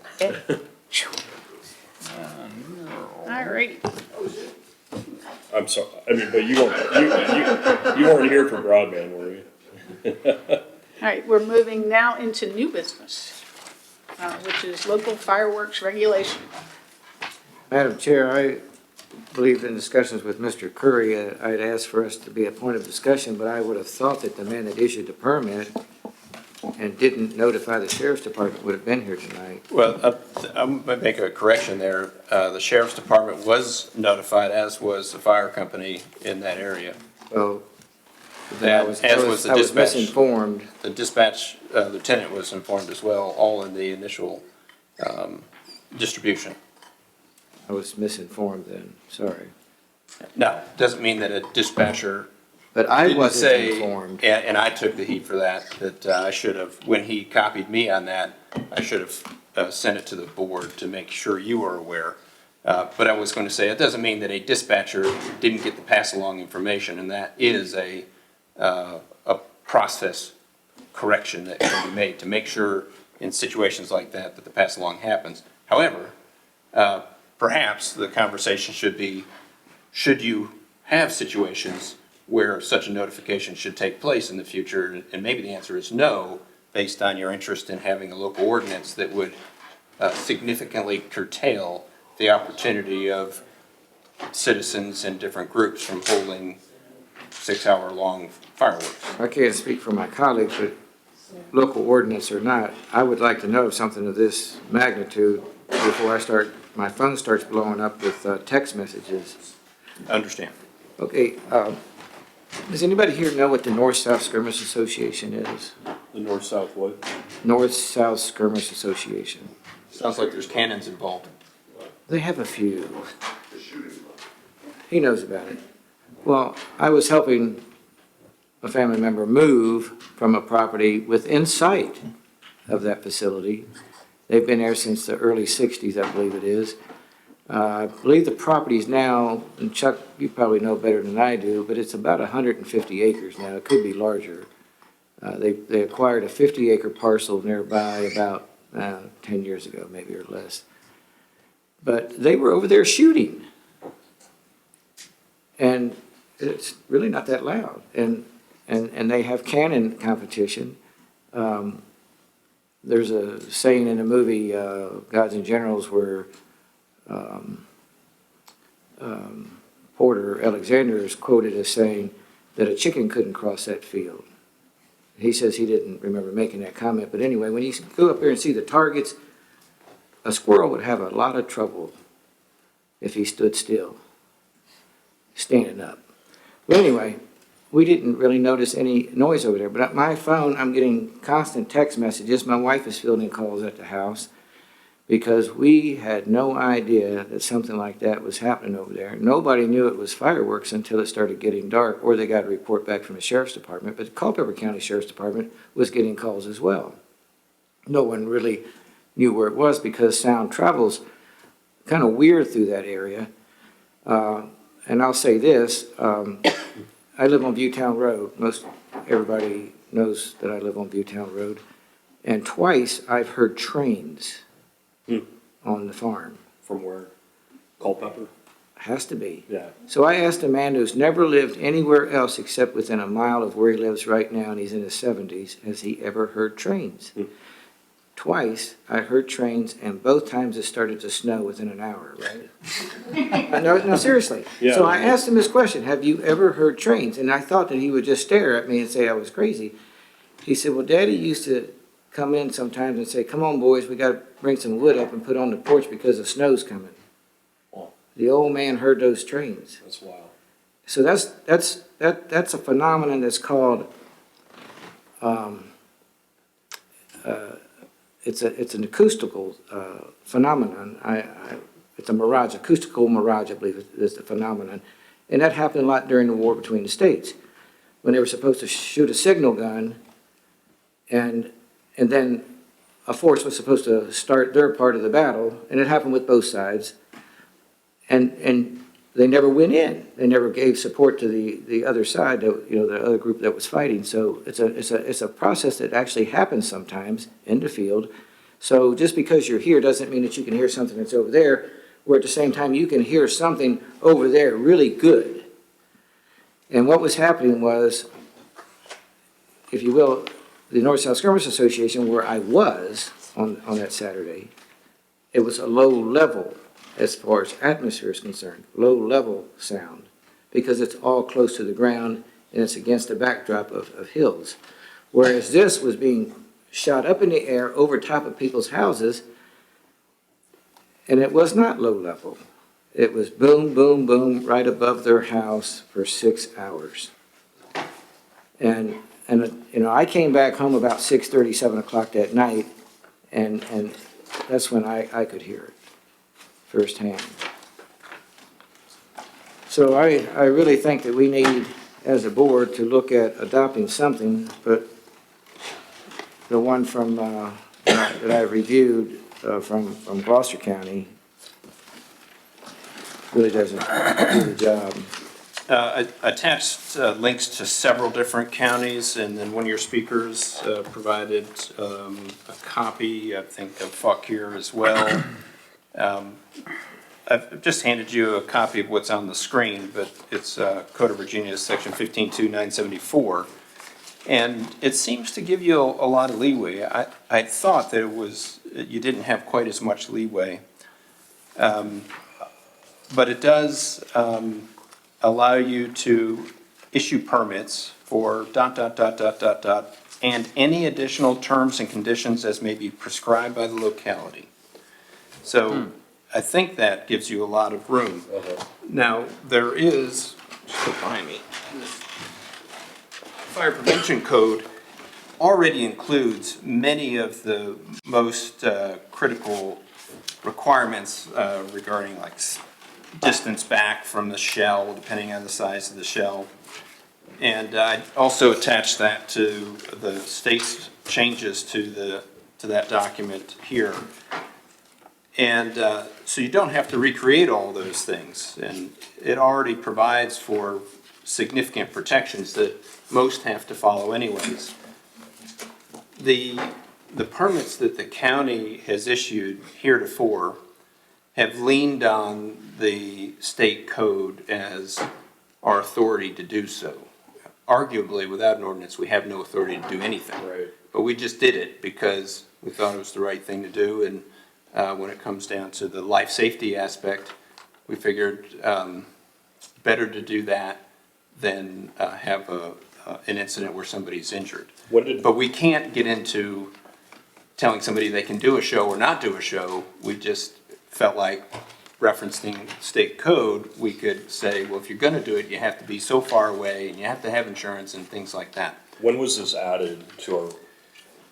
I can't recall if it was done before I got here or not, but in my tenure, I worked with Mr. Williams to standardize the application, and he and I discussed the need to have a local ordinance, as I enjoyed in my last locality, and it never seemed to rise to the top of the pile, though, after you have a 6-hour show. And none of us thought that it was going to be a 6-hour solid show, but apparently it was. It's now at the top of the pile, and so you have many opportunities to copy other people or portions of ordinances from other localities that you think are good for us. And duration is a big one, and people talked about wind. That might be something you want to allow or not allow. Although I think when it's windy, I understand the devices flare out very quickly. So there's a risk, but then there's less of a risk. I think Ms. Hunt provided as attachment A key criteria for consideration, and I really applaud her effort in doing research this past week. And she expressed to me that she's not a person who stands up in public very often, and really not at all, just to make the point that this was really bad. And so I hear that loud and clear. And I mean, she's done a lot of work here, and I think it provides us with, frankly, a fairly specific roadmap that I think we could work from, or staff could work from, to put together an ordinance. And as I was driving over to meet with Ms. Hunt the other day, and I explained to her, property rights are really important, but as we talked about, property rights of everyone are important, and this was adversely affecting the property rights of everyone. As Mr. Frazier said, it was below the booming shells that were shot high and far. So I'm always concerned about over-regulating, but this is, as Mr. Curry just said, now this is at the top of the pile, and until something like this happens, we can't really imagine what we might need to regulate. So I think she's given a reasonable roadmap, and she was one of the affected parties, and she's not saying shut it down completely, but just put reasonable conditions. The thing that really bothered me about sort of the postmortem by the organization that had this event is that they're talking about what a nice site this was. And I think that the notion that this could be a repeat thing gives us some urgency, and we're not in the business of accommodating people who, for their entertainment, are gonna ruin the quality of life of our citizens. And none of these people were taxpayers except the landowner that provided the property. Yeah, so I hate to overregulate and kind of engage in knee-jerk regulatory actions, but this is, as Ms. Hunt said, this was really bad. And so I think we start in possibly with her outline here and see if staff can put something together in a nimble fashion that we can review at our next meeting and advertise it for a public hearing after we're all comfortable with what's embedded in it. Yeah, I'm happy to work on that with Art, and I think this is a simple lift, given all the different options. And of the examples I provided, Amelia is one bookend, which basically they have section 65.2. And it says, notwithstanding the provisions of 65.1, which says sale or discharge of, I think, permissible fireworks. The county administrator or designee shall have the authority to issue permits for display of fireworks to fair associations, amusement parks, and by any organization, that's state code. Under the terms or conditions set forth in the statewide prevention code, any other additional terms and conditions which are linking back to the state code. So this is the minimum. If you say that, then staff can issue any kind of permits, but the board might want to pin it in tighter. And so then you can look the other end of the spectrum. Albemarle has some more details in theirs where the ordinance itself pins in certain things, time of day, duration, wind, and those sort of things. And so the board can provide a little direction on which end of that spectrum you'd like your ordinance to be. Then we can bring back for you a draft or maybe a couple different drafts. You can pick how you want to go. Well, I thank you, Mrs. Hunt, Ms. Hunt, for all the hard work you've done and a ton of research.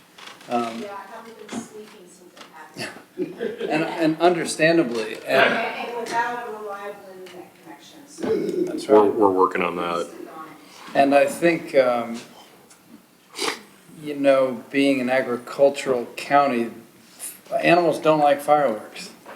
Cows, horses, dogs, livestock do not like fireworks. And so I personally would go towards the more strict end of this.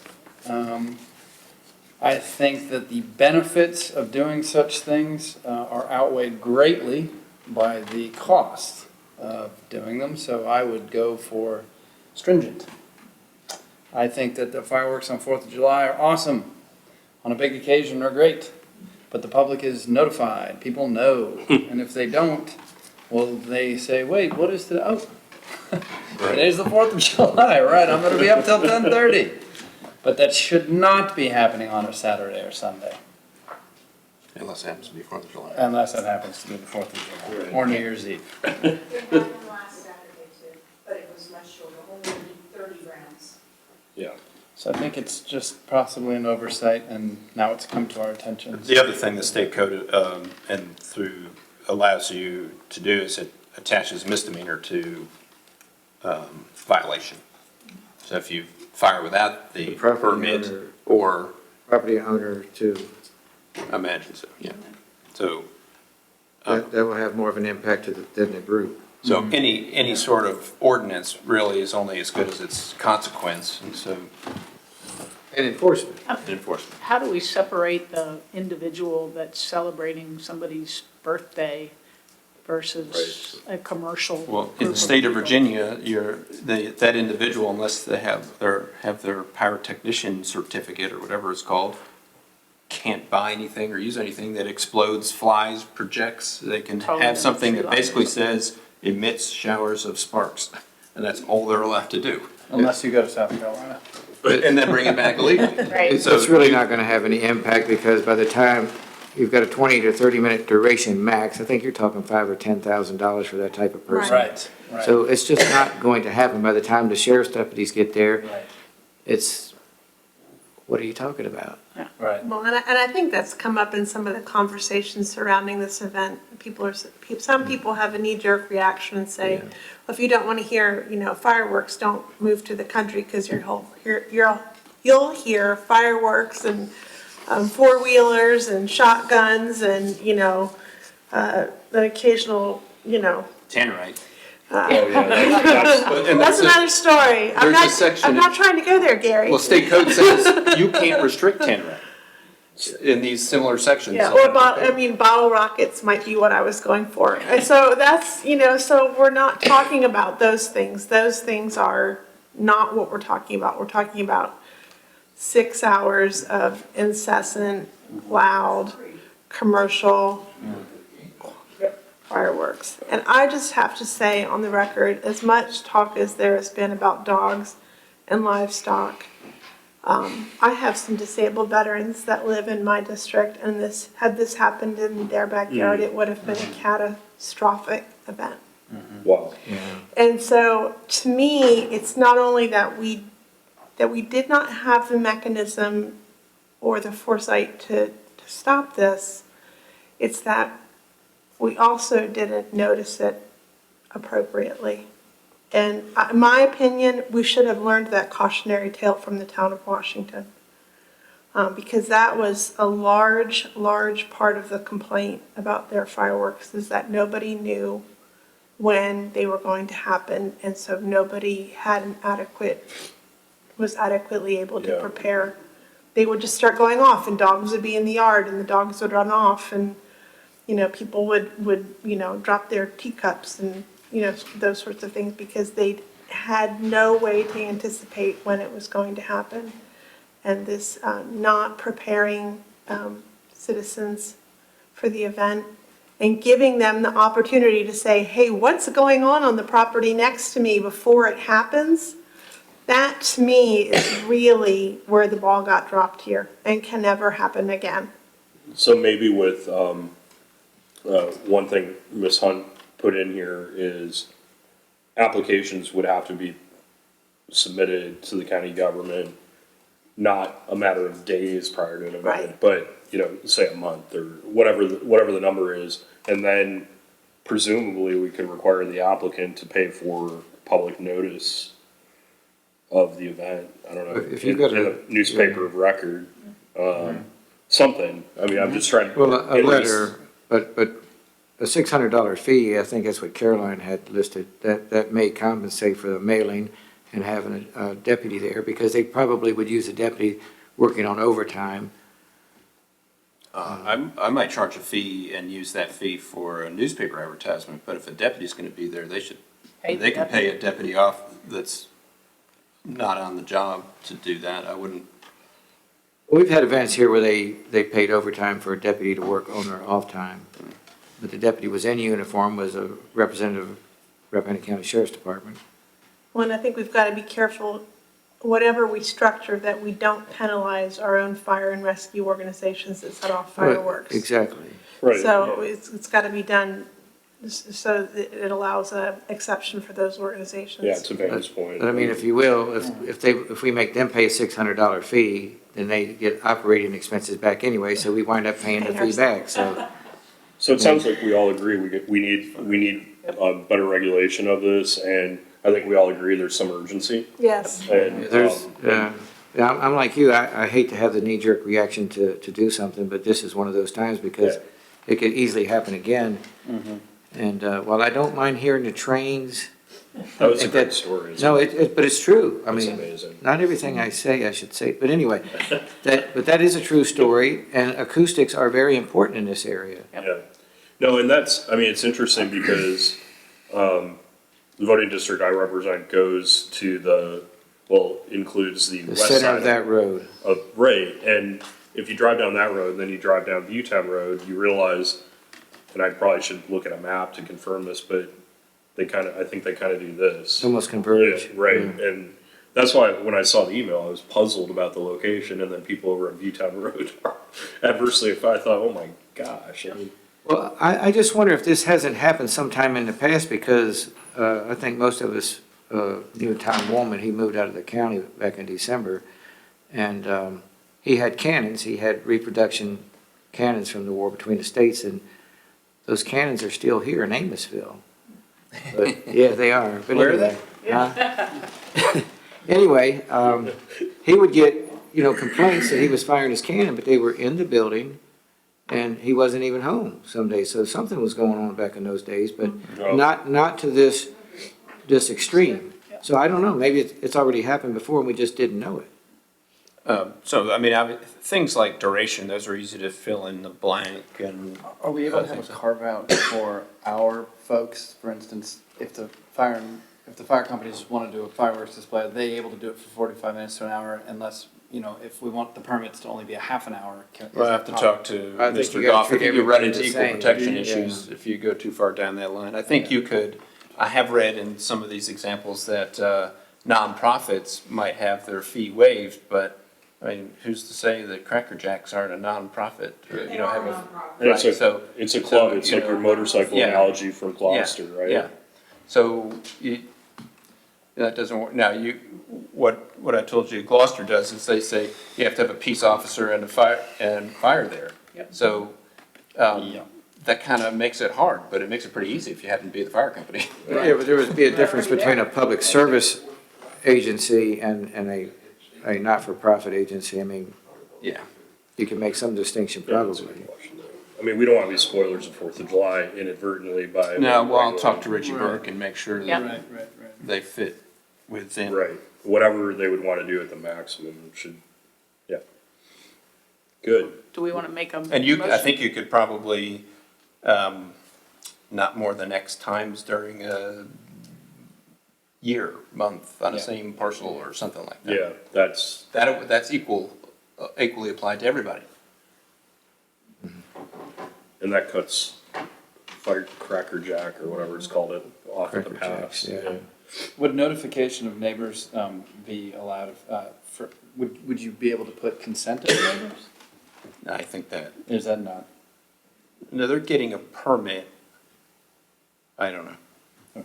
Just Consent of the I mean, it's, neighbors? It would be very hard to you, do that, I would think. conceivably, you could require a public hearing before the board, and the board issues the permit only after, but, and do you want to go down? I didn't read anything like that in any other, No, I'm just thinking about smaller parcels, and yeah. just Well, they have to meet the. $10,000 worth of fireworks. But you could, they have to meet the Yeah, state yeah, fire totally. prevention code setback based on the You should probably have shell an acreage minimum, but this would probably meet it. I don't know how much, there was, he got part of the Turner Settle property. I don't know how large it is, the portion that he has. But that was a pretty good sized farm at one time. The code has a little table that, depending on the size of the shell, you just start multiplying and the setback keeps growing. Yep.